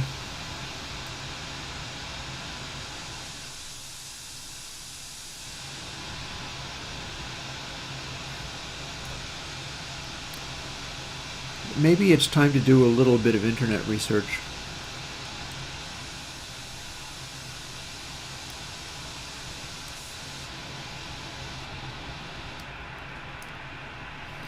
Because we are able to do this all day long. But my idea is it wasn't supposed to do this. FIR filters are just little tiny convolution kernels, and if you calculate them out just right, you can do linear phase filtering with them. I'm having a lovely time doing linear phase filtering that happens to be resonant. It's delighted to do that. We can be as resonant as we like. And it looks like we can hit a point where it's a nice, neat resonant filter that gets sharper the larger window it's in. And that is what you're supposed to get. So as near as I can work out, what I've got here, through probably just a process of simple overlooking something, is just taking the sine wave and making a resonant filter. It's not a brick wall, it's the resonant filter. So it's going to get rid of everything that's not at that frequency, which is all well and good. I just didn't want to do that. Cool as that might be. It's doing a pretty good job of it.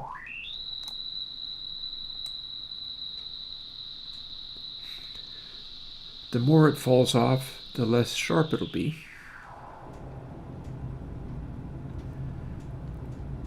And it can get less of a handle on lower frequencies because that's the nature of a windowed FIR filter. It's going to have more of a handle on stuff that fits within its window.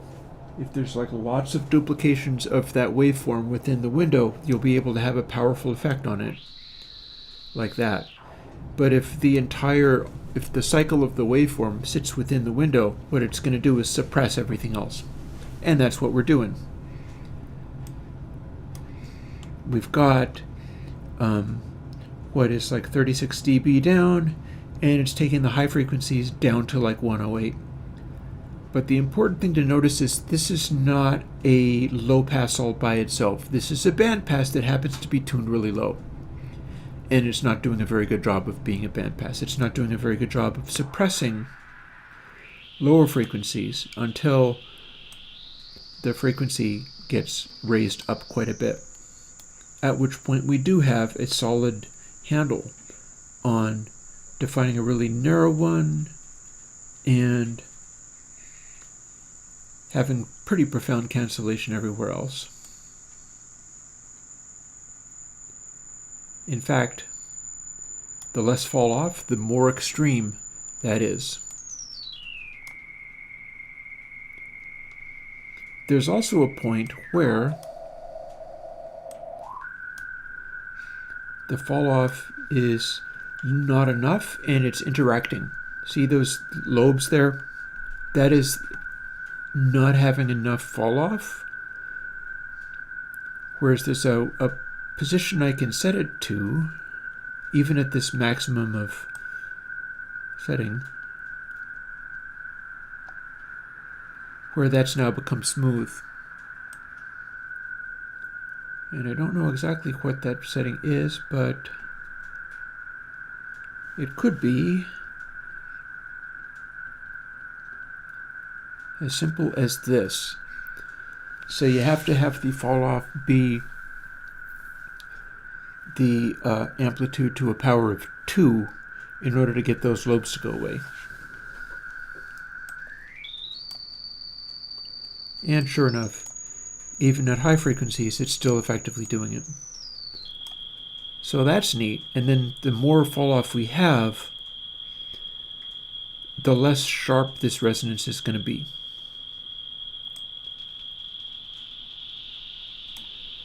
And the narrower the window,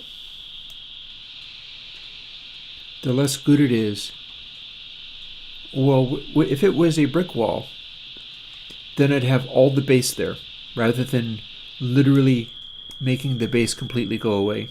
Like, window could be as large as you want, and it would just have a super sharp cutoff at that point, and then we'd have full volume everything else. So I need to look up what you do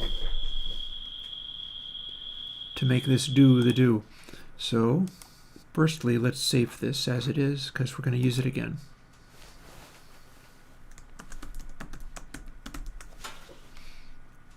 We're not actually using the prime yet. But if I use the substitutions for primes, we're going to still have a resonant filter, but it'll be able to get a much tighter resonance on the low frequencies. That's going to be interesting. That's also not something I need to worry about right now. So this currently works. I could throw on another log on the fire. Let's do that. We get one of these logs instead.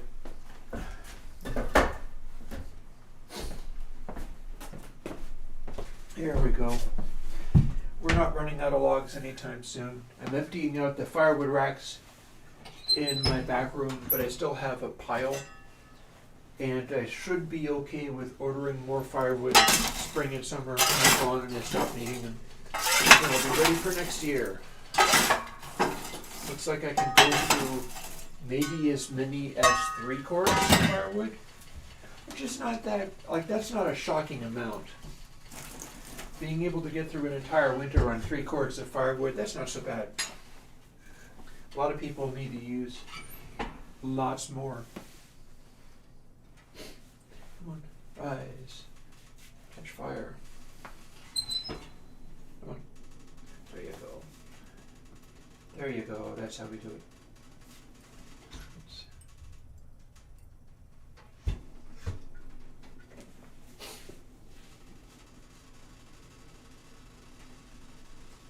That'll go for a little longer. And then I'm going to go on the internet and start looking up what that stuff is about. If I could even see the plotting of a convolution kernel that would do an FIR brick wall, I bet I could make it work. I'm missing something important, but it's probably not that big of a deal. Catalyst engaged. I think I've boiled my little kettle dry. That might be a good enough reason to go and fill it up. Give me a second. Which also means I can take my cup and rinse it out.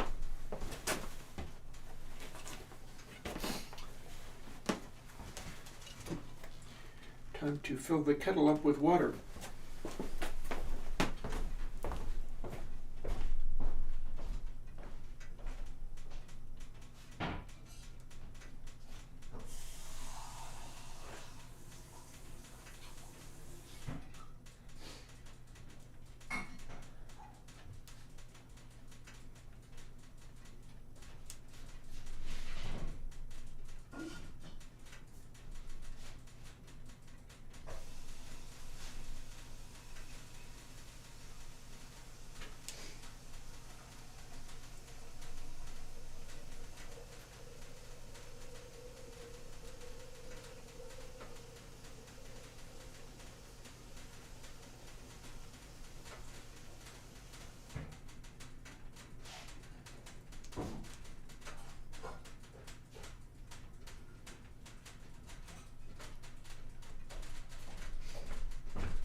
Here we go.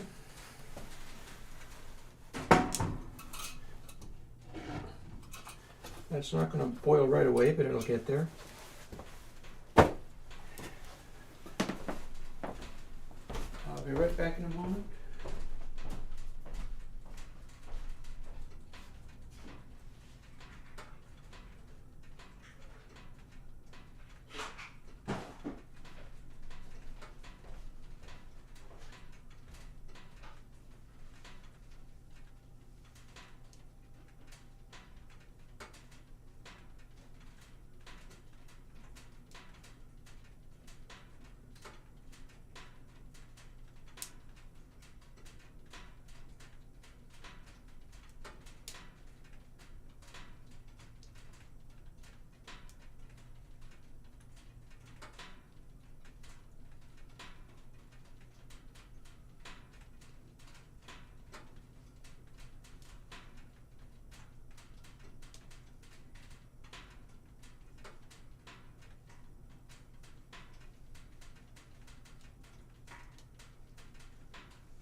All right.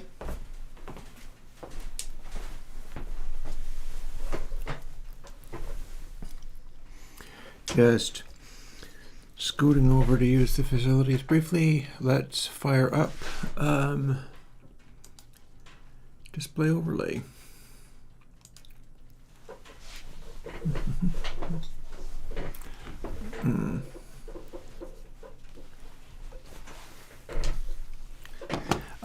Fir is in fact a kind of wood. Yes. It's fir would probably last longer than pine. I think it is a coniferous tree.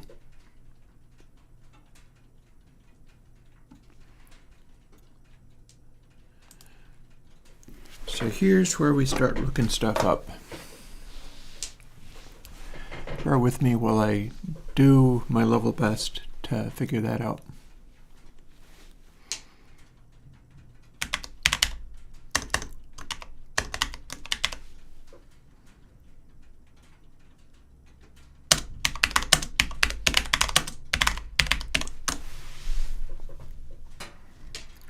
Generate a fair filter kernel.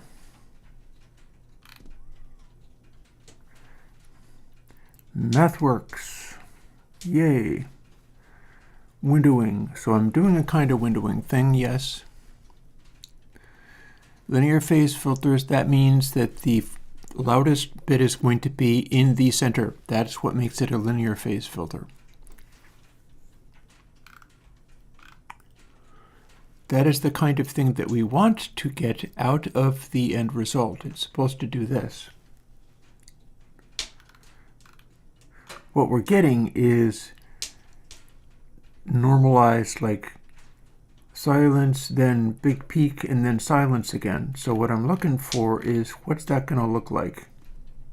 This is somebody doing filter calculations.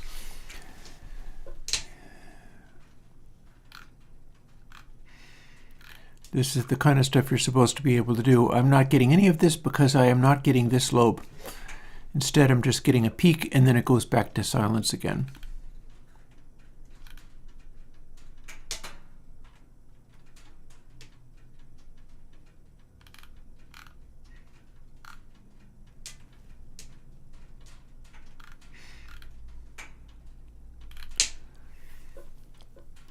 So that seems well and good, but it's still not telling me the difference.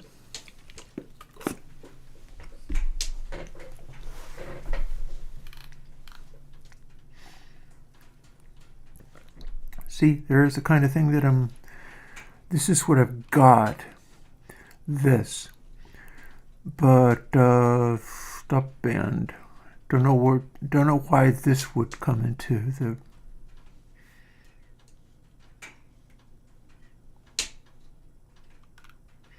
Because I can do this quite easily. That's not a problem.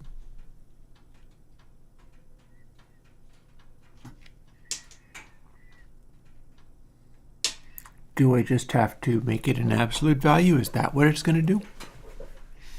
And then decay it like that? Seems a little weird.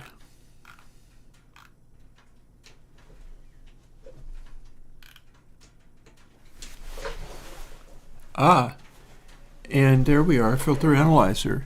So that's the kind of thing I would expect to see. This is what we're producing. A loud point there, and then see how it's like boop, boop, boop, boop, boop, boop, boop. This is a near Nyquist filter. See, 62 tap low pass filter with a half Nyquist cutoff.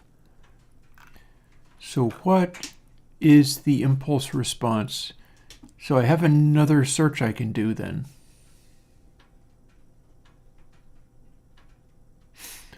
I can search for the impulse response of, and it's going to be what's called a Dirac impulse. Dirac impulse is one dot, no samples around it. Everything is silent around it except for that one dot, and it will show you what the impulse response is.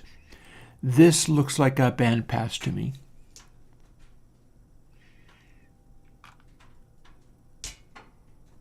Yeah, we're looking at that.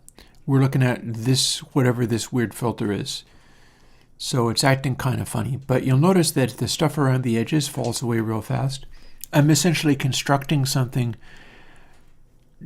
surely purely from just a sine and making it do stuff. That's not going to be correct though. So here's a better concept.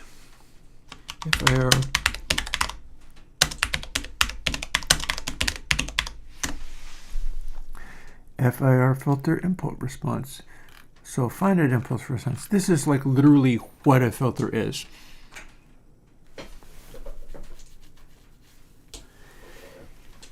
And I'm basically trying to generate coefficients from scratch rather than finding them using the normal means. Because I feel like I can make weird things happen through using abnormal means to do it. Ideal IR filter and then truncates the impulse response. Well, that's fine, but not exactly what I'm doing.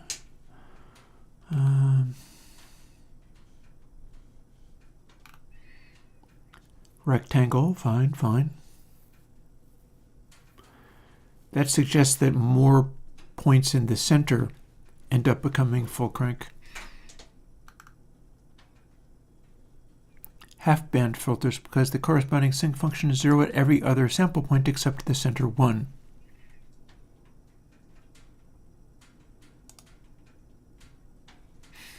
So that is a low pass, but it'll take the top end off by a factor of 1 octave. So if you're at 44.1K, you'd be able to make one that was exactly 12K and above takes everything out. And you can do it in downsampling, so that's fine. But there's not enough to this for me to go with. Moving average, I know what I've released that for a filter. Moving average is just take a string of delayed samples, add them together, and scale them.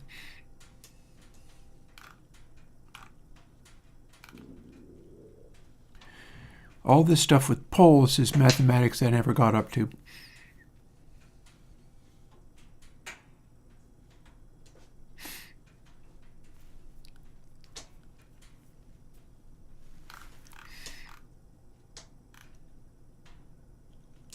Perhaps FIR transfer function?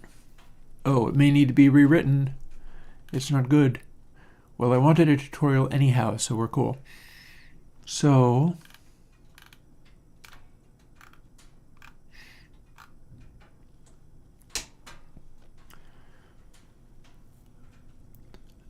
sine plus this, so we start with that. So what else can it do? It's a filter.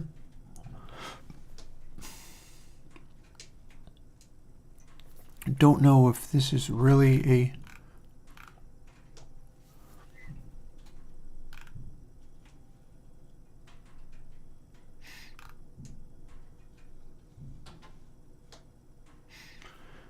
performs better when it's a double-sided filter. That is the same as what we're talking about, a phase linear. I am still not getting what I need. Oh, that is where we are at.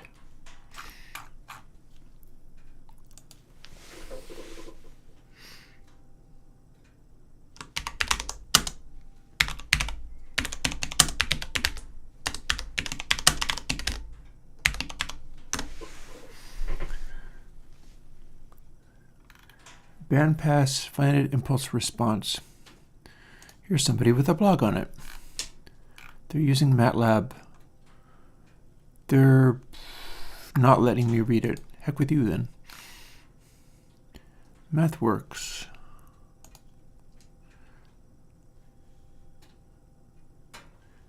Okay, so that's frequency output, and also phase is being shown there.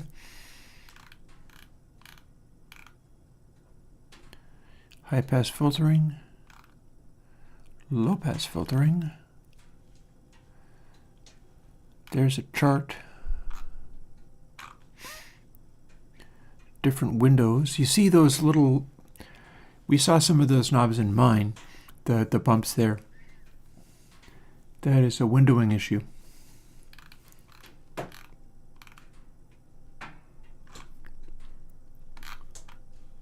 Apps, Filter Designer.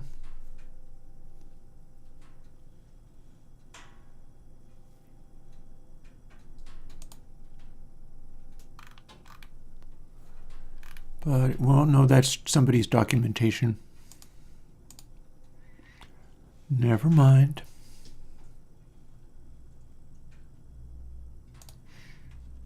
Stack Exchange signal processing. They're always throwing this stuff out there. I did not get this far as to be able to work with these Here's another way to look at Dilip's answer, like this. Gosh. Okay, no further answers.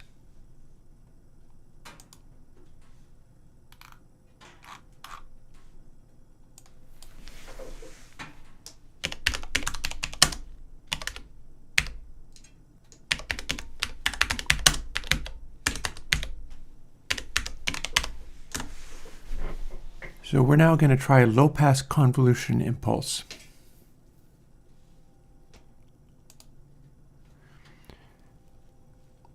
Uh-huh.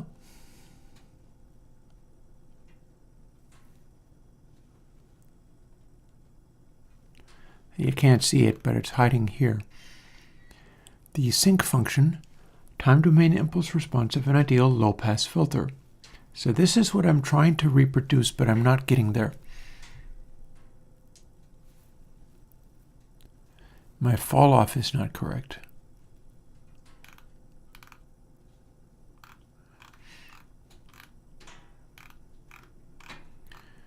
There's a bunch more of this stuff. Here's multi-stage filters. I can do some of these using, like, this is the kind of stuff that I'm doing using the biquads. You stack up biquads correctly. Don't have to be Butterworth either. I'm going to be doing Bessel. That's something else I could do a little bit of today. Right now, I'm kind of obsessed with where this is at.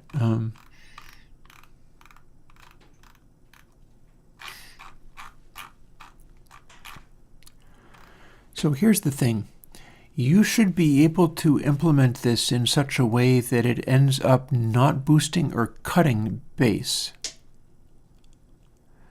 This is a low-pass filter, but if I attenuate this real aggressively, it doesn't necessarily, and you should be able to stretch it. But my method of taking the loudest point is not working effectively. Like this is 1.0. So sine pi x divided by pi x. Well, maybe that's my mathematics right there.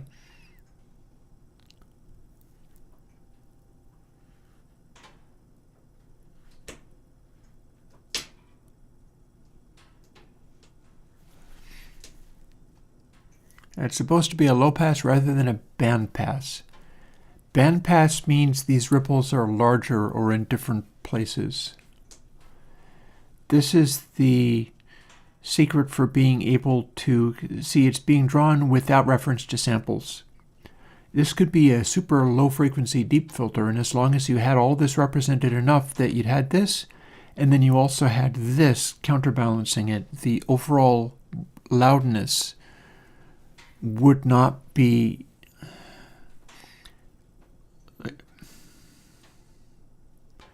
and I'm pretty sure if you extend the ripples infinitely. So let's see, what do we have here?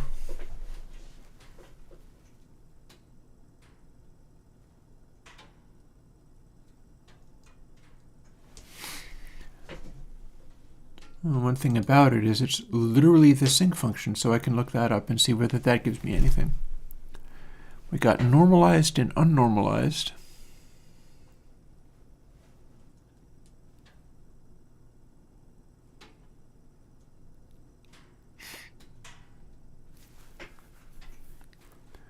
This is clearly what Bacon Paul is using for making his one. I'm just worried about being able to make it work. I'm pretty sure in this math stuff, if you have the thing right next, like pi right next to x, that is pi multiplied by.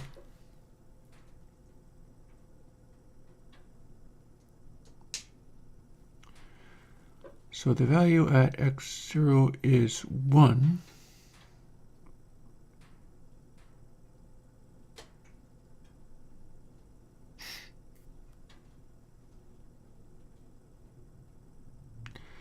We appear to have the time dimension measured by pi. That's interesting.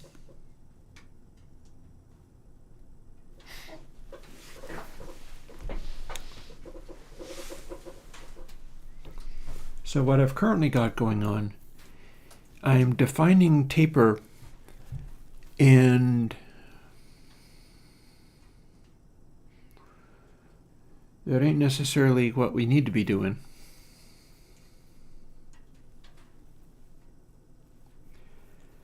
And I'm defining the sine factor. So here, let's skip over. Oh. So here's what I've got, which is not this, not at all. After this point, it is not correct. So, FIR offset, that's the amplitude of what it should be. And I have currently got it so that at this point where it says FIR offset, that is going to produce a raw sine wave at full crank. But what I have to produce is this sync function.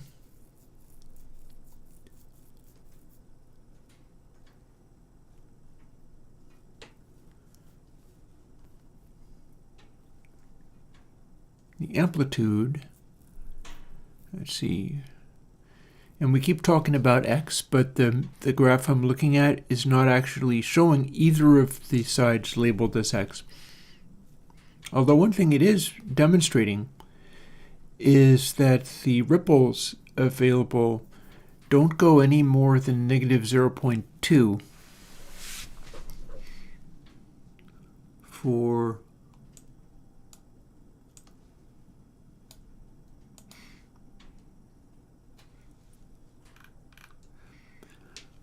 what I've got is something where I can do a sine wave, and that center point I've got fixed and doing what it's supposed to. And then it goes to negative 1.0 and keeps going indefinitely.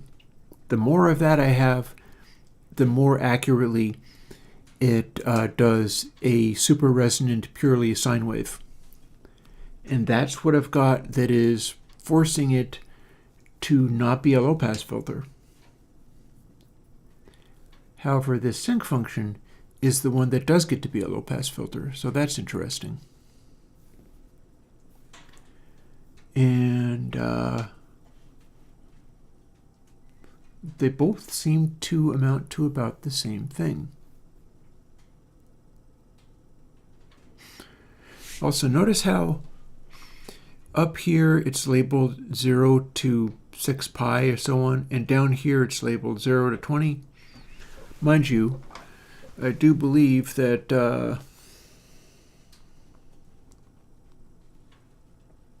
times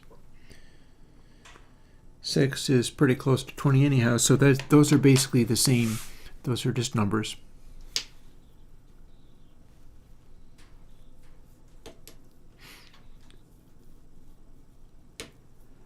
And it looks very much like these are just scaled values. I'm not sure they are, but it looks like they are.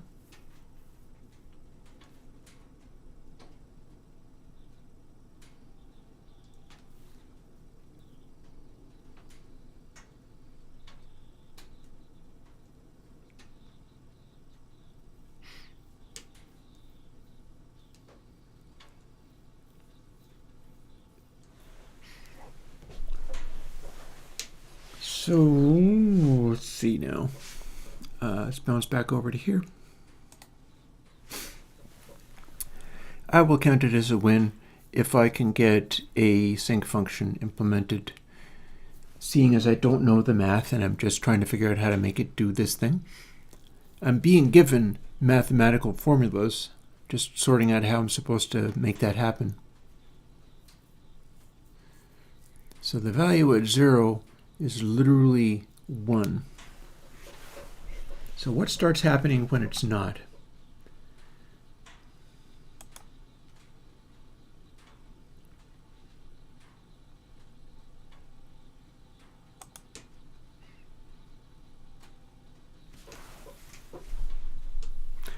Nothing special about FIR filters. People just know how to do them, and I don't, so I'm trying to learn.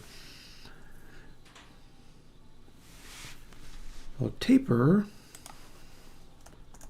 that's actually fine. And in fact, I will be wanting to use taper as a gain level.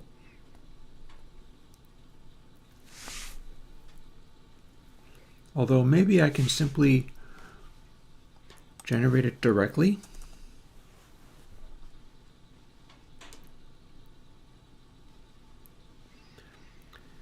See, we're going through this cycle here.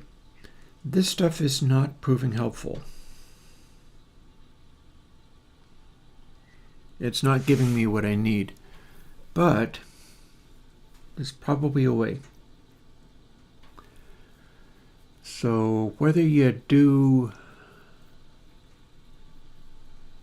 normalized and unnormalized seems to be a factor. Like, that's just the frequency you're at, I think. So here's the thing.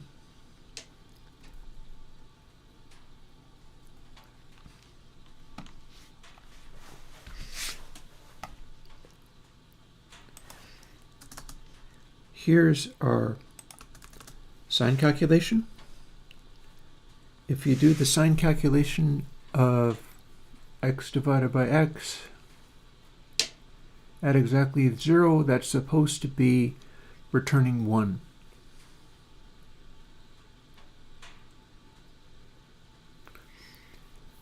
X is the same as this.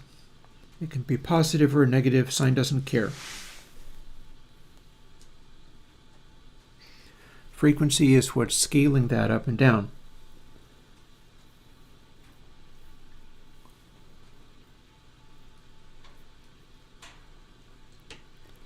And we're dividing by something, so that's interesting.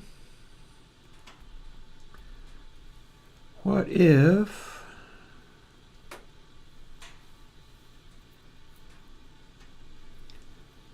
because it's working out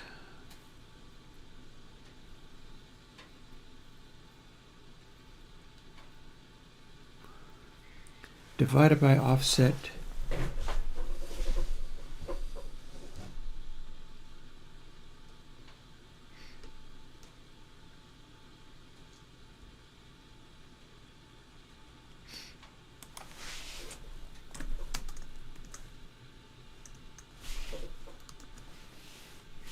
hang on, that's not right at all.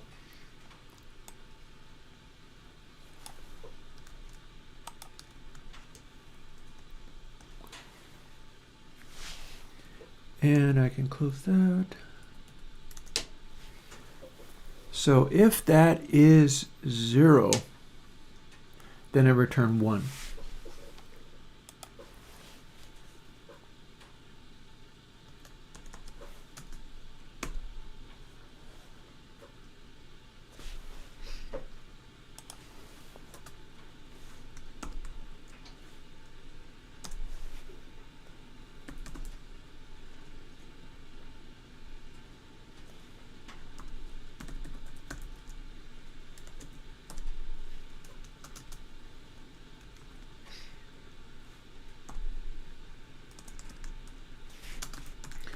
If it's not 0, then we can divide it by it.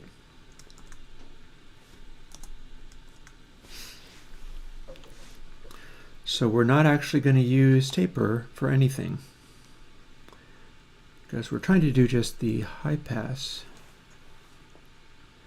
As fun as all this was, which was, it was not fun at all to do all that stuff. We might be onto how it's supposed to be this time. And that's worth it in its own right.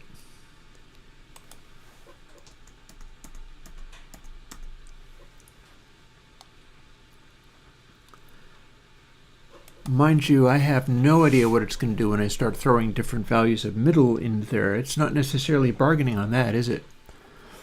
That's a whole other story. But we'll see. We'll see what it does.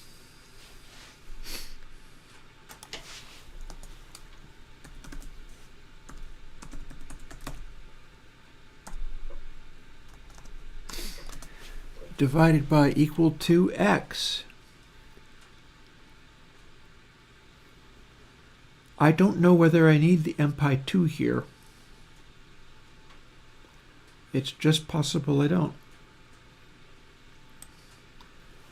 Any rate, since that is not 0, we can divide by it. Let's see what it does. And let's close that off and assume that it is going to honor the formula that we started with.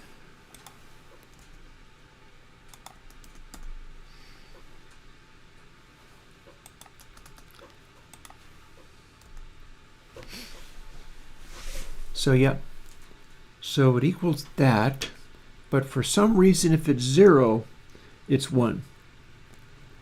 And everything, maybe it's simply because it's being divided by what is a ridiculously small number.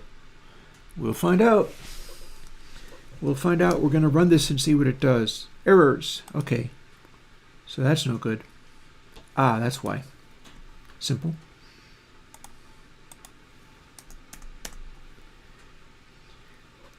It is not outside the realm of possibility that we just got a sync low pass off of Wikipedia.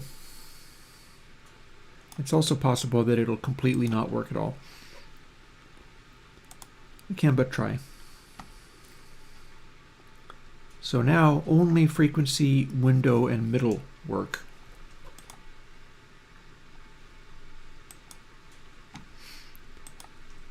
We're going to see what this does. So, do you make a noise? Ah, look at that. Look at that. That's looking much more promising.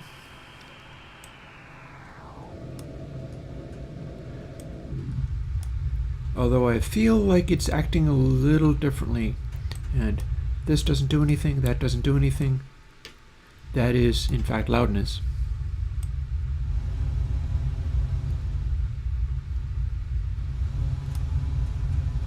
So it's able to do its thing, but it's shifting its volume level a little bit. But that is what a sync is supposed to look like. Look at how clean that is. Love it.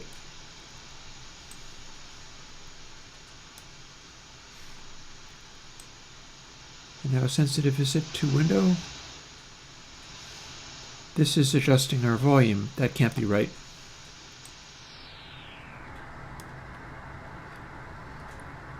That's what a sync is supposed to do. It's weird how it has this stuff going on.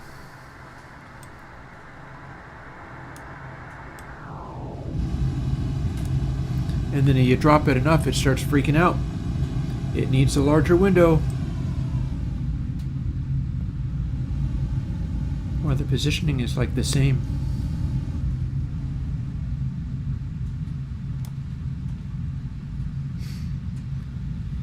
And we've definitely got some funny artifacts here, although that's like a really sharp 30 dB drop, so that's cool.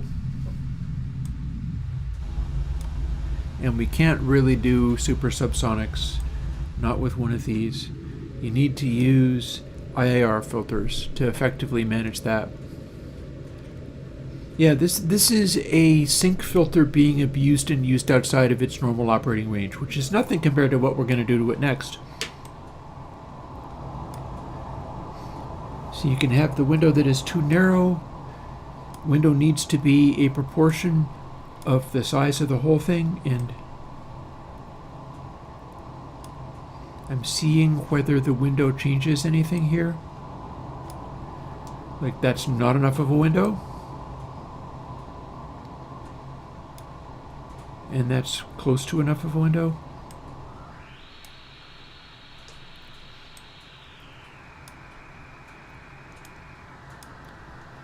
And we can basically keep making windows and it'll still do that lovely crisp fall off, but it isn't a complete stop band, is it? But then we can do this.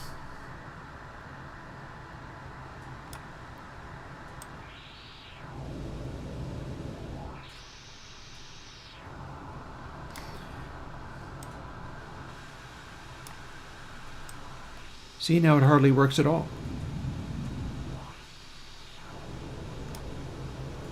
Because it's a sync interpolation, but we're not using the full sync algorithm. Instead, we're doing something else. But you can get it to do.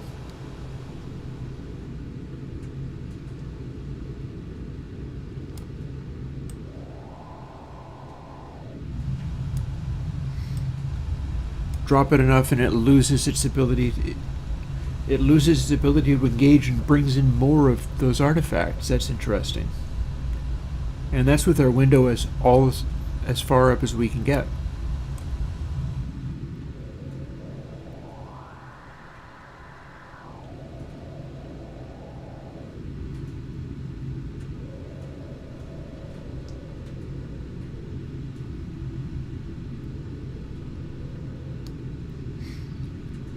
You notice that there's different frequencies that I can have it set at, where if you turn it down, the high frequencies will go up. If you turn it up, the high frequencies will go up. Probably having to do with this middle setting, which is expected to be a lot smaller. Also, we have not yet tried doing it with the prime number thing. Yeah, Colin, we got there. That's the thing, is the sync in the time domain is the brick wall in the frequency domain. I was not calculating a sync up to this point.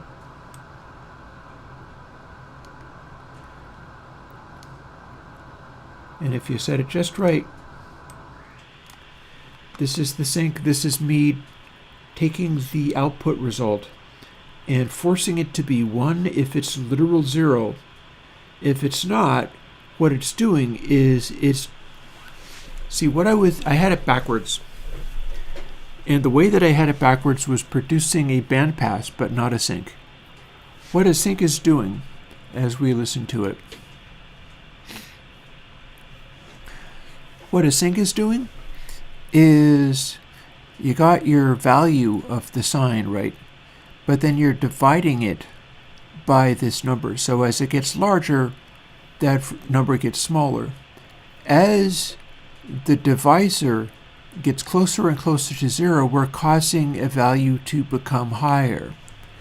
Because sine x divided by x, it starts ramping upwards and getting closer and closer to 1 the closer you get to dividing by 0. When you hit divide by 0, you have to put in 1 because it'll break and explode and blow up. But if you don't have it as quite divide by 0, well, then you can have your sine function. Rather than having that offset that I put in, where it was plus pi, plus half of pi, plus pi m underscore pi underscore 2. What I had was something where I had offset pi so that it was automatically sort of at full crank and a much broader effect on things. What this does is the point where it hits 0, the waveform of the sine should be sweeping through that 0 point, not up here at 1. But because it's the sync function, it forces it to go up to the point of 1. And that's why it's doing what it does. It's very cool. Very, very cool.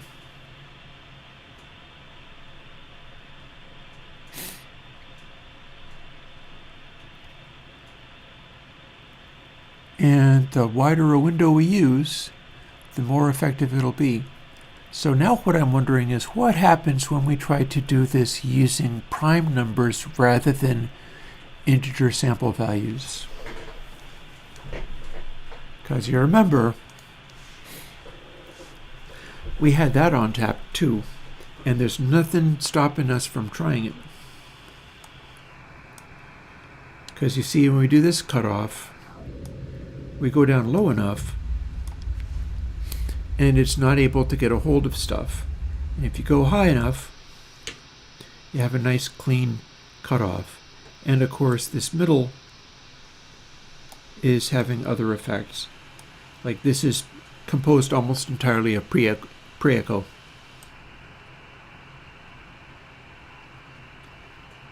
weird how effective it is. This is really acting very similarly no matter what middle is set to. That's interesting. I did not expect that.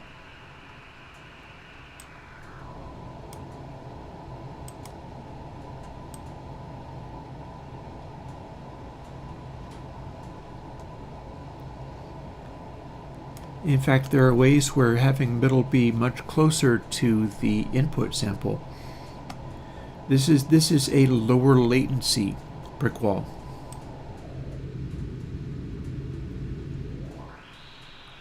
But it's cleaner than this, because that has the phase equality, these little notches, but you can just offset middle.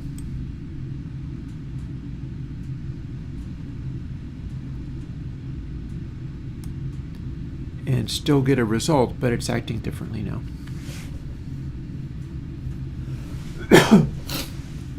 Although I must say with this, what we are doing is, in fact, we are simply truncating it. That's why it gets louder and quieter. See, louder when the truncation is not working correctly, quieter when it's fine. And this lobe of the sync function is doing fine for itself. So essentially, everything we do with this is just truncating the window. When we do this, it's simply truncating the window. So this unpleasant noise this is where the window is lining up suitably, and then the higher noise you see on the end of the thing there is because the edges of the window are acting the way that they are. Which makes me wonder whether I can truncate the window differently. So let's have a little play with that, seeing as we're doing this and all.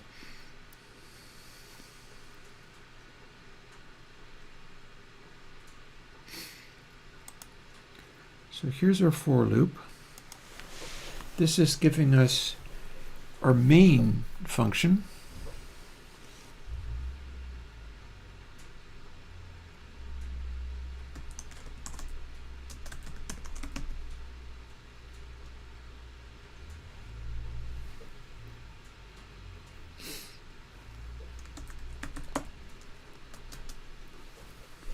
That can be grunts.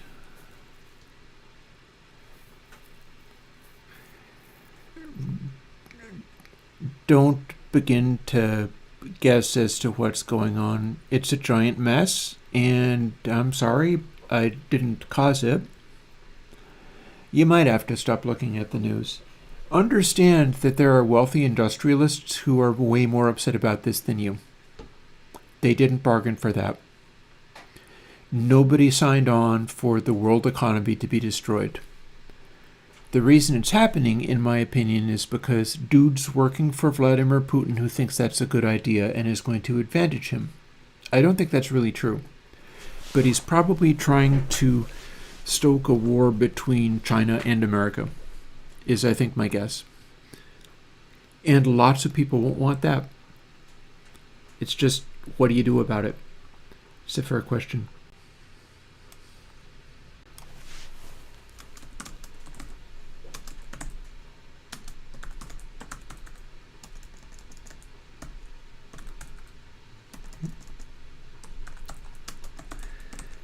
That is one reason why I'm doing a work stream and getting really heavy into coding, is because, granted, I'm like rediscovering what other people do, although in fairness, what I'm doing here is not exactly the same as what other people do.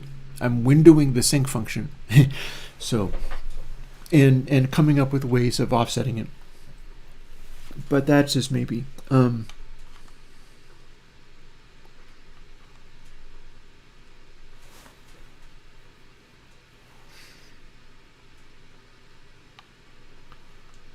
Also, don't mind me looking at this. Oh, I remember now. So sin prime offset is what will get me the results. Yeah, I mean, the one main thing that you can do is not freak out. If people let everything blow up and go all to hell, we can't really do anything about that anyhow. And if there's anything positive and constructive that you can do, well, that's good energy put in the universe. Let's continue with this. I may be able to come up with a interesting sync interpolation. Not sync, that's not actually what it is. I may be able to window the sync function in a cooler way. We'll find out. Let's see what we can get, seeing as now we've got the sync function with its low pass features working properly at a certain amount of latency. That's kind of neat, anyhow. It's really good at being a sharp little cutoff. It's really good at doing that. So let's see what else we can do with it, and whether we can make that window not act funny around the edges, because that's what it's doing, is it's acting funny around the edges. So sine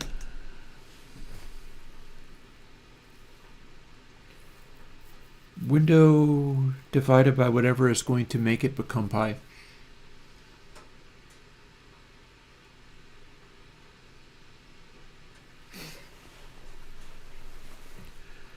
So how about offset divided by window?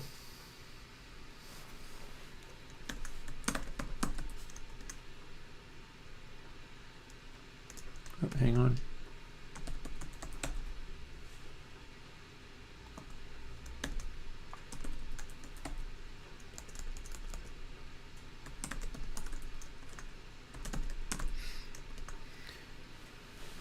There.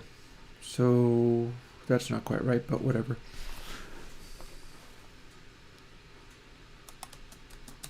So we got that much. So that is going to go from 0 to 1.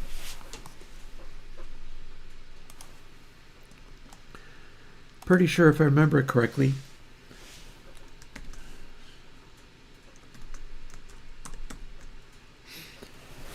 that goes from 0 to 3.1415. That means the center of it is going to be 1.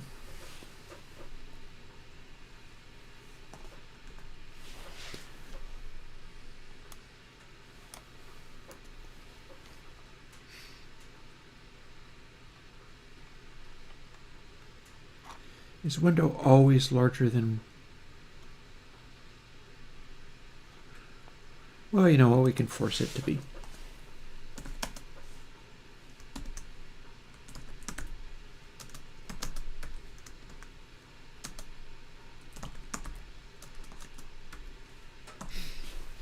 There we go. Now it's forced to be at least 1.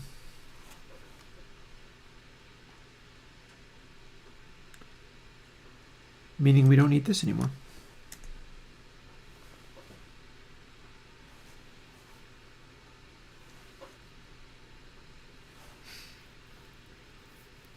So we got that going on. Window gain seems about right, although I'm not sure that applies to what we're doing here. I feel like maybe it does not.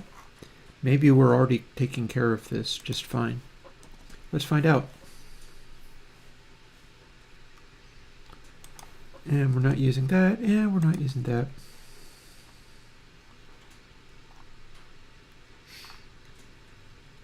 A, B, and C. Alrighty.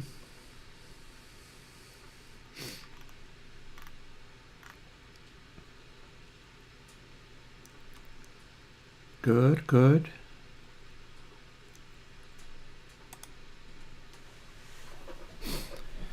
And finally, let's not even make this a value.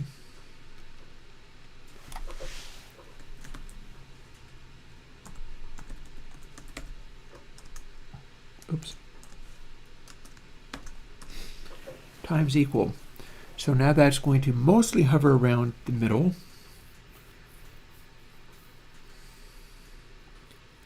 I could perhaps even adjust that.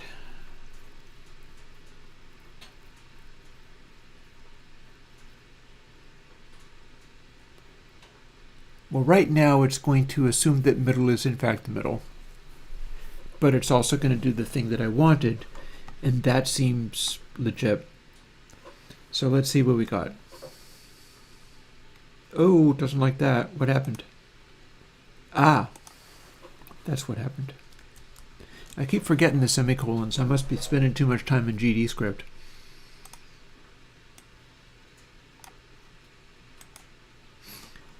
It is said, or at least my brother used to say, if you learn 2 programming languages, you can learn any number of them. But if you've only ever learned 1 programming language, you're kind of stuck there. So I'm beginning to have the experience of getting stuck with dealing with more than 1 programming language. Now let's see what we've got here. Prime FIR. Do we have to pad it, or are we fine? Alright, that's loud. Let's not have it be that loud. Please be less loud, thank you. Ah, but now windowing is working correctly. Don't care about this, don't care about that.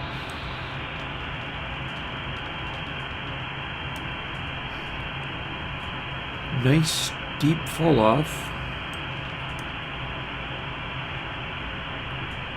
Widest possible window.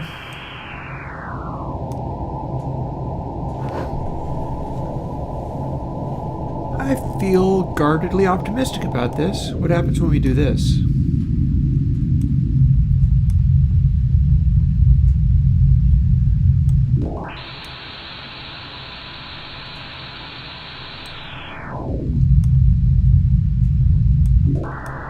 We've got a tendency of accentuating the bass, and that's not necessarily correct behavior. I'd like to be able to compensate for that.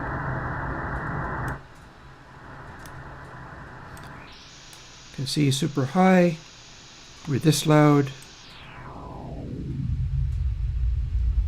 and then the lower we go, we're outside the window, but we have a lot of extra gain, which is not there. Like we're at like minus 6 dB compared to minus 24 peak. So that's a big change, and I wouldn't want it to do that. Gonna have to figure a way to deal with that. Granted, I don't think anybody anticipated that I'd be using an FIR filter this far outside of its window. But I feel like the windowing is doing a good job. Look at how much it's canceling out the quietest stuff. This is a windowing on top of a windowing. It's sine on top of sync, which is quite interesting.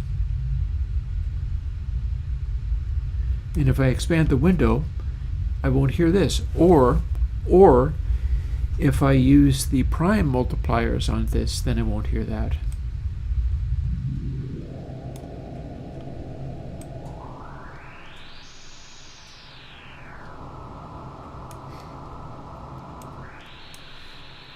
And I am absolutely loving the amount of rejection it's having way up top. That made all the difference.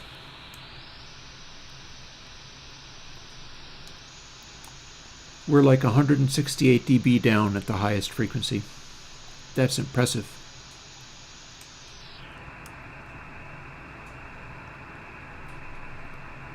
This could have uses in reverbs too.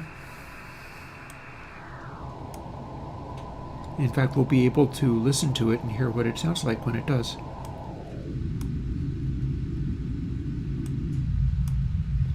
And then the lower we get, the more it's boosting the heck out of the lows, which I don't know why it's doing. Well, actually, no, I do know why it's doing that. We're so far outside of the... Here, I show you. The reason it's doing that is because in this function,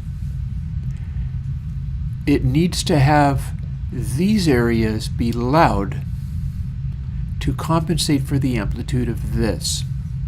We need to have these lobes be there. If we zoom out drop the frequency so much that the windowing function is cutting it out and only leaving this central spike, and then we've attenuated down to silence. By the time we get close to this, we've got an entirely giant low frequency boost. It's a rather pleasing sounding one. I'm kind of liking the sound of that, but that's why that's happening. And then if we increase it enough, we start to get into a zone where this comes into play, and then as the amplitude increases, we bring that in as well, and as we start ramping it up, back to coding stream. See, down at this frequency, we are completely beyond the range of the original window.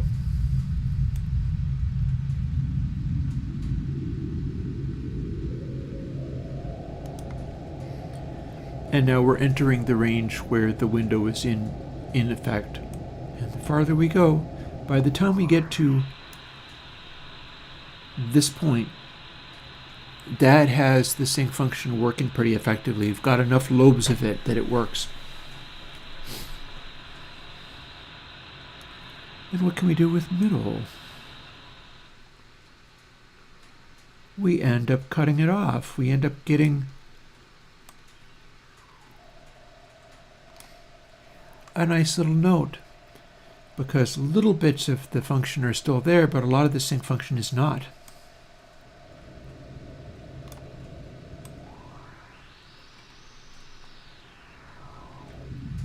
We do still seem to have about the same behavior, though.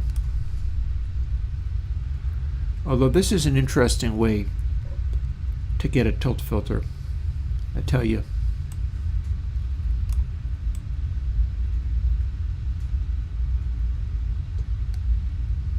We're too low. We can't do anything but get a kind of tilt filter this way.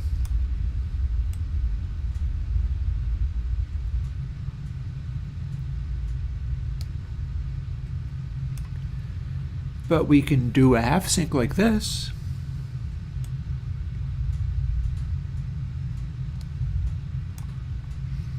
See, that's interesting, right?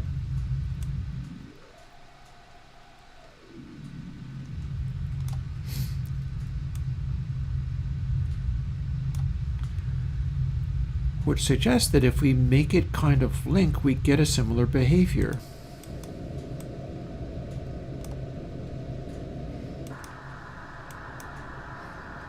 But no. No.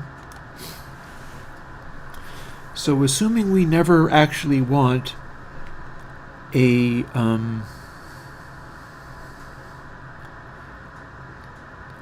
negative, like we never want this.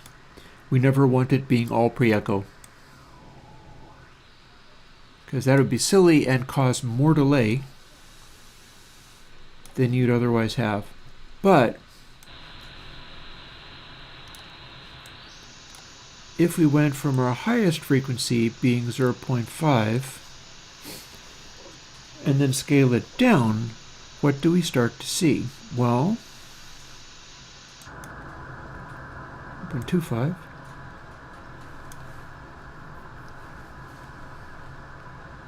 and 125. That's interesting. That's interesting. That's kind of a pleasing sound, honestly. I don't know if anybody's done this one before. It'll be real interesting to see what it does when I do the prime number calculation in there. Also, I don't have that anywhere near correct.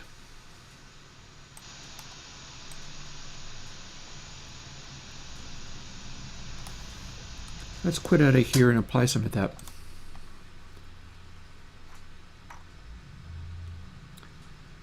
So here we've got this. And then B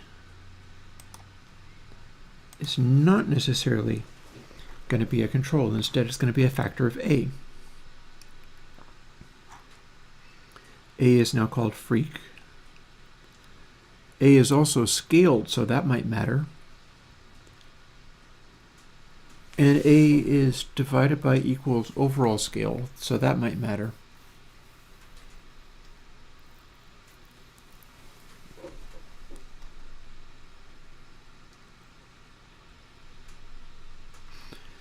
Well, let's see what we can do here.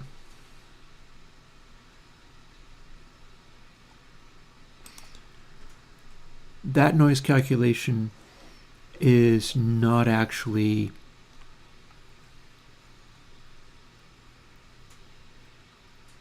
alrighty, so bear with me. We're trying to do a calculation where overall scale does not apply itself to window midpoint. So let's do this in 2 goes.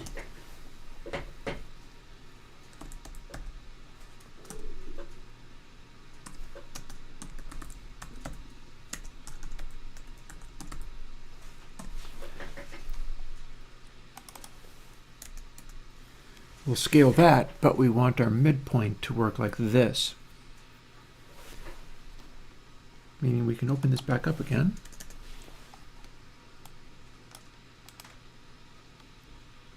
Edit all in. It's not going to let me? Come on.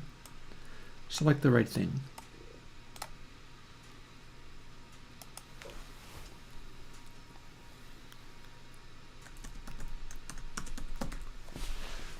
Sync point. And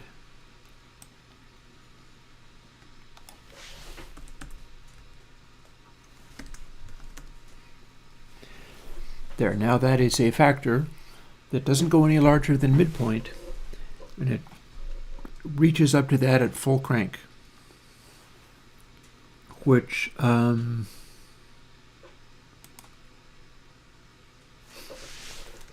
let's see if I can make it go right up to the maximum range.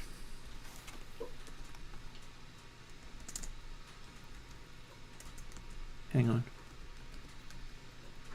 Is that going to do it?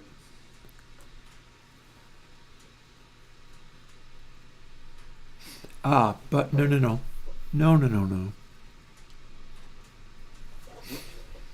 I do want that to start as 0 to 1 and only 0 to 1. So first thing we can do, I guess, is literally just try it and see what we get. That appears to be correct. Double window times sync point. Sync point is also a double. That part is fine. Build. I don't think anybody's tried to do a sync interpolation where it started moving the midpoint of the window around.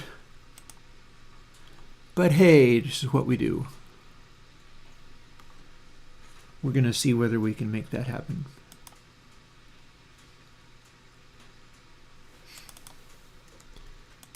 And no longer using those things.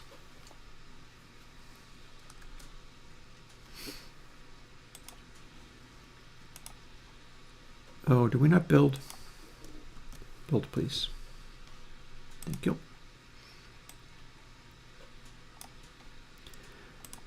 Boy, I'm going to have really earned my tacos today, I tell you.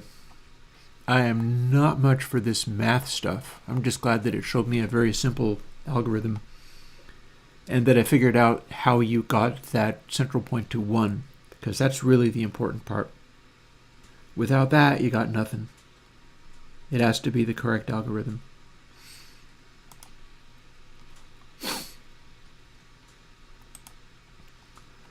Here's our noise. Here's our effect stack. I believe with this I have to cut the volume down some more, but I'm not completely sure, but let's find out. Yeah, looks like it. So this no longer does anything. So we're at about 0.4.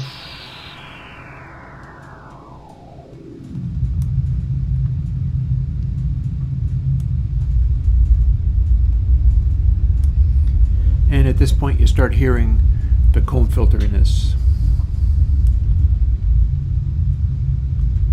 But you don't have to go that far.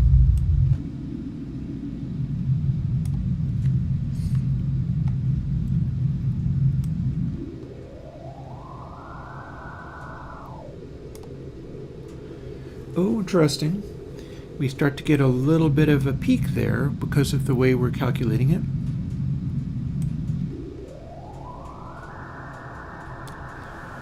Which is not necessarily what I'd want, so maybe I don't want to go there. However, at this stage it's working correctly.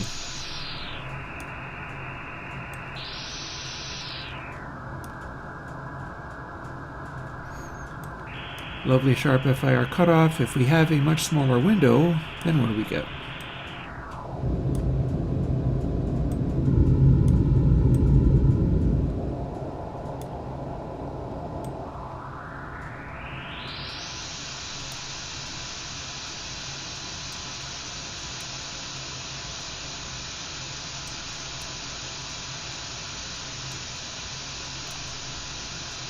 Funny how the window shape still affects that top bit there.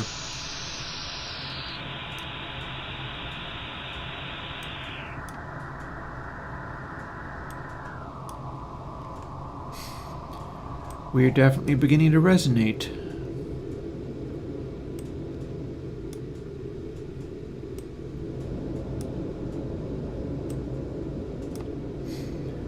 There's a vague naturalness about this.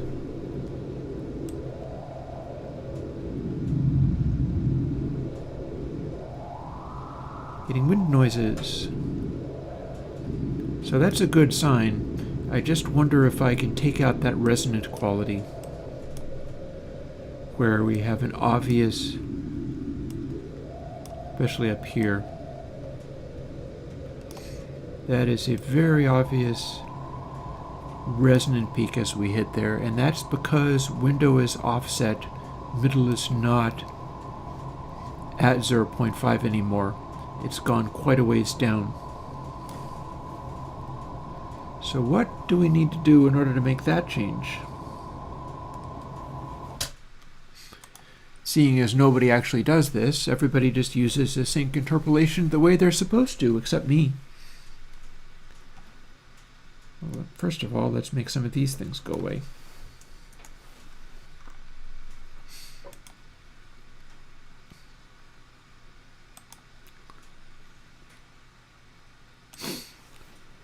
We'll have to rebuild, but it will mean I can delete this nonsense, because I won't be using it.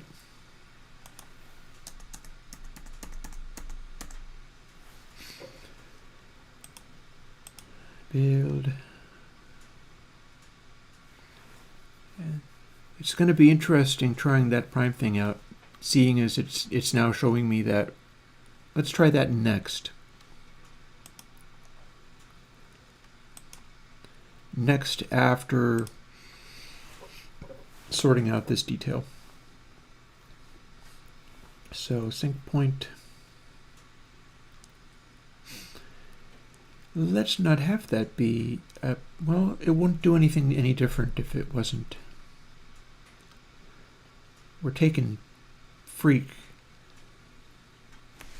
That is a accurate frequency calculation. It's just that sync point doesn't really correspond with it.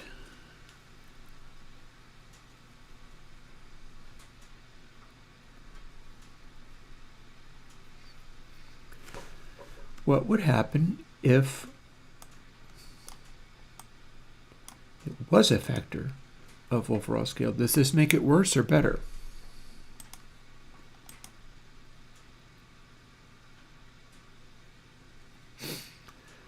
Or maybe because it's doing that,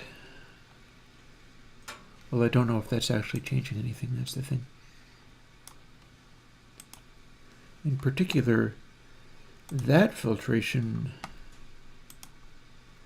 is on my original noise, and you'll see that's at 44.1K, so it's not changing anything with overall scale.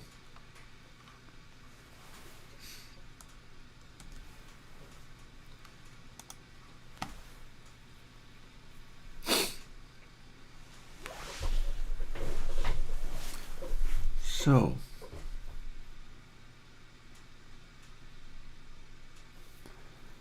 if our middle point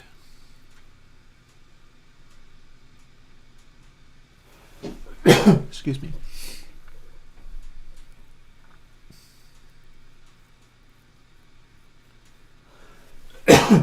Cat, excuse me, twice.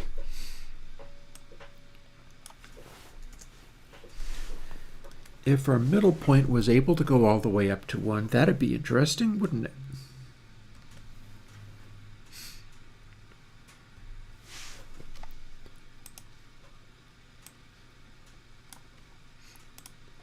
We're doing some giddy experiments now with this nonsense. Probably worth throwing another log on the fire.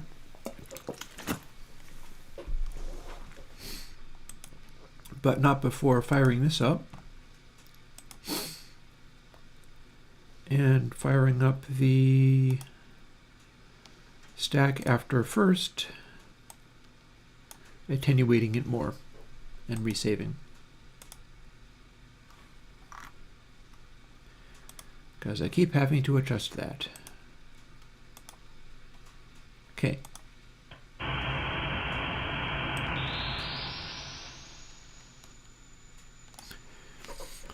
So maximum frequency means purely inverse.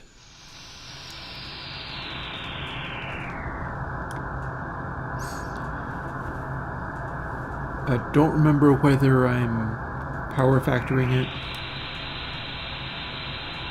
Probably.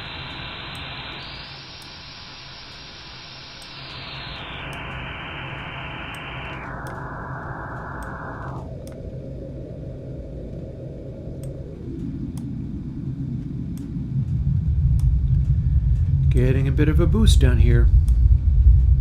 It becomes loud and rumbly.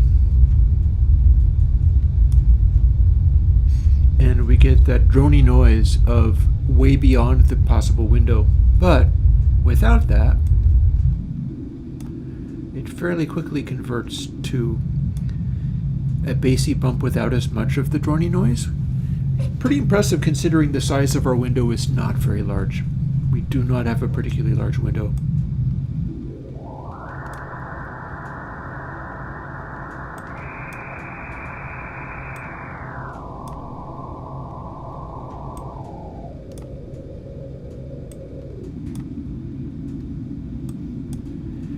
Yeah, so middle is being modulated here.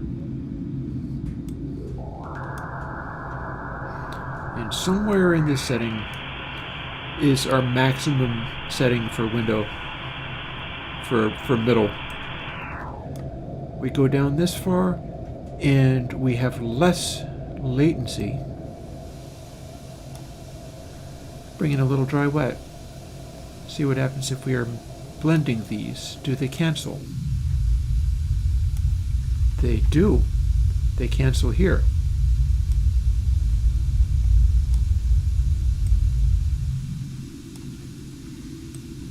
And here.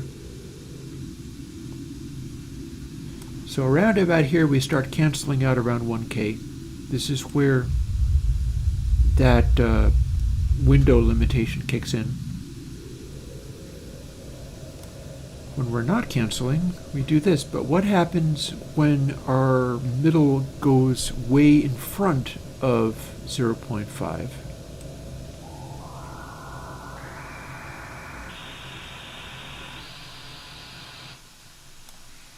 Interesting. Ah, flanging. Check it out.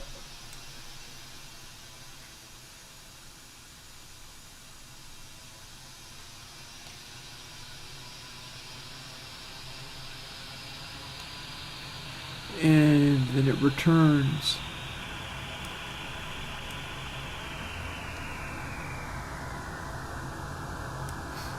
The reason the pitch is going up is because output is not actually delayed to be in line with the delay time here.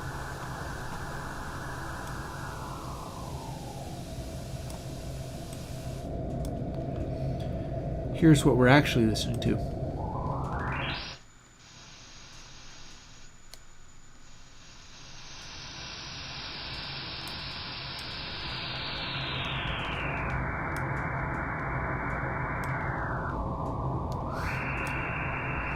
So you know what we got to do next? Airwindows meme time. And also throwing another log on the fire, I think. And what I mean by that is, of course, the ever popular golden ratio.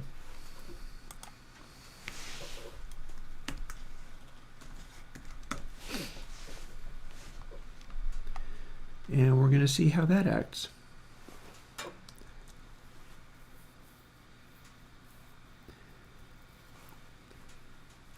Also, I wonder whether we can offset this at all.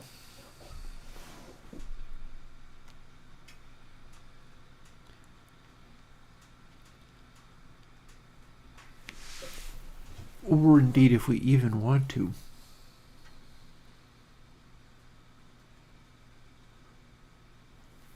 I'm not convinced we want to, but it's possible we do.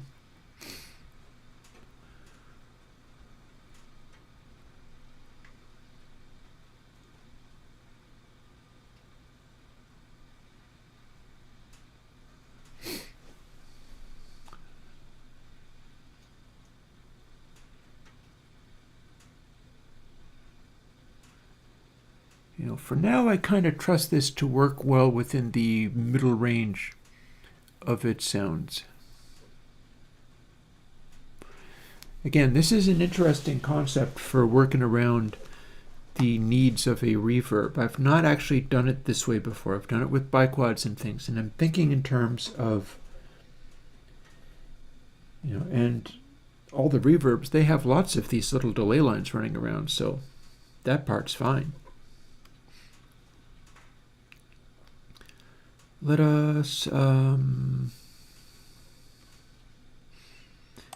maybe ignore this because we're going in a different direction.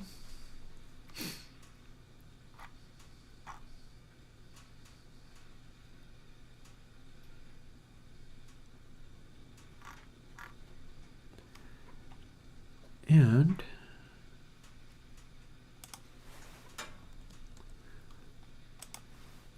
oh, one more thing.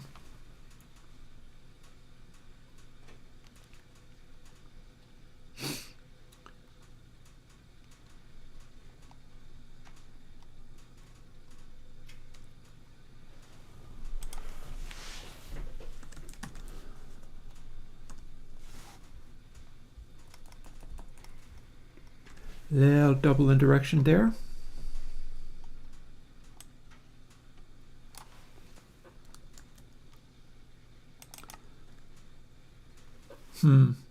Sine offset minus oh, hang on. What's that mean?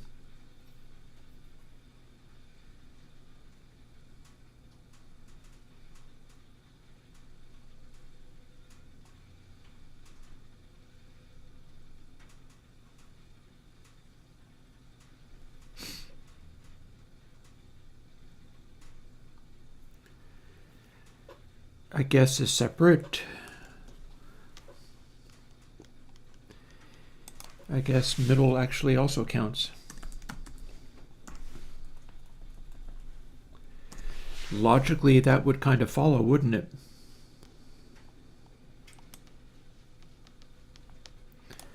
Because you need a larger value there.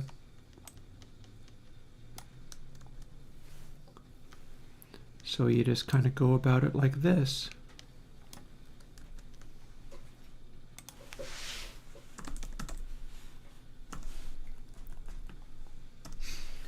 And Bob's your uncle. Oh, missed one.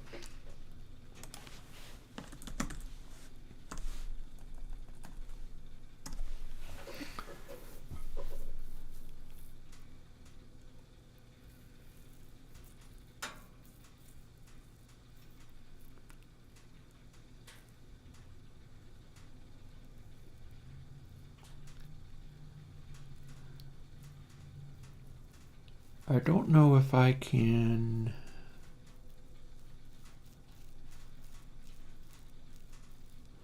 Well, I guess it'll crash horribly and die if I've done this wrong.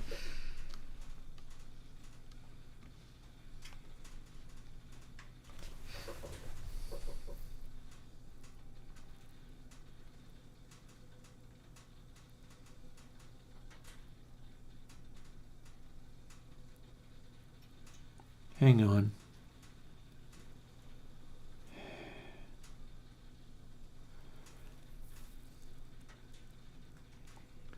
So count plus prime offset. Okay, no, I'm wrong.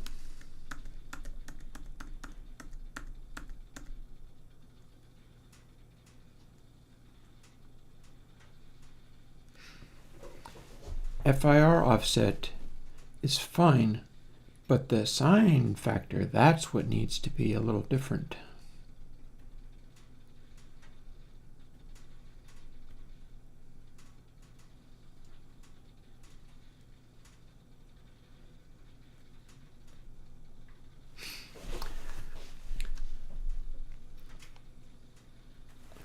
So first of all, let's see if it builds, or if I have okay, no, it built.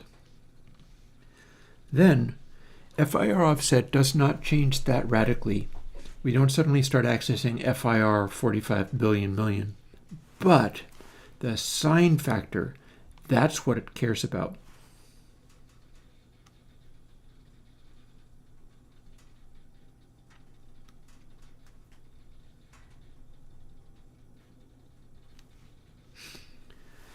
So just like here, FIR offset is that, but the thing that's being added, that becomes part of the sign calculation, and that sign calculation has to be expanded out greatly.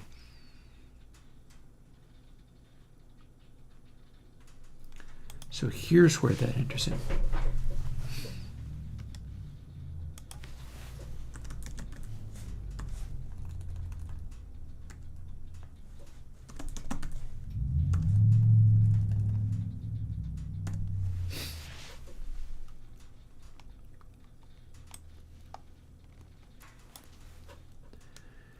Technically, I could have just copied those over so I had an unaltered version, but we're way too deep into this now.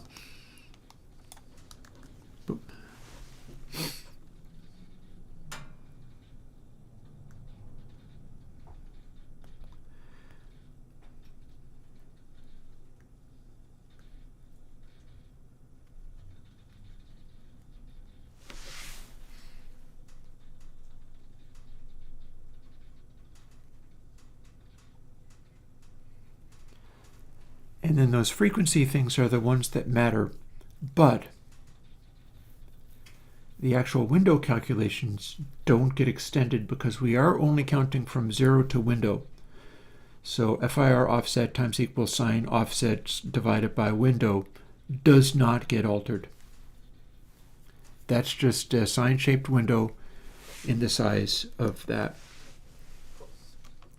Alrighty, so you say you worked, huh? Let's see what we got. This could be messy. But, I mean, we love it when this nonsense gets messy.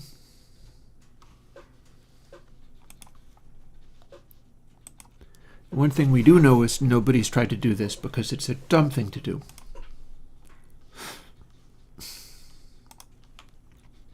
Here is literal prime FIR.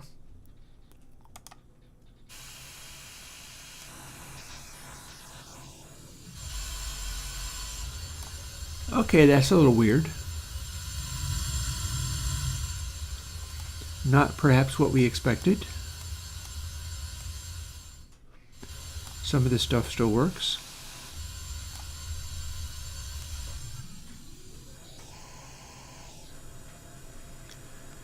It kind of thinks it works.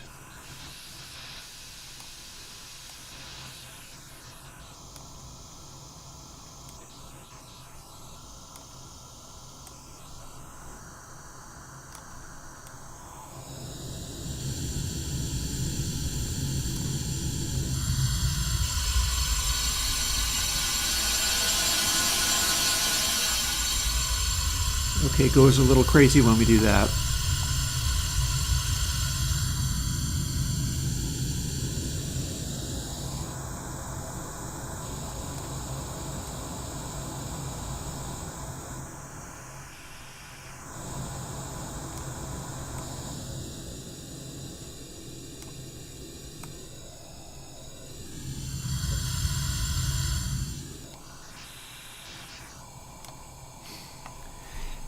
Okay, so I'm not sure this is 100% a success, but it's weird and interesting.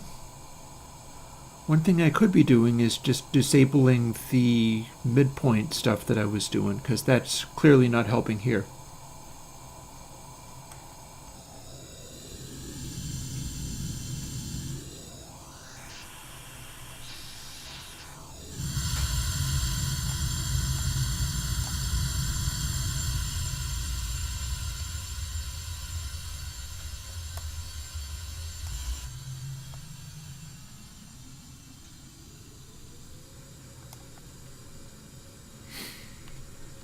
Yeah, we got a lot of weirdness.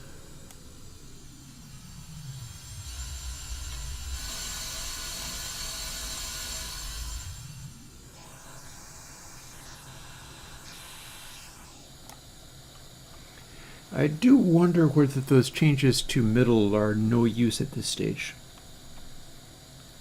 Because it doesn't really have a reference to any particular thing. So sine prime offset minus middle is a feature of window. I probably shouldn't be doing the prime of middle. That probably is not useful. Let's see what we get when we do these same things, but middle can be a factor of window, as it should be. Maybe then it'll start acting a little differently. We'll see.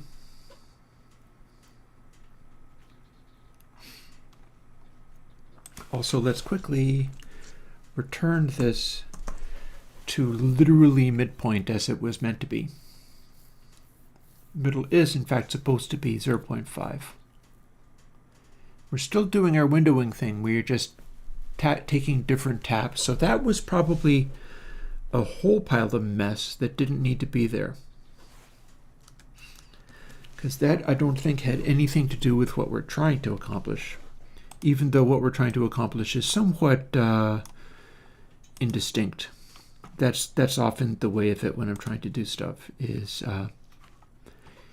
I want to see what begins happening and follow that. If it's stuff that people already know how to do, I'm less interested. Back over to here. Back over to prime FIR. Now it's not acting like it's doing anything. But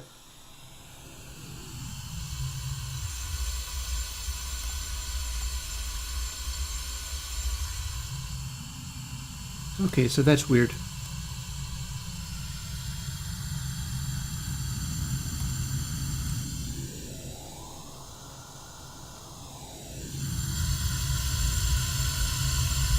We go far enough outside the window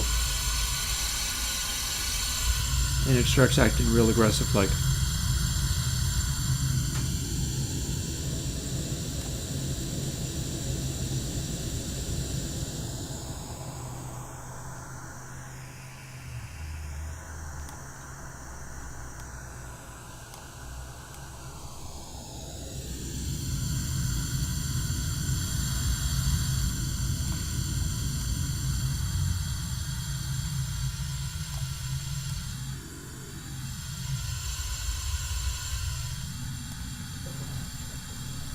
I don't know, man. I think if I stacked up both of them,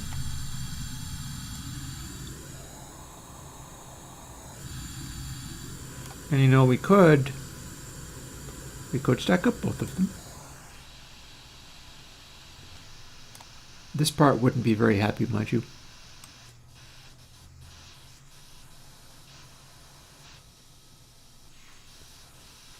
This part we've got really irregular behavior.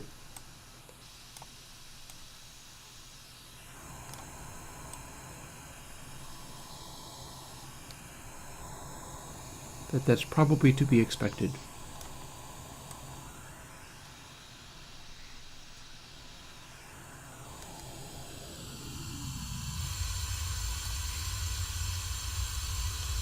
So that's a fairly steep cutoff right there. And then things get ridiculous. And more ridiculous.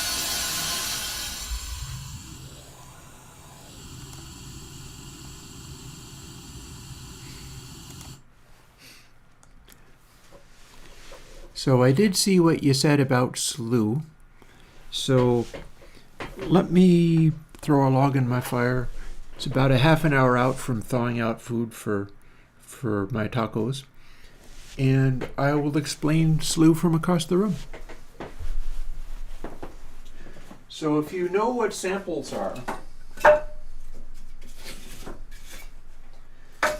samples are like positions that the digital system uses to keep track of where the waveforms are. They are not the waveform, mind you, but they are the positions where the digital system like puts these things down as like slalom cones and says the waveform goes around these, and if you go around these just right, you'll reproduce what the original one was. Slew is how quickly the waveform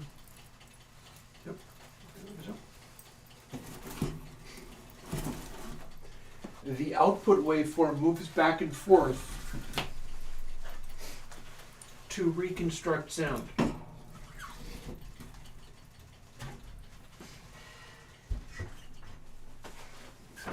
So what slew is basically like if the signal is going like this if it was quiet, or like this if it's a smooth signal. Slew would be sudden motion, or a square wave, sudden slew. Here. That's warm enough. I'm stepping away from the fire now.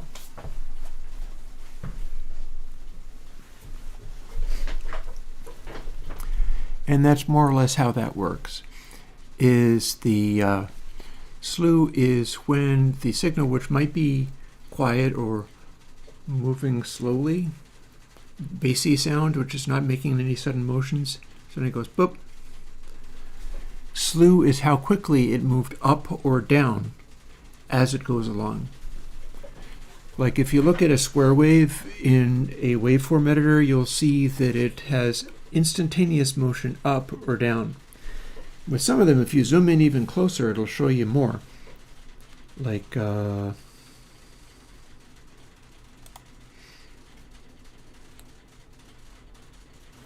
on a second though. I'm thinking about this right now, so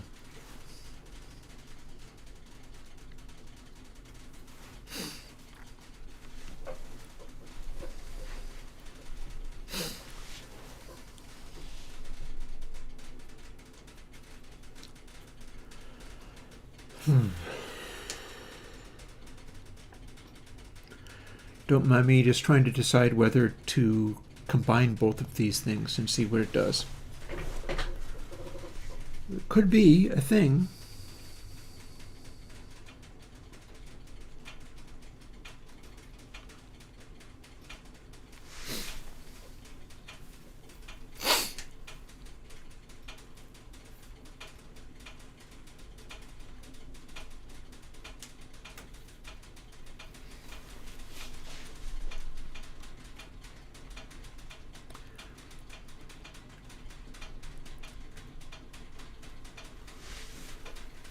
You know, all of this stuff is working off of the same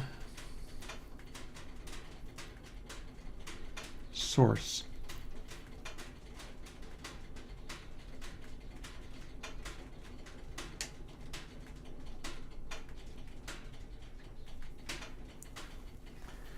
I'm just wondering what it would do if I doubled this up.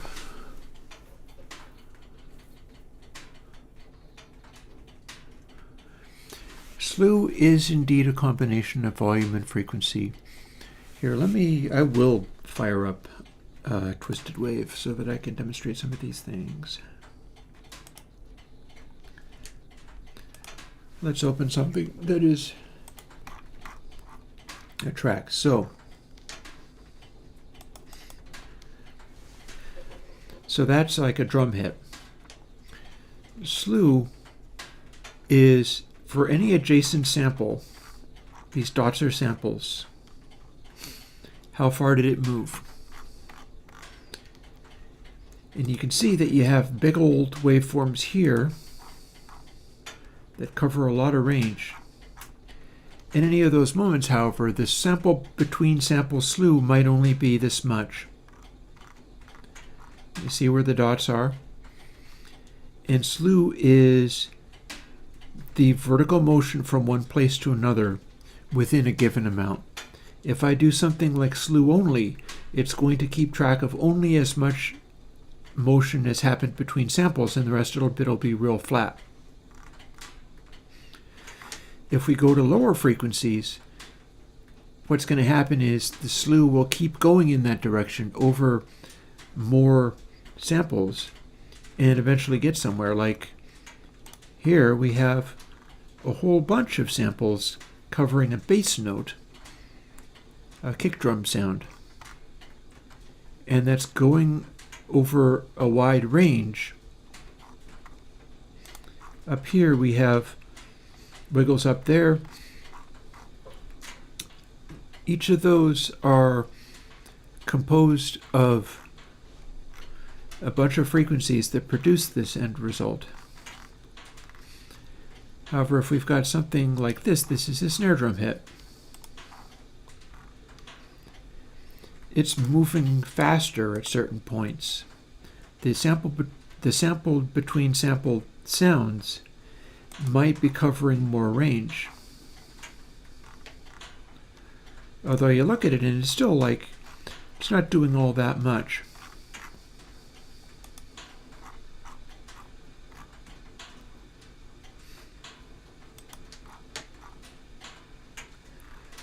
You go to a loud noisy passage. I'm going to scan through and look for stuff that is high frequency in character, or I can simply run effect.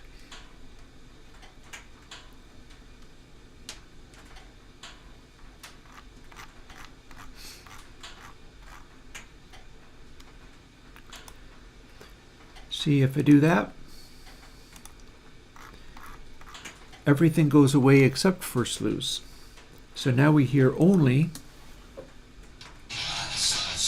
high frequencies.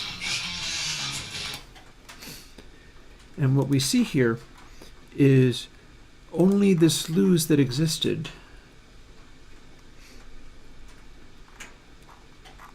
Now I would have thought that it would be more centered around the middle there, but that's fine. It's like figuring out how this works. Point being, these are all sharp high frequency motions. So that is at the 1 million point, which is where there was a really sharp slew. 1.023 200. If I undo that,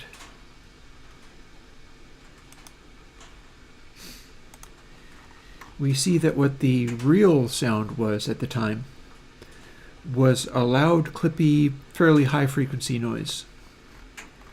In fact, it distorted this bit here. And that noise was this.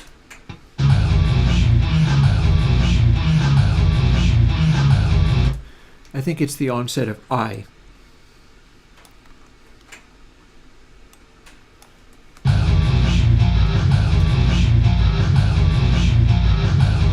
Because voices can be very bright, can have a lot of high frequencies.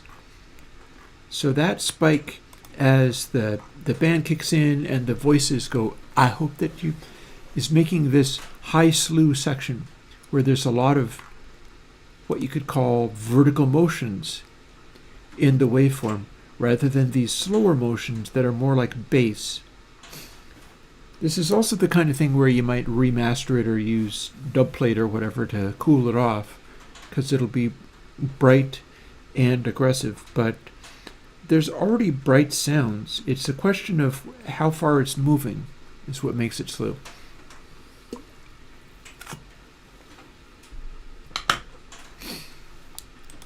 And by contrast, before I leave the subject of slew entirely, unless you need me to keep going, but I will leave the subject of slew entirely and go to the slew plugin.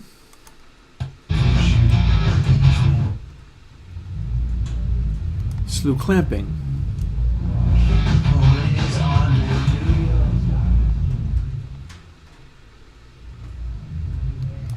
And we can bring it down so much that it's just a sort of dull noise. So that's muted almost everything except for bass, right? So watch what happened to the waveform. When we suppressed all of the slew, we'll go to that same spot.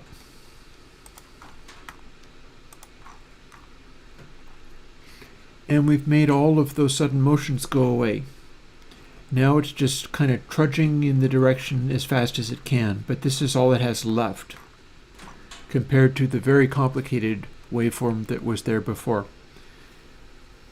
And this is a factor of slew filtering, in which we are squishing so much of the slew away that there's like nothing left. We zoom into that sample by sample point and we see nothing. It's just these mountain ranges, because we have removed all the slew and left only this. It's just when the signal is higher, it just kind of tries to go in that direction very slowly. Compared to this, which is much more aggressive. And you see now if I zoom in here, the sample by sample view is showing all kinds of stuff going on. And then if we repeat that with a less aggressive attempt,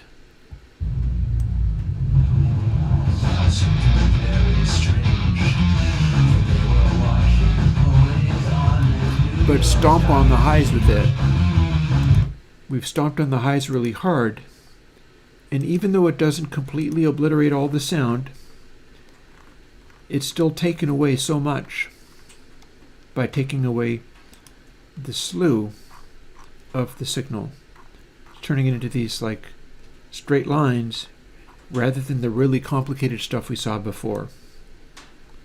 And that is through clipping and restricting only the slew and nothing else in the sound. What it means is you can still have a very high frequency as long as it's real quiet. That's what slew's about. You can't have loud noises that are high frequencies unless you're generating a lot of slew. It's how quickly the wave is accelerating. Very good way of thinking about it. So in here, we're forcing the slew to not be doing anything very much.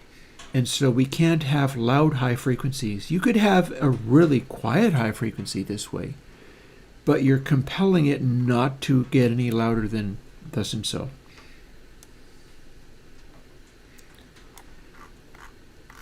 And you can see that you still have low frequencies covering a whole range because it takes a while for them to get to their loud points.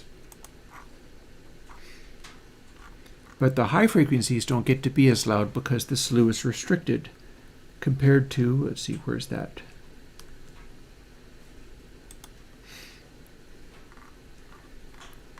Compared to here, where your low frequencies are still there, but the high frequencies are doing a whole bunch of stuff around those corners. And you can see where the high frequencies hit. There they are, starting. Cymbals or hi-hats or something, compared to here where there is not high frequencies. And then when you engage the slew restriction, it turns them all into very smoothed out kinds of things. But it's about how loud the high frequencies are. Slew is how loud the high frequencies are allowed to get. If you have a tiny slew restriction, you could have almost as high a frequency as you want as long as it is incredibly, incredibly quiet. And while we're at it, as long as we have this open, we're going to play with the horrible, crunchy granola filter.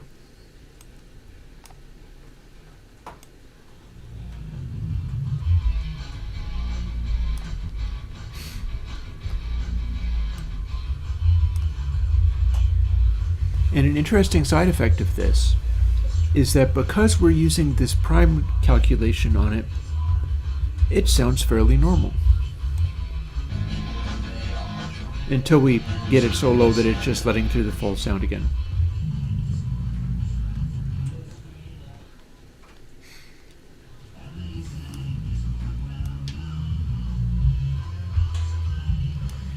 So this is using a steep FIR filter to isolate the kick drum, basically. Which suggests that you could probably do a multi-band EQ by first cutting out the highs and then cutting out the lows using this. The bleed through would sound basically okay. But you'd be able to really zoom in on some of the lows.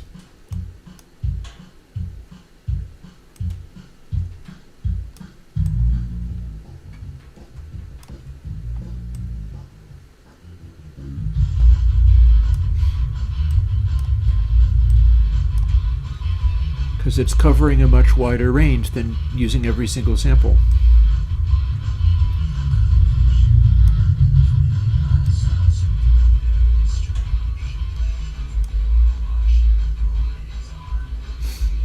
See, now we're right down at a low frequency. You can hear the resonance in it.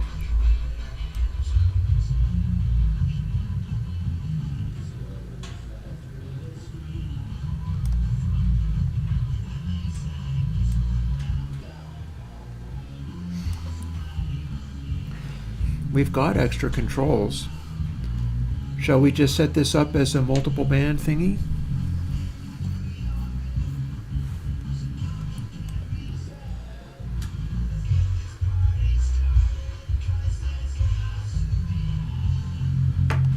It's a little weird, but we are getting a mighty sharp cutoff here. We're right down around 200 Hertz, and we're going from 24 dB to about 72 dB. So that's like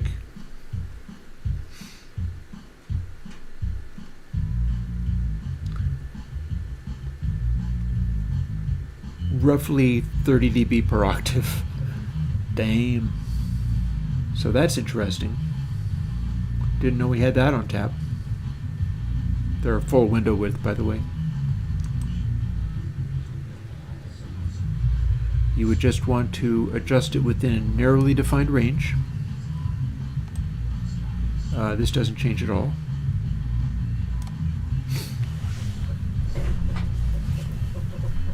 And would that be interesting, trying to do the subtractive thing with this technique, just as long as we had the previous one also active. Then we'd have the one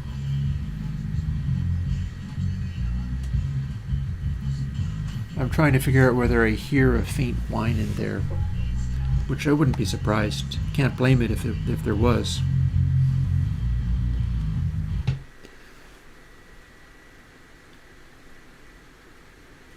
No, I think it's something running real fast. Oh, it's the laptop I'm working on. It's not happy with me. That was too hard for it. Huh.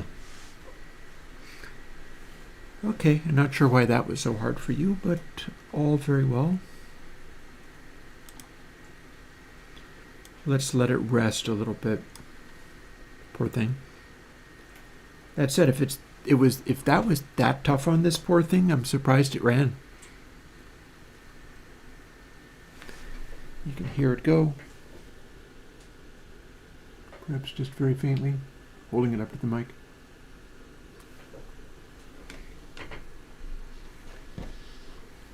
See, I heard that and I wasn't sure what it was.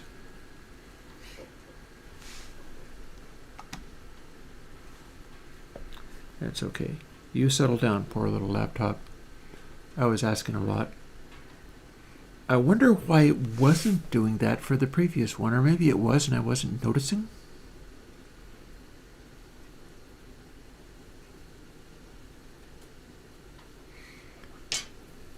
I guess we'll find out real fast by trying to do the multiple version of it.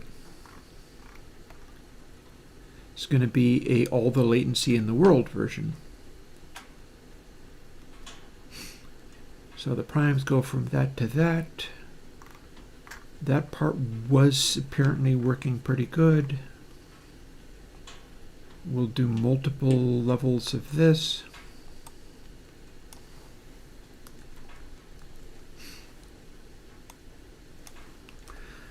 We'll call it P and Q, just 'cause.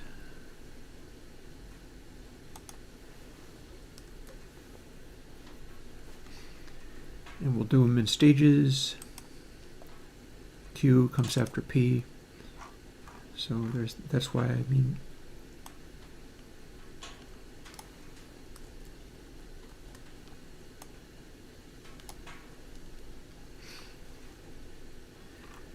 G count can be the same because we're doing them in 2 different layers. So this is going to be interesting because this is the way this is looking. There's no way this can actually fit into console. Because unlike biquad filters, this is just running way too much damn latency. But all the same, it's interesting.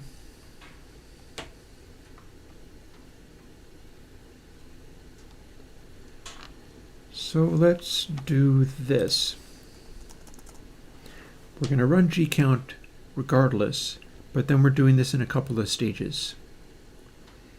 Here's our first stage, then we're going to do another stage. We don't need window game. And in fact, the rest of that stuff is going to go pretty normal. And we're going to do 2 stages of this. I really don't know why it was acting the way it was acting, but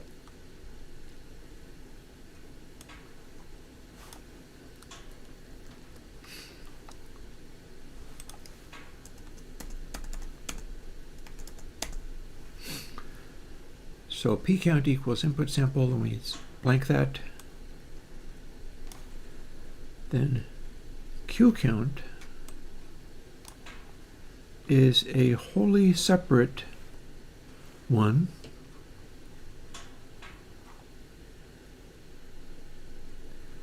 I know, I'll do it in honor of FD signifier. So it'll be R and then F feek.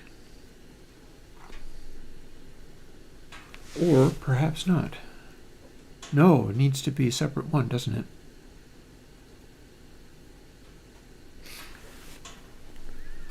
Alrighty, tell you what. Let's figure this stuff out. Sync point. Let's figure this. Firstly, let's duplicate this over. Copy, paste, and then paste again. We will do a separate one. That'll use this technique. So we're leaving that the way we've got it.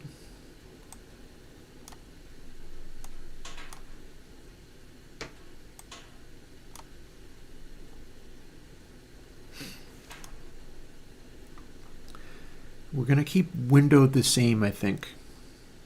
But now we're going to have 2 different frequencies.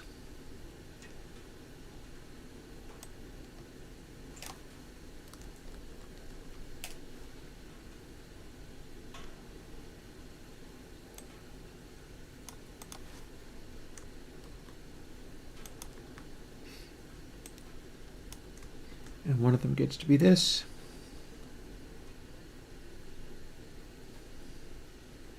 This moves over here because this becomes what we were doing with it previously.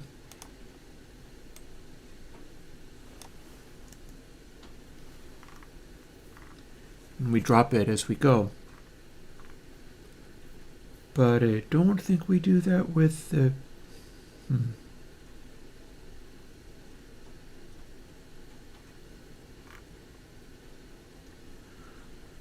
Well, one thing about that, if we do try to do that, then it'll do it.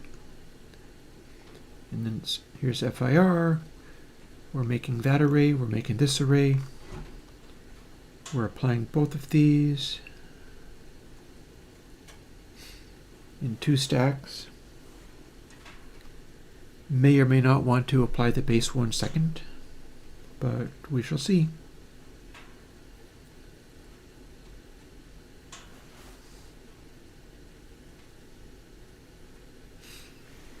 And we might be creating multiple bands out of this. But firstly, time to put this back. Our first one just uses this. Second one just uses that. So our first one goes from here. Right now they are stacked on top of each other, because I'm going to see what that does, but then we'll see what else goes on. And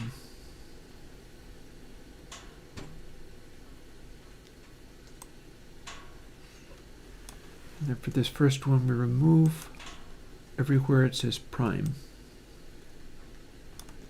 and get our original one back.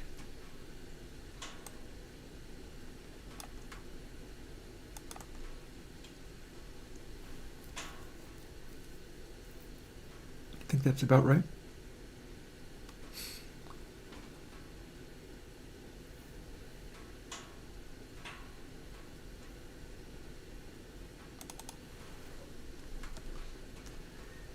And then that was how the other one was arranged.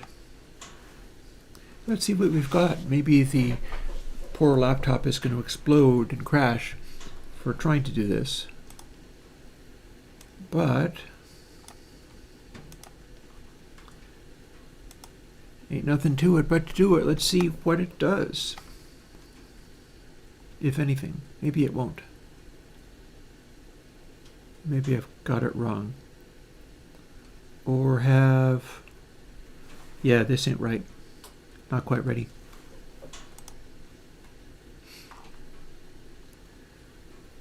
Freak B. That's the important part. And then Windows C. Expand that outwards as far as we can get it.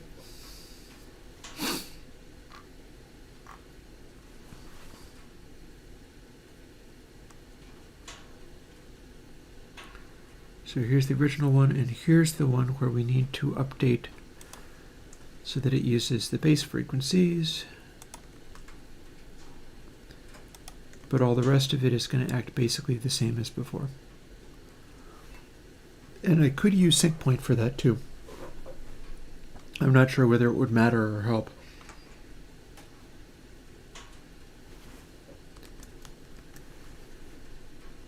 And let's see what we got.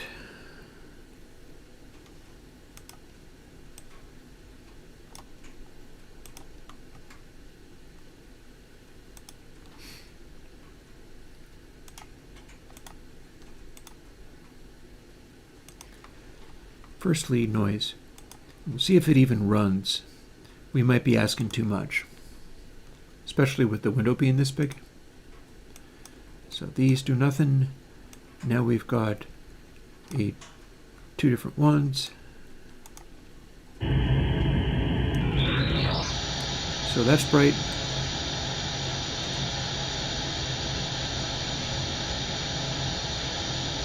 That's not doing anything.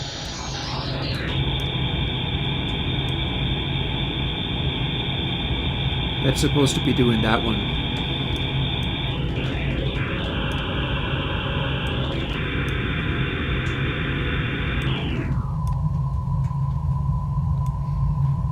I think we're applying both of them with the same thing. That's not how that's supposed to be working. Why would that be?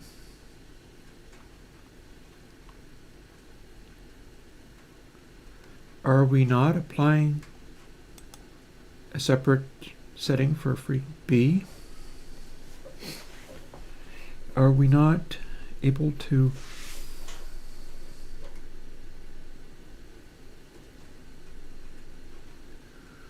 Windows should be the same each time. So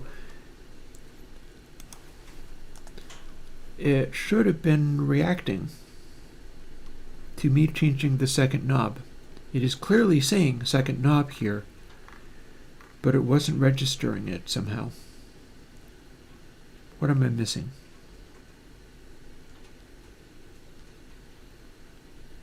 That one's still cool.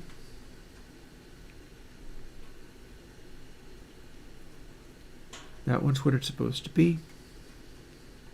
And as we had it, this one is supposed to be Q for every instance.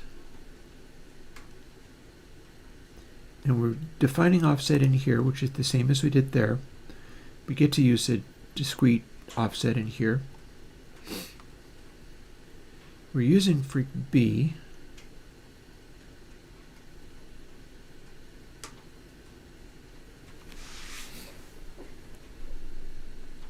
Well, that should work. I'm confused. I don't know why it's doing it wrong.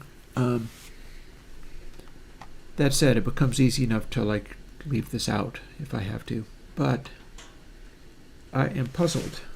I am puzzled as to what it thinks it's doing.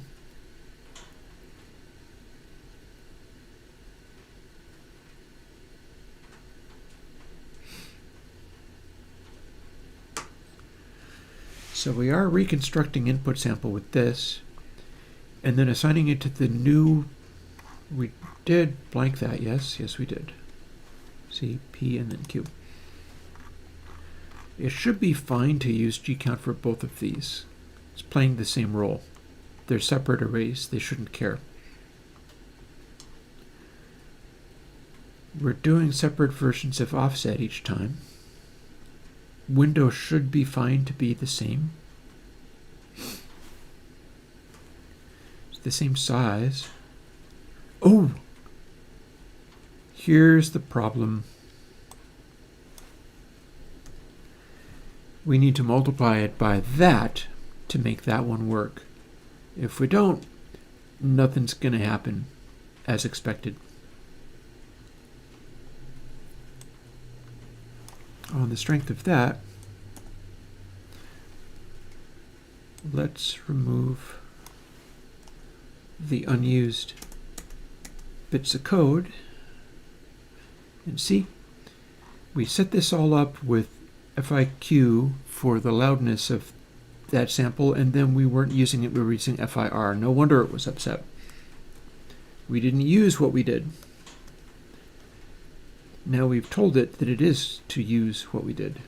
And that's the only place we do it, so that's fine. And let's see what we got.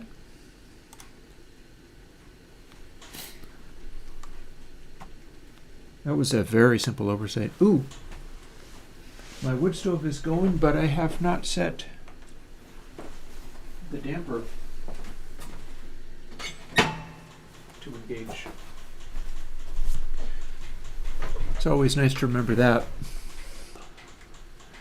Not only will it give me more heating efficiency, but it's also kinder to the environment because it is catalyzing smoke. In fact, it is burning the smoke for me. Alrighty. Now that we're doing the correct thing rather than the silly wrong thing, let's first see how this behaves in this test, which it should be both of these things getting applied now.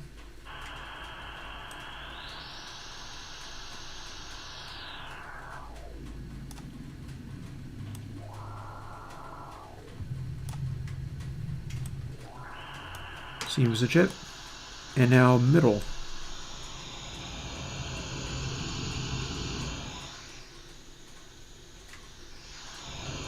Well, it gets pretty weird, but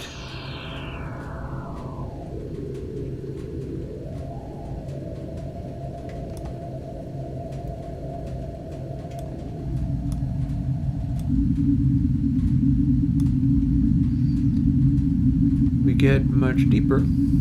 So there's that. And much louder.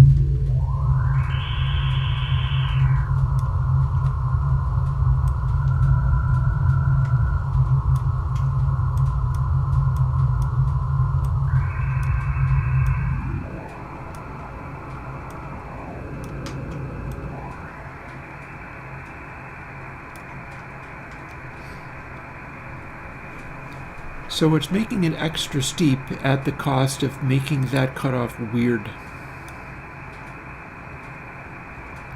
But I believe it is in fact making it extra steep. See, it falls off that fast, but then if we include, granted you could probably just double it up and do the same thing. If you include the prime number one, rather than have a nice gentle cutoff, we have a more aggressive cutoff that goes deeper.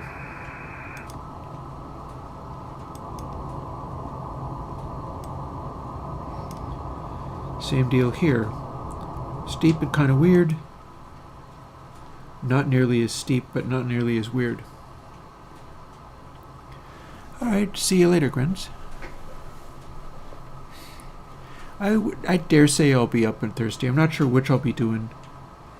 Might be doing coding, might be doing Minecrafting.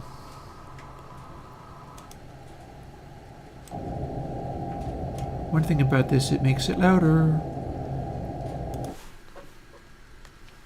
So let's quit out of here.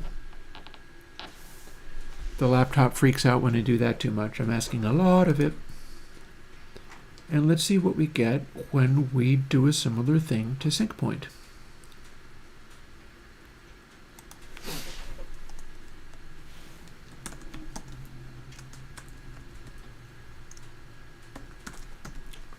For base.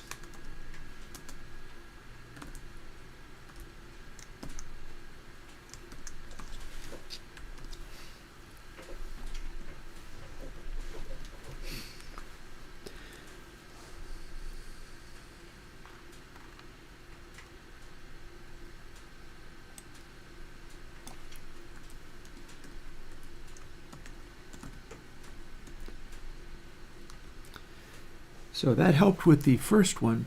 Also, I gotta thaw out stuff for the tacos. It's after 4. So I'll be right back. I gotta run off and do that.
Alrighty, got that done.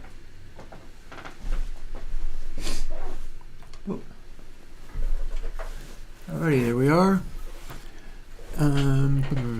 Don't need to look at Wikipedia anymore.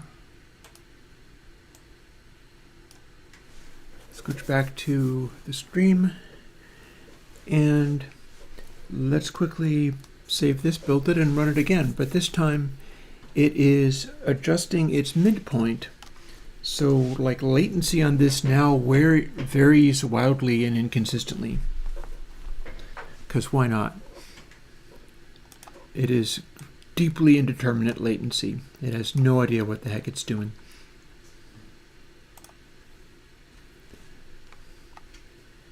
And we'll see whether that makes the low frequency behavior act any better. Firstly with noise.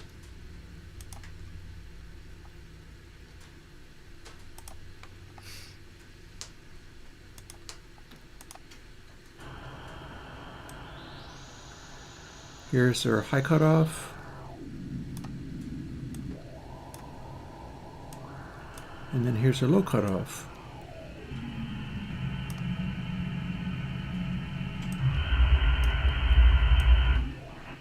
It's doing a better job of not sucking out, well, firstly, let's see whether that's even true.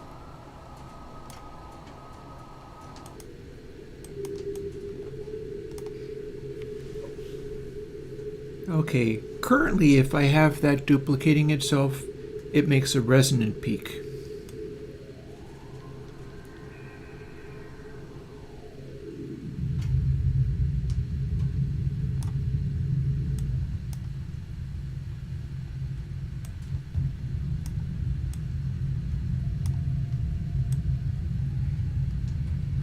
What if we're at exactly 1K? Yeah, having two of these guys basically turns into a resonant peak. That is not exactly as one would wish.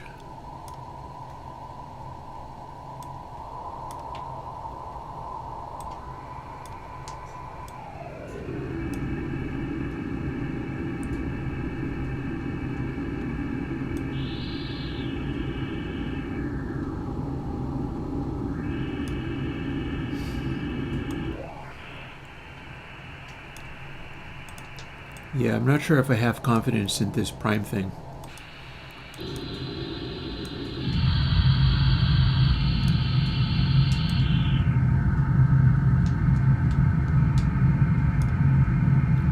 I think it's just making things messy.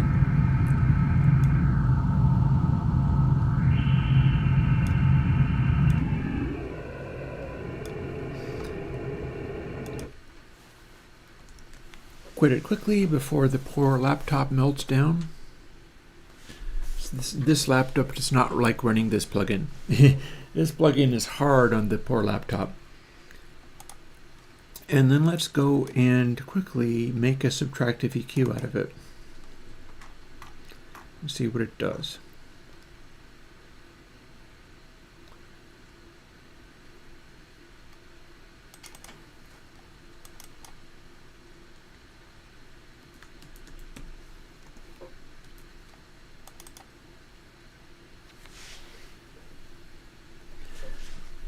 Crossovers, crossovers.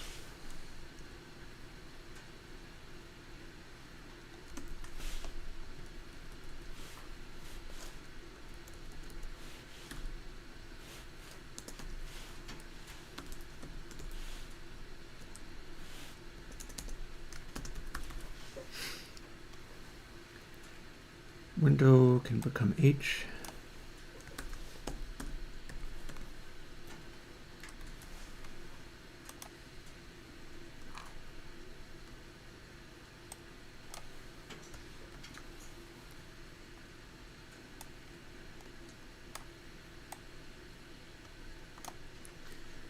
Relocate it there.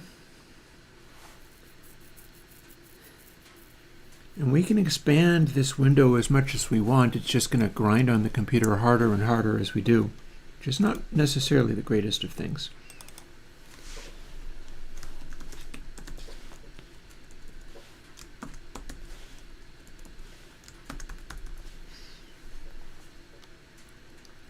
So C, D, and E.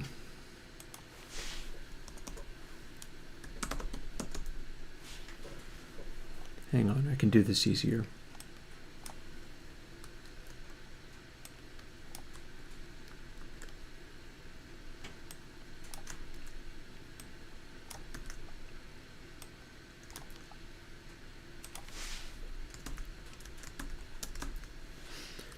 There we are.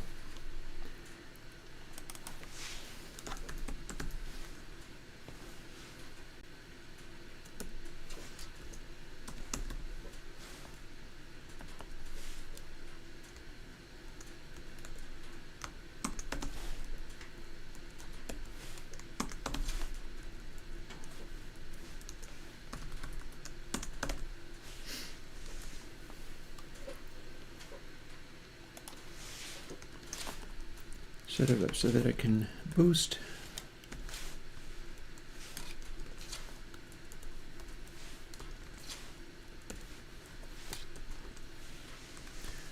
Not that I necessarily need that, but what the hey. And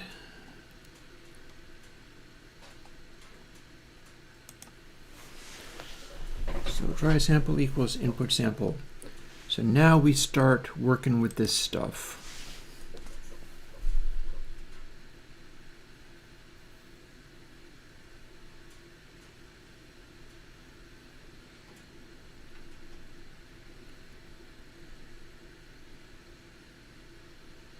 First, we maybe don't even bother with this input sample stuff, but instead define these that we're going to end up using.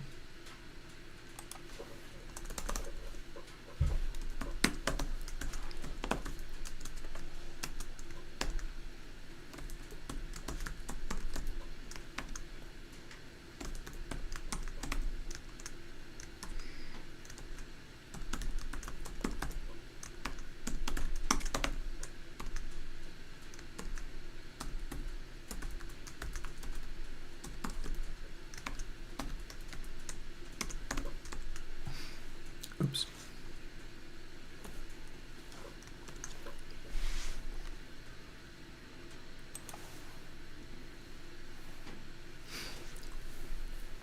So now we need to make those and make them be the correct things. Seems legit.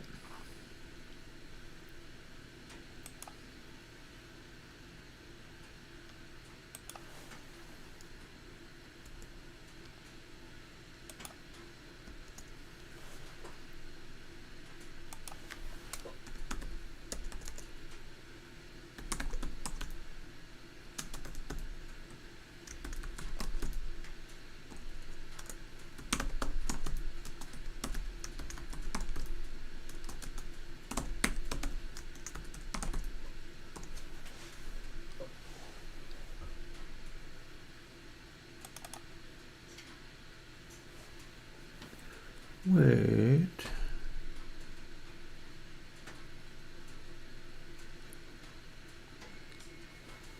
Here's what we can do.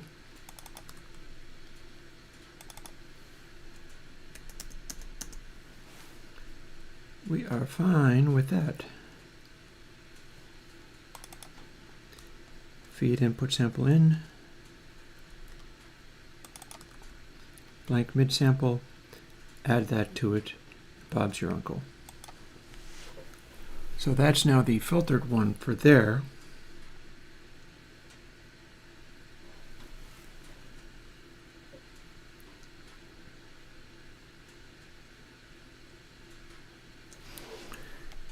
Actually,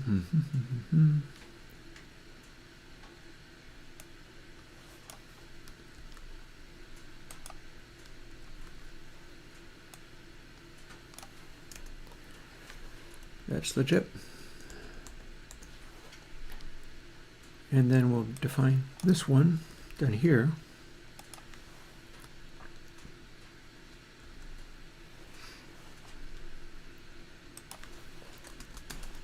Equals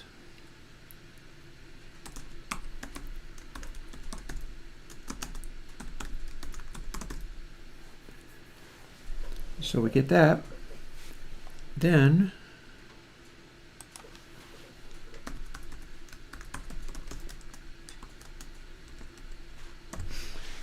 we'll define that and blank it out. Oh, and define it.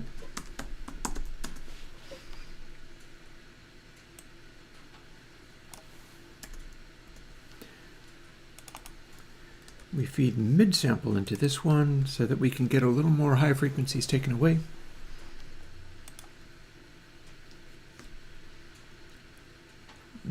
It's possible this will not work, but we will see.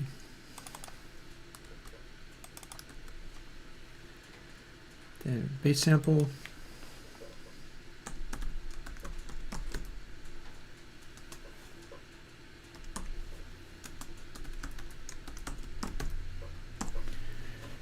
And there is our adding stuff together and doing stuff.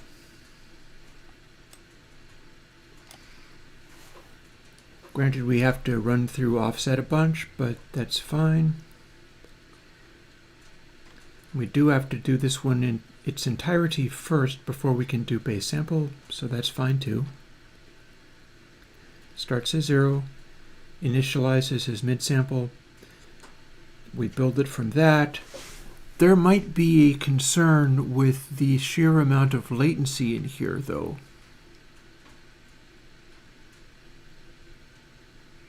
I think I might be in for trouble there.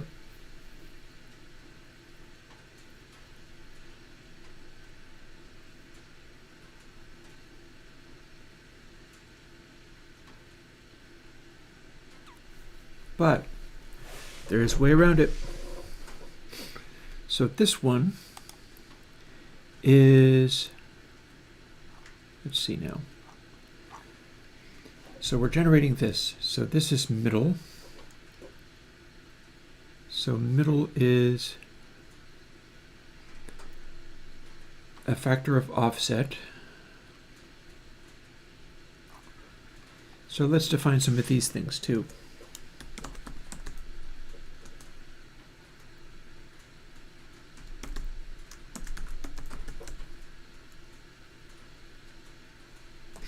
But it's an int.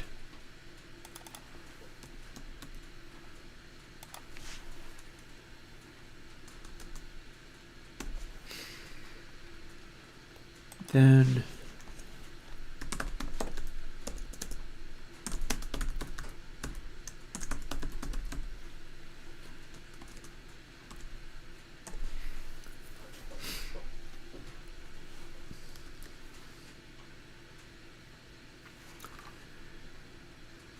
so in order to make this work, we have to be chasing the thing down the delay lines, just like we're doing with everything else, but with a catch. So here we're doing this. Here we're defining these.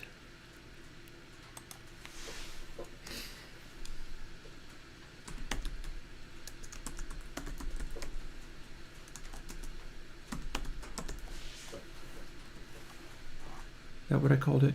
Yes. And then base latency.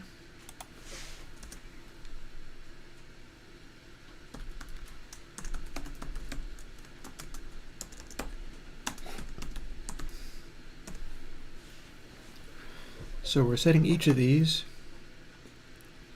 Do not think we need to be doing that every time, do we?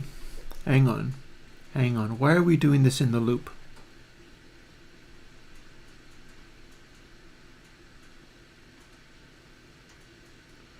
Why are we doing that in the loop?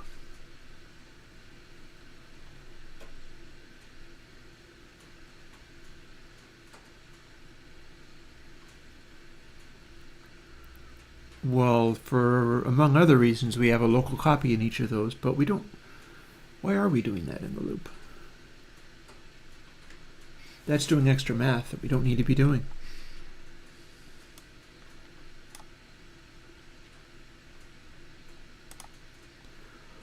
Why don't we just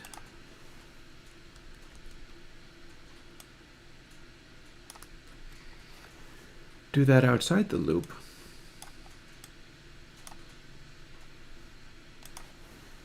And then use that. Why were we doing that in the loop? That makes no damn sense. We don't need to recalculate that every time. It's going to be the same. Poor little laptop will feel much happier.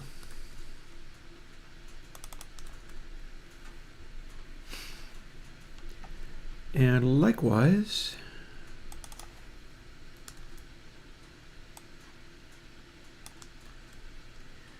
we absolutely don't need to be doing that in the loop either.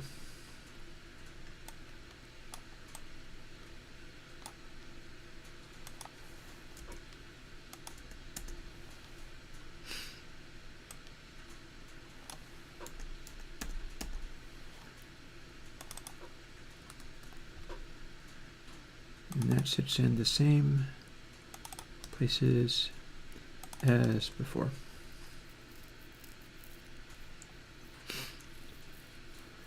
and then we can use them in the program.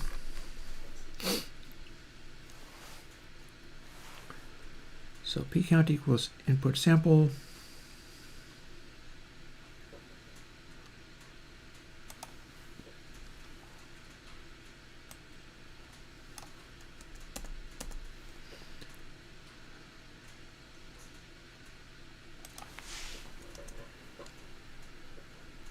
What do we have in the...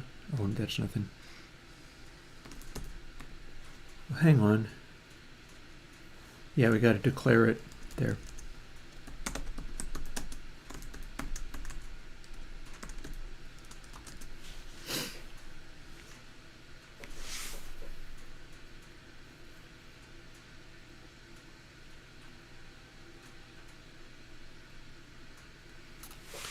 So it's going to be a little simpler. Hope this works. Going to be kind of like this, but not all of it. So I can take that, but there isn't going to be offset. But there is going to be count.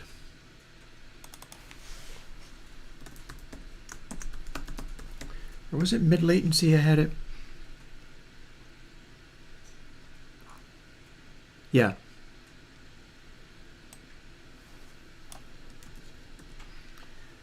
We don't need to do that in the loop either. Count exists here. We don't need to do FIR offset because we are literally just taking the raw output of this. It's just that it has to be at the right spot. So there we go, and there's the latency, and then we're generating what goes around it, and there it is. And then this is going to act the same way. So what's that going to do? So we're going to assign mid-sample to that, and then just base latency that we get.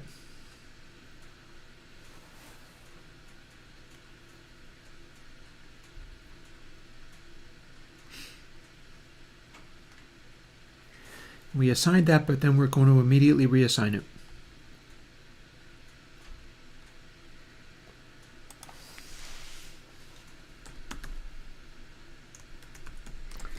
We're bumping it later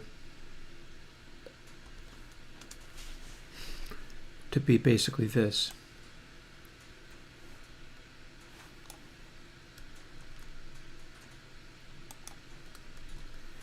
And then base sample gets generated around it because all of this runs lots of latency because it is varying degrees of linear phase. If you want to call it, this is a mess. Calling this linear phase is hilarious. But that said, so base latency.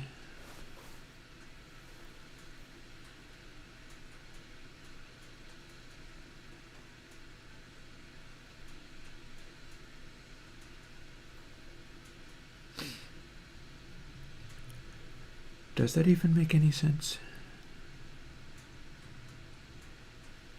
Yes, it does, because prime offset is the one that matters.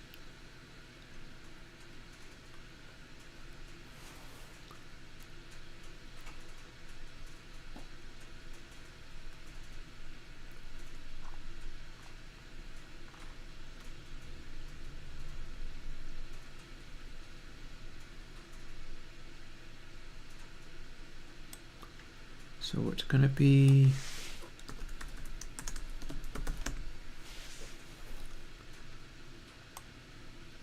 this.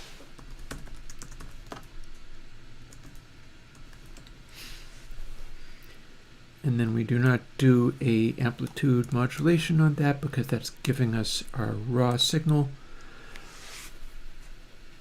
And we also need to delay trub sample as well. Yikes. Okay. So this just got way messier.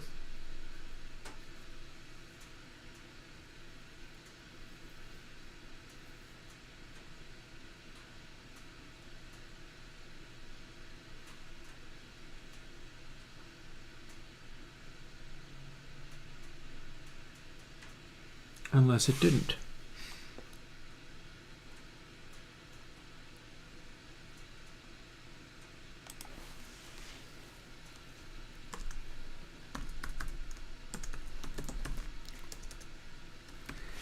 Add all the latencies together.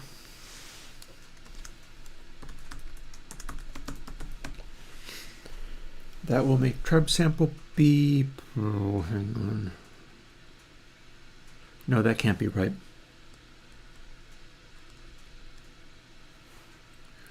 Well, let's start by seeing what the heck happened. We can just shut the base section off. Oh, invalid types. Invalid types. What's that about?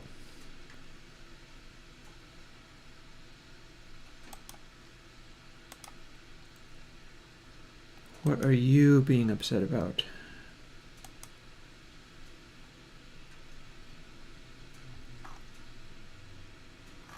Should be an and, right?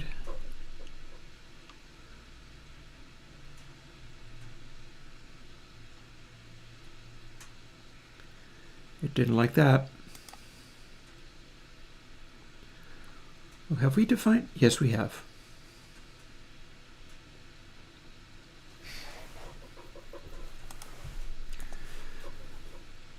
Okay, what is its deal? And why did this one not have a problem? This one's fine, this one's not.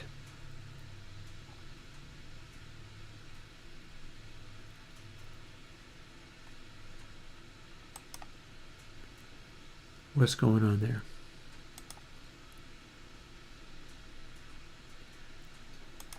Yet they look very similar to me. I'm puzzled why this is okay and this ain't.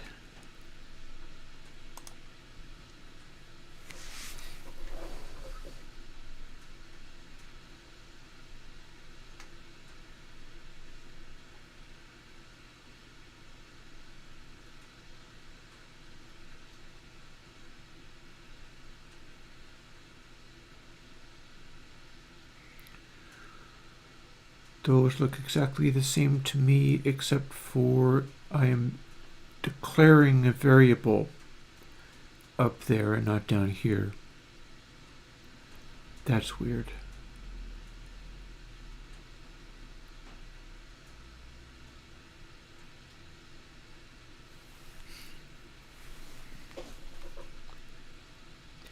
Maybe you'll be happier if I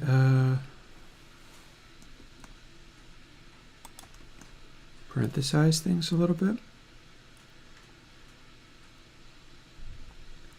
How's that grab you?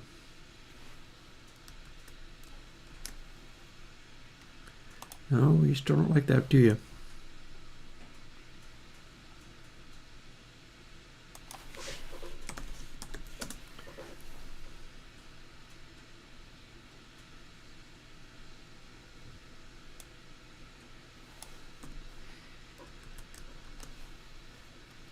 No, it still don't like that, does it? That's not the part it didn't like.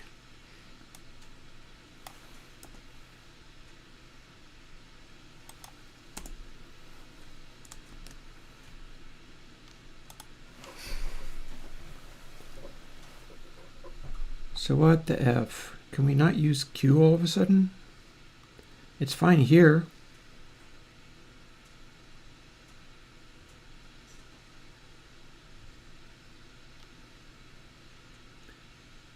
Only thing we're not doing is prime offset. Instead we're doing base latency, which is a int, right? No. Okay. There's a problem.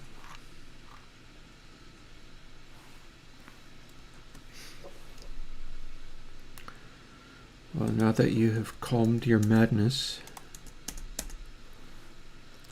still around 20 minutes to tacos. Woohoo. And let's see what this did. Because this is a big pile of mess. And I have no good reason for believing any of it will work. But it'll be fun to find out.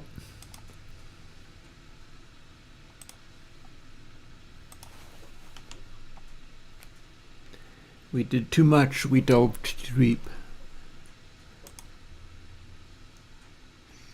We tried too many crazy things. So if we just plain use it, turn all these outputs all the way down, and window all the way up.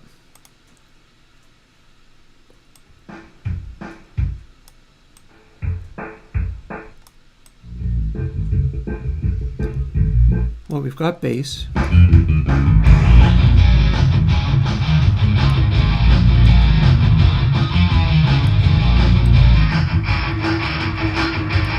We've got a terrible thing.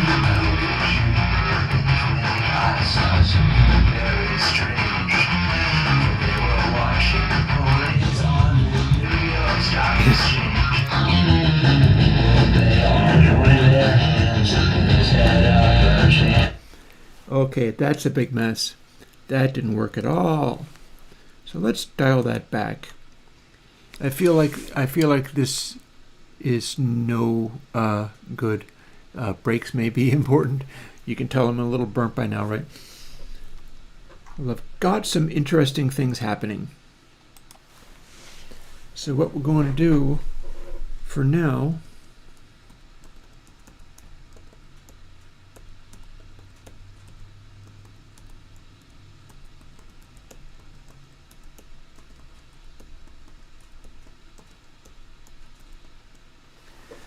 is remove some of this nonsense. Shouldn't need that either. Oh wait, no I do, because I made it function in here, because I don't have to do it every single time.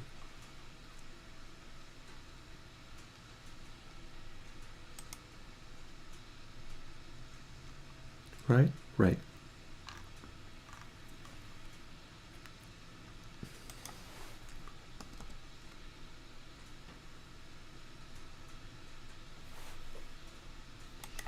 I don't need that.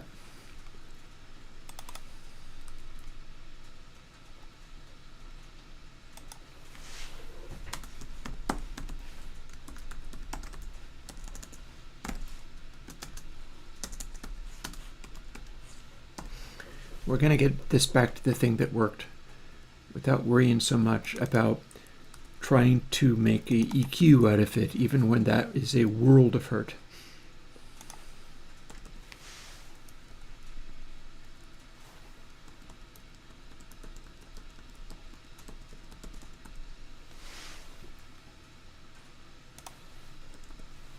There. So now we do this. We do this, and in theory we could also put the prime version in there, but I'm less worried about that because that was just giving me strangeness from the word go. Which is not to say that's necessarily all of the bad things, but let's just see what we can get out of our simplest version returning once more.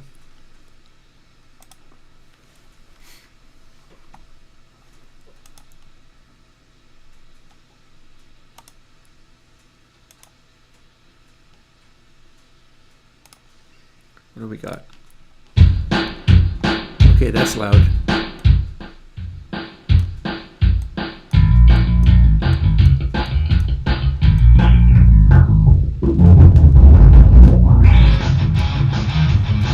I don't know why we have so much of a boost. This is a big boost.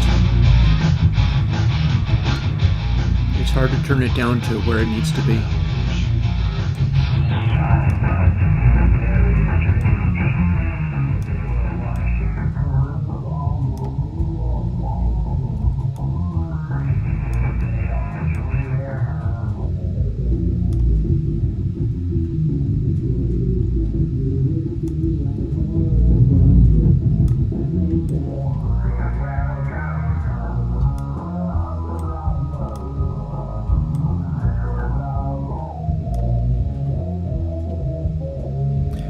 That's a steep cutoff, that is.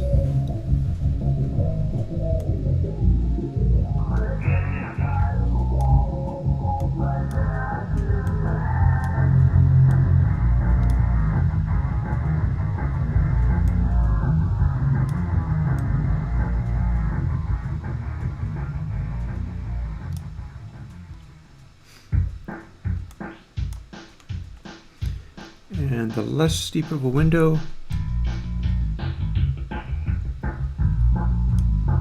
the cleaner of a result I can get.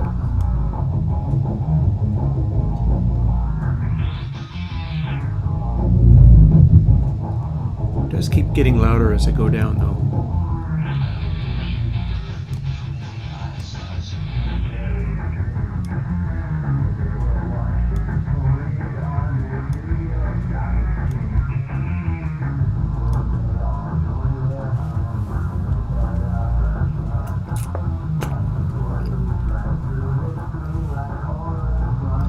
That's a very sharp cutoff. And it sounds kind of like the noise that it originally was. So, that in mind,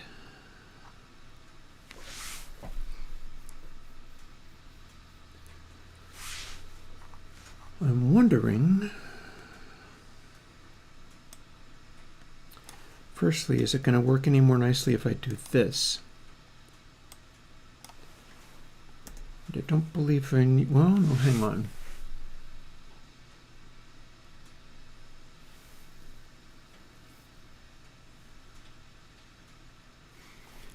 So if I'm trying to do the subtractive thing,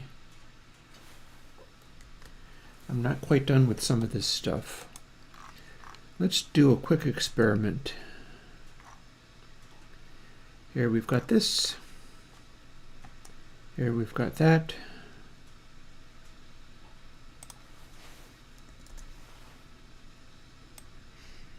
We're going to rename this.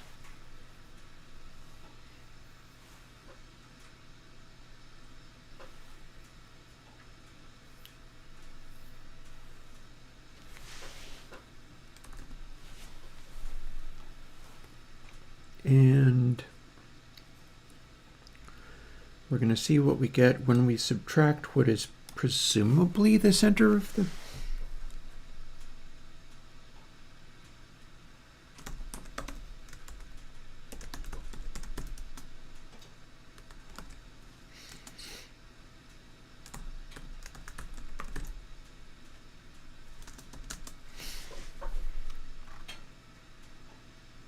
And then the treble out, which goes from 0 to 2. So we have a good range of adjustment on that because we're going to need it.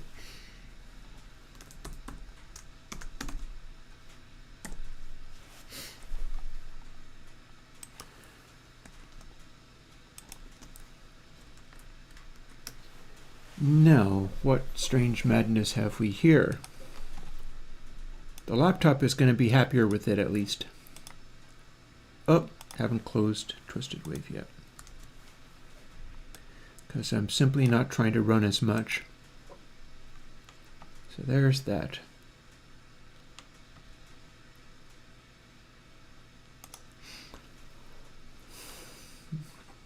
I think the noise this time.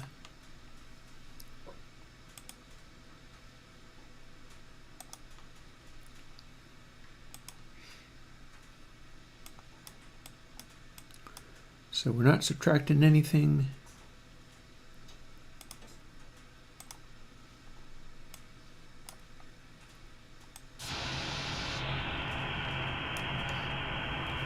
There's our behavior as before. Go up to about 7K. We could turn it up even more, but for now it's going up to about 7K. It's going down to here. And then it peaks a little bit. And this is doing nothing. Nor should it be, it's not designed to. And it gets really loud as I go. So, can we subtract the raw signal and get the inverse of that, I wonder?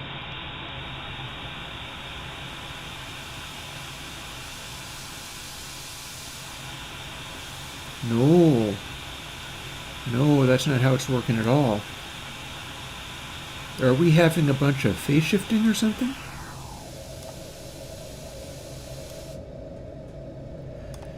So that should be the inverse, and yet it is not doing that thing. Although we are able to make a fairly steep rotation there.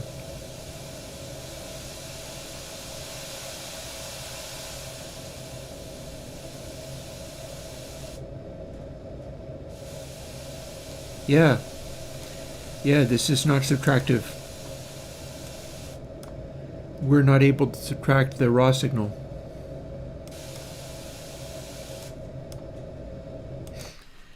Unless I'm just doing it wrong and it didn't need to be going as hard as all that.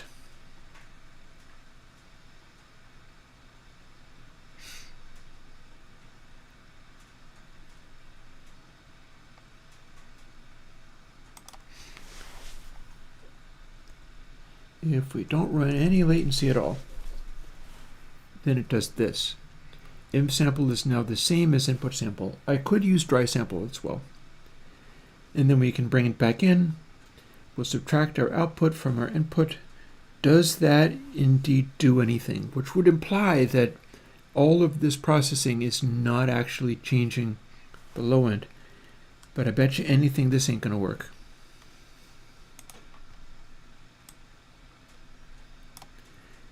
We may have a one-way brick wall low pass. A little sync brick wall low pass that behaves very well as long as you don't have to build anything out of it. Let's find out. And the other thing is being able to sweep it, but that's another story.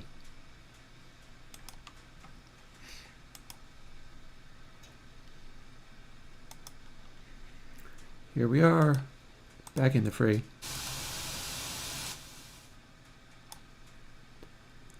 And window. This is working.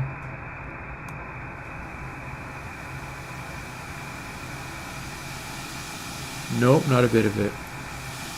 In fact, that is showing flangey type effects that tell me that it's worse than it was. So we can do this, but it's doing phasey stuff, which is an interesting thing to learn about what's considered to be a really high quality brick wall filter. This is supposed to not change anything. This is supposed to not change anything below this frequency, and yet it demonstrably is. So one more little experiment while we're at it. Because we can go back to here.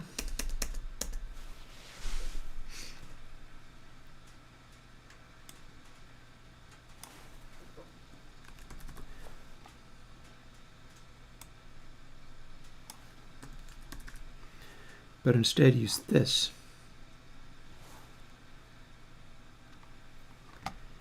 And we have that available.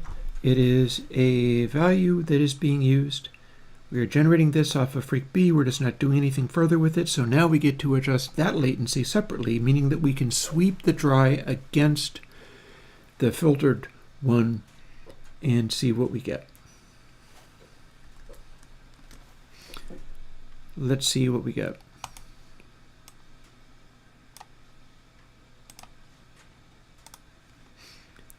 Again, noise is a pretty effective way of studying this one. As noise has low frequency content, it's just not very obvious. Bada boom, bada bing. This is probably part of that. These get to be blanked out. This gets to be engaged.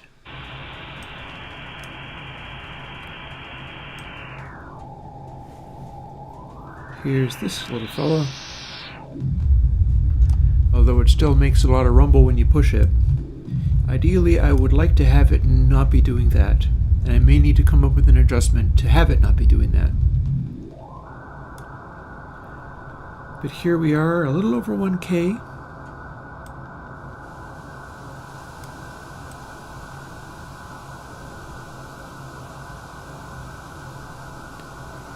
That should be sweeping the latency at the window size. And so if we have it at what's going to be exactly unity gain, does this cancel at any point?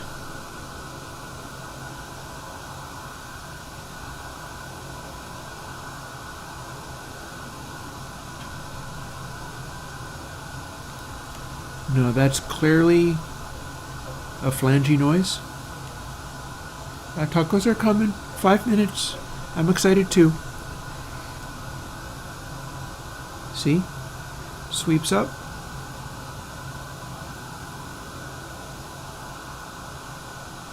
To this point. Sweeps down.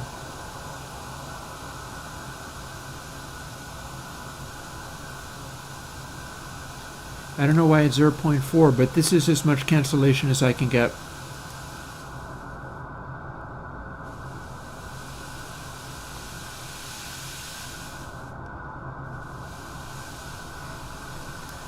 So that's not clean bass. That's not the same thing as passing through the audio unaltered.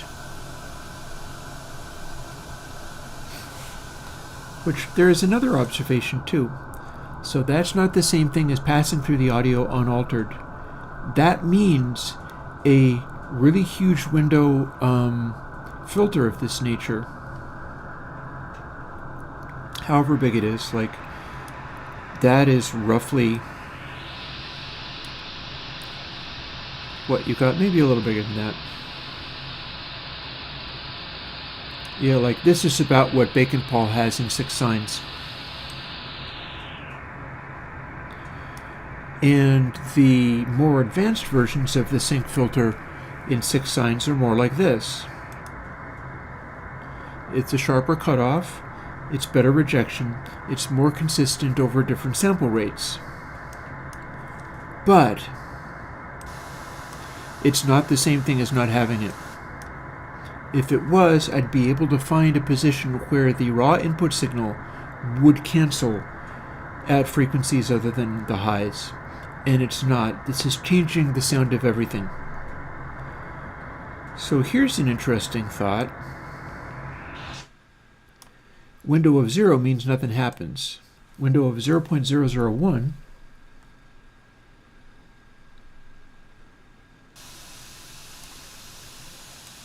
pretty much means nothing happens. At this point, can I subtract treble?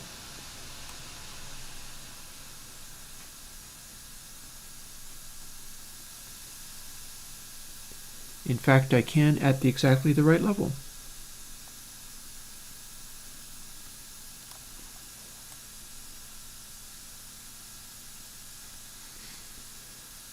So that's what it takes to turn it into a high pass, is a window of almost nothing.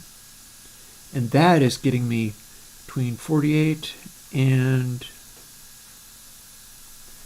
that's getting me like upwards of 40 dB cancellation in the lows.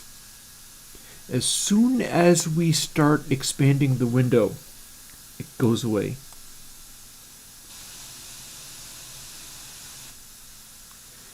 And we're talking as soon as even another instance shows up.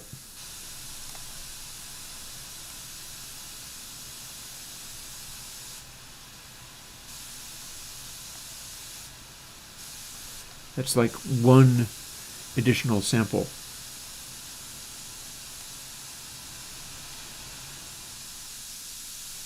Oh, interesting. Amplitude went up.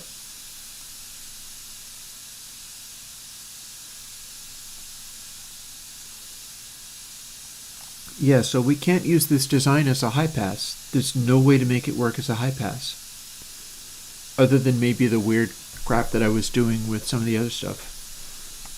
Interesting, weird, significant. Because it is a significant discovery.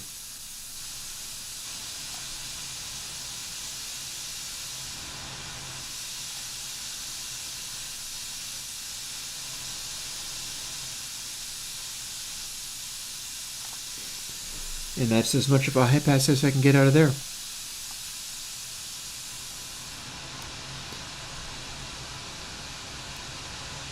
However, the low pass abilities just keep getting better the bigger the window is.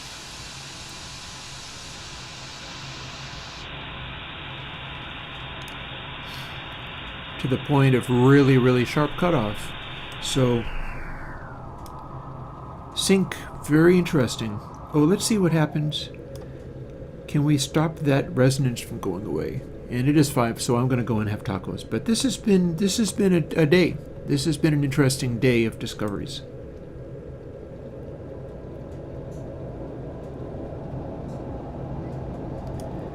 Okay, that's a lot shallower.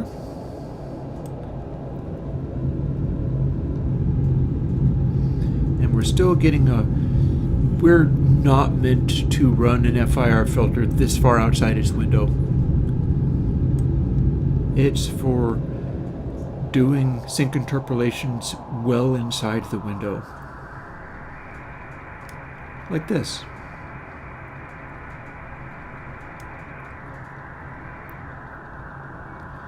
And you'll notice that when we're doing it inside the window like that, we've got this little bumpiness here, and it cleans up as we expand it.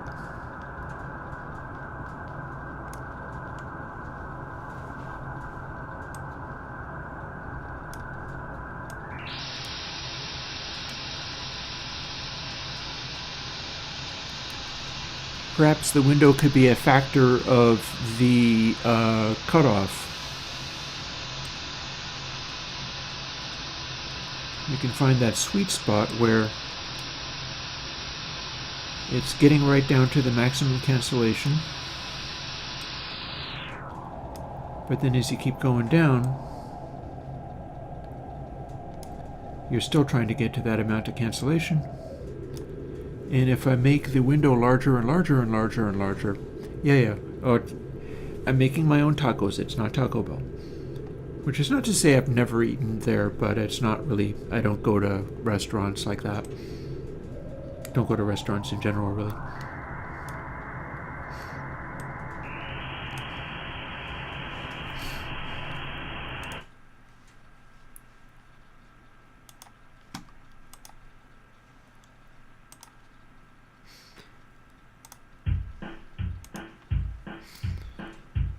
And there we have it. We got a filter that's really, really, really, really, really steep. Although it doesn't always work super well. And it's not really well designed to be a subsonic filter. This is not going to be your bass remover. But way up here is kind of what it's designed to do.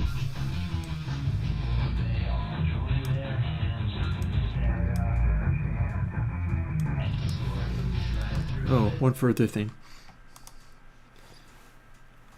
We could also simply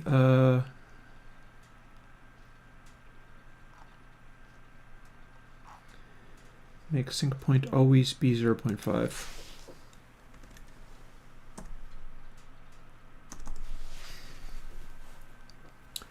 If we do that, we'll be doing the maximum behavior for each window and can hear what that's like because that's returning to design parameters. Bell and something and drum. Fair enough. Messages. I'm getting messages from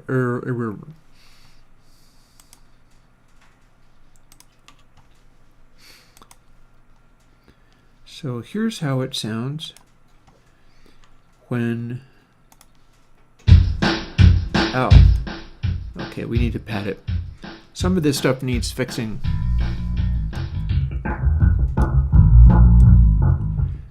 In particular, we got to scale this all the way back. Actually, I had something in here.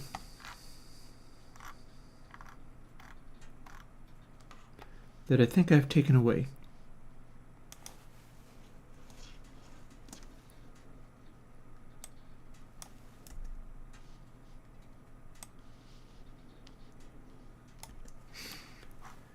that window parameter.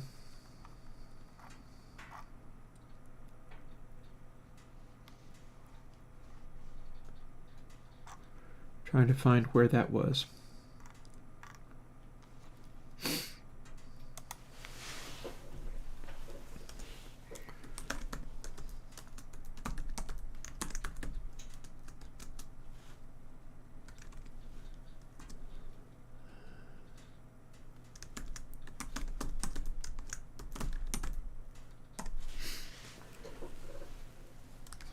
Let's see whether that helps any.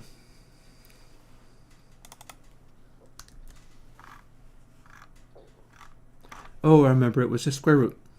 It was a square root.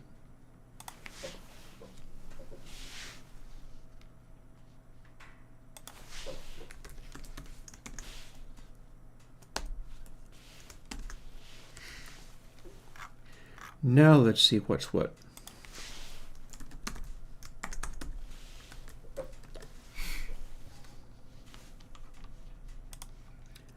That might be just the pad it needed. Yeah, so this has been an interesting journey. I promise I'm going to run off and have my tacos momentarily. You know the way this goes. Drink a bunch of coffee and then I need to do one more hack.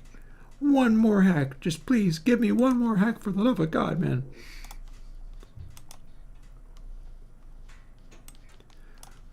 Ah. So now that we have this,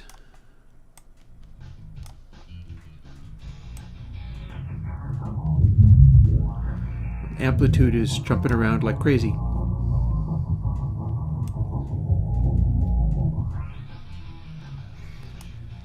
So let's experiment.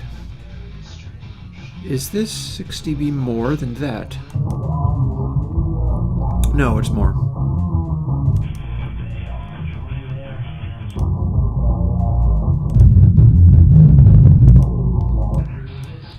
And it's not supposed to do that anyway.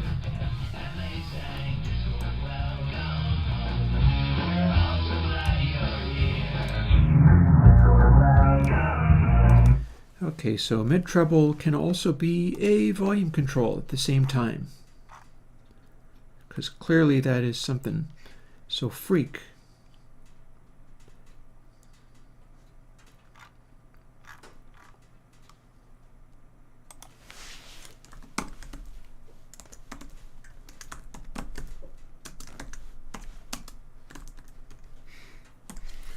We're just going to pad this every imaginable way and see what we get. Everything has to make it quieter. So we can swoop that control down and hear what it sounds like when it's being run way outside of its normal parameters.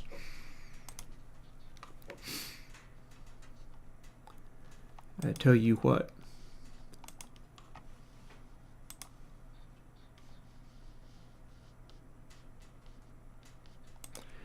People don't usually call these types of filters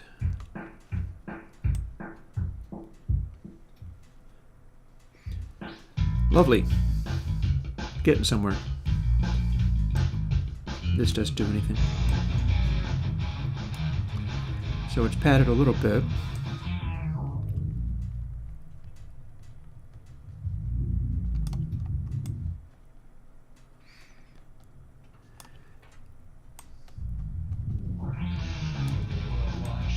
That's not too unreasonable.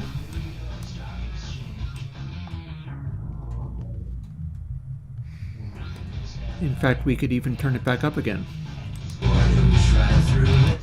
because it's way quieter now. And we can increase freak by a lot.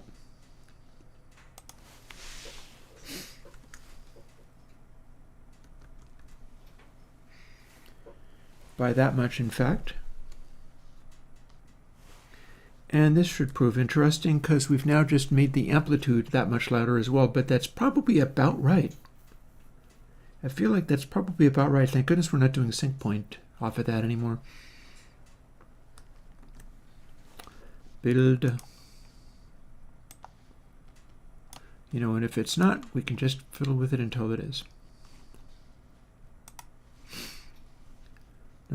I'll clean this all up later, but this could end up being a fun toy for people.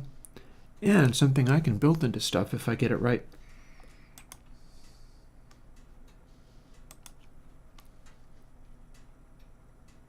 Oh, there it is. It's open. It's ready to use. I already had it open. I think I tried to open it again.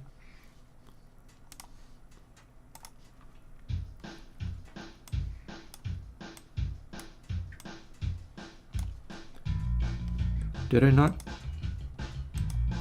No, I did.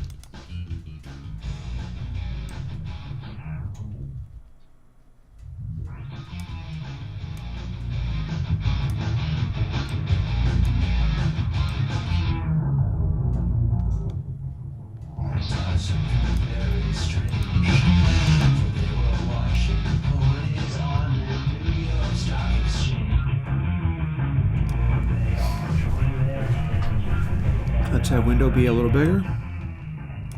That's just making it quieter.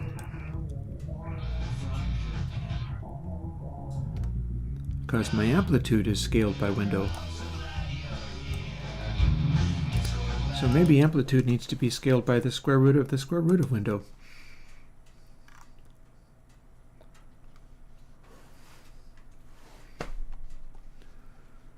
Or maybe only freak matters. Do you think?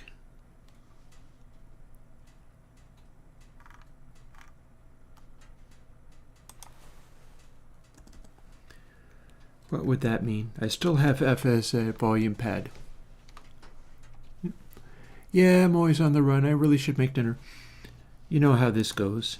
I'm like interested in the next thing to happen. Also, my fire has burnt itself out, and it's late enough where it's no point throwing another log on. Although I should turn the damper off so that it'll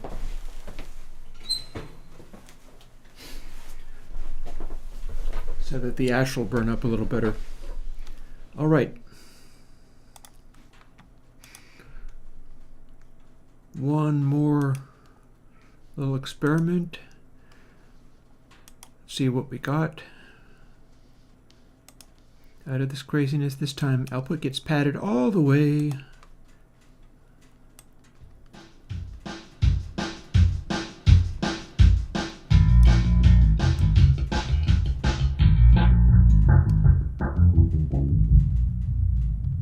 Cool. We learned something.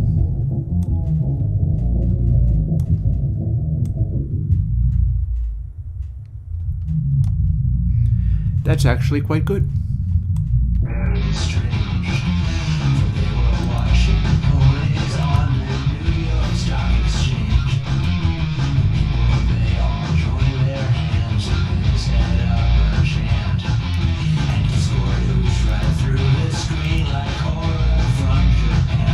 And they sang Discord, welcome home. We're all so glad you're here. Discord, welcome. Is that correct? About 333.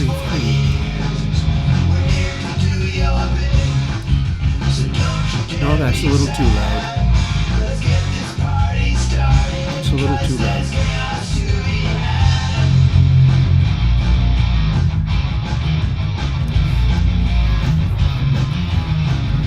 Well, right now we're not filtering anything. Right now we have cranked up that filter to where it is literally at Nyquist.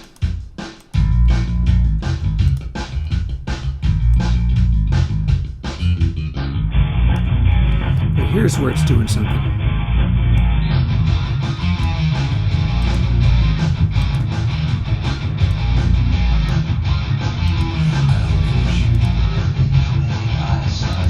That's very steep.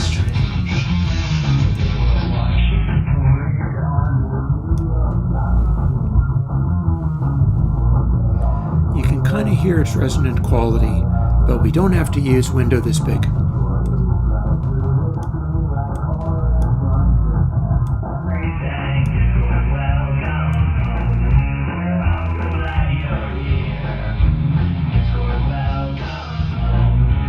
It'd be a lot less steep.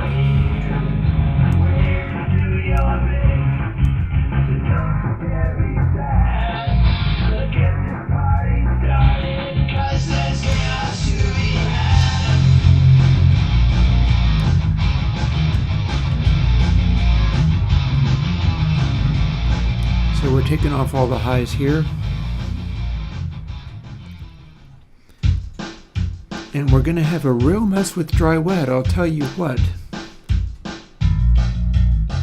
See, we can't use dry wet on this one. If we could have done this other stuff, but no bueno.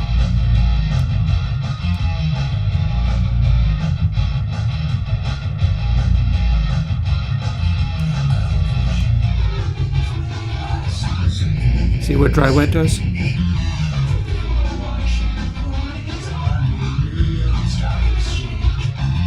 I don't believe there's any way to make it be fixed.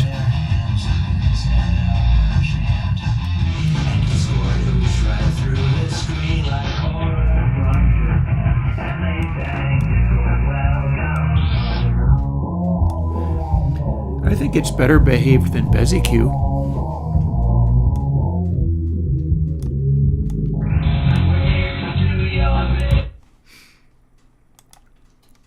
And then while we're at it, quick effect stack.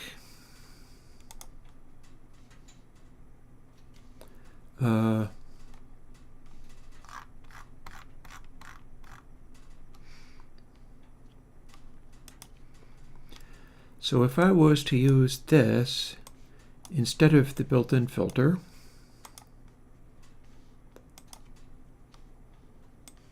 a little preview as long as you're hanging around with me while I fail to make my tacos. This is not done.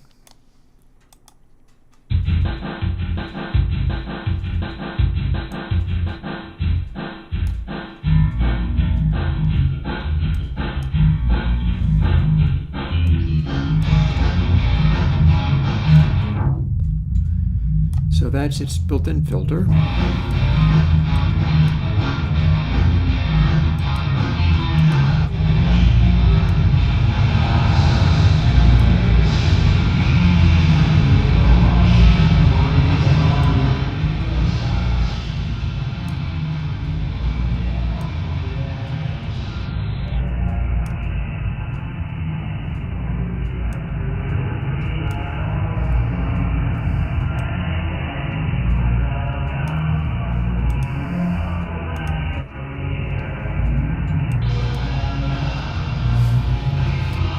So that's a big sharp.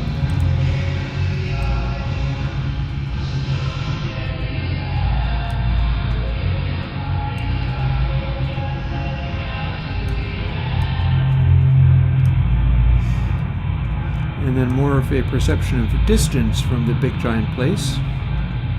We'll let it keep going for a bit. And D-Res is still available for this one.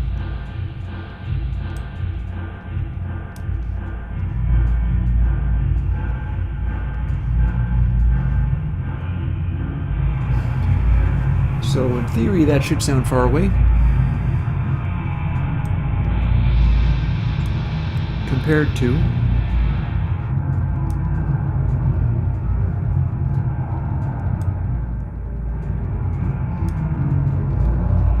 this.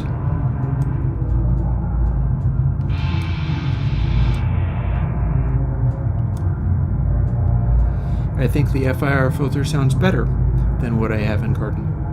So that's interesting. And we haven't even done a really big window.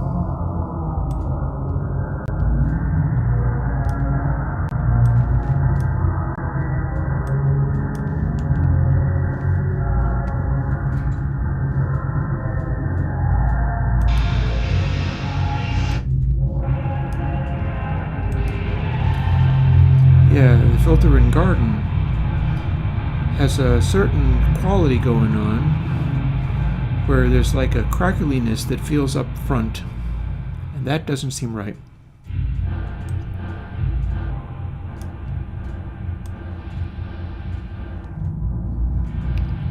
D-Res helps.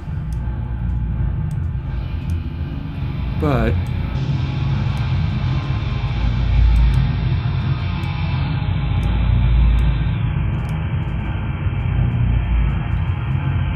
this just sounds more distant.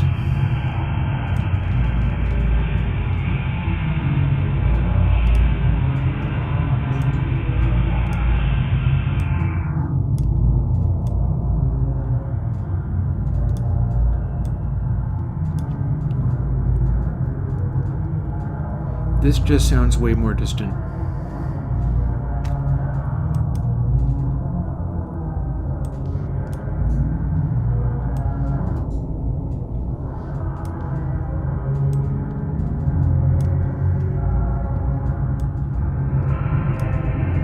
Also, I don't need that big of a window to get this.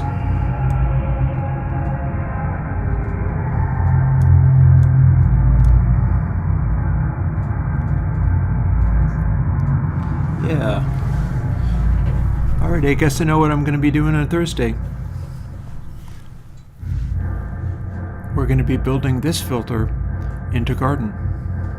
Oh, I know. I'm hearing the raw sound of the speakers. Your microphone is actually pointed away from them.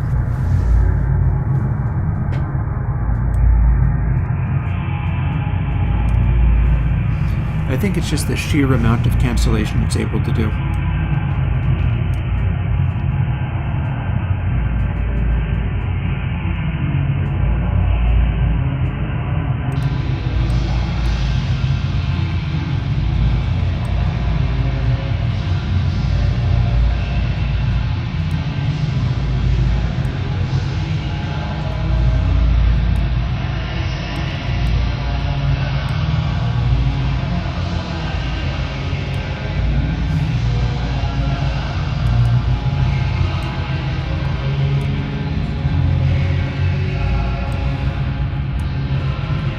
Yeah, this other filter is actually the biquad-based Bessel filter. So I feel like that's going to find its own uses, but this is not where it belongs. Not when I can obliterate it with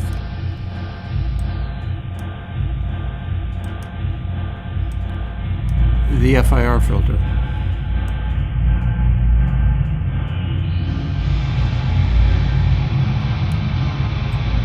That's a really steep cutoff, and it turns out that sounds accurate for a distant, faraway reverb.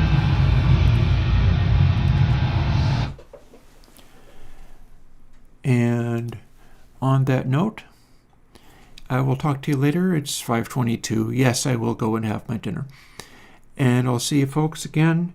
Maybe we'll be implementing that into, first of all, its own little filter.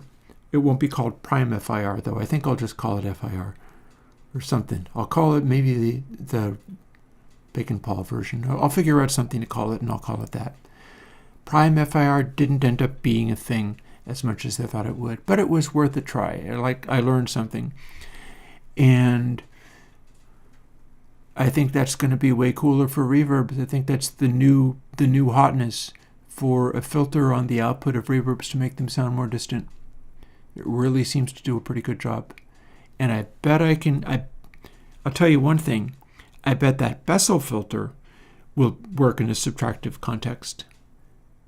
I think I can take that one and subtract the lows from the highs and get the highs as a separate control and stuff like that. I bet that'll work just fine. Anywho, I'll talk to you later. And presumably I'll see you on Thursday. Bye-bye.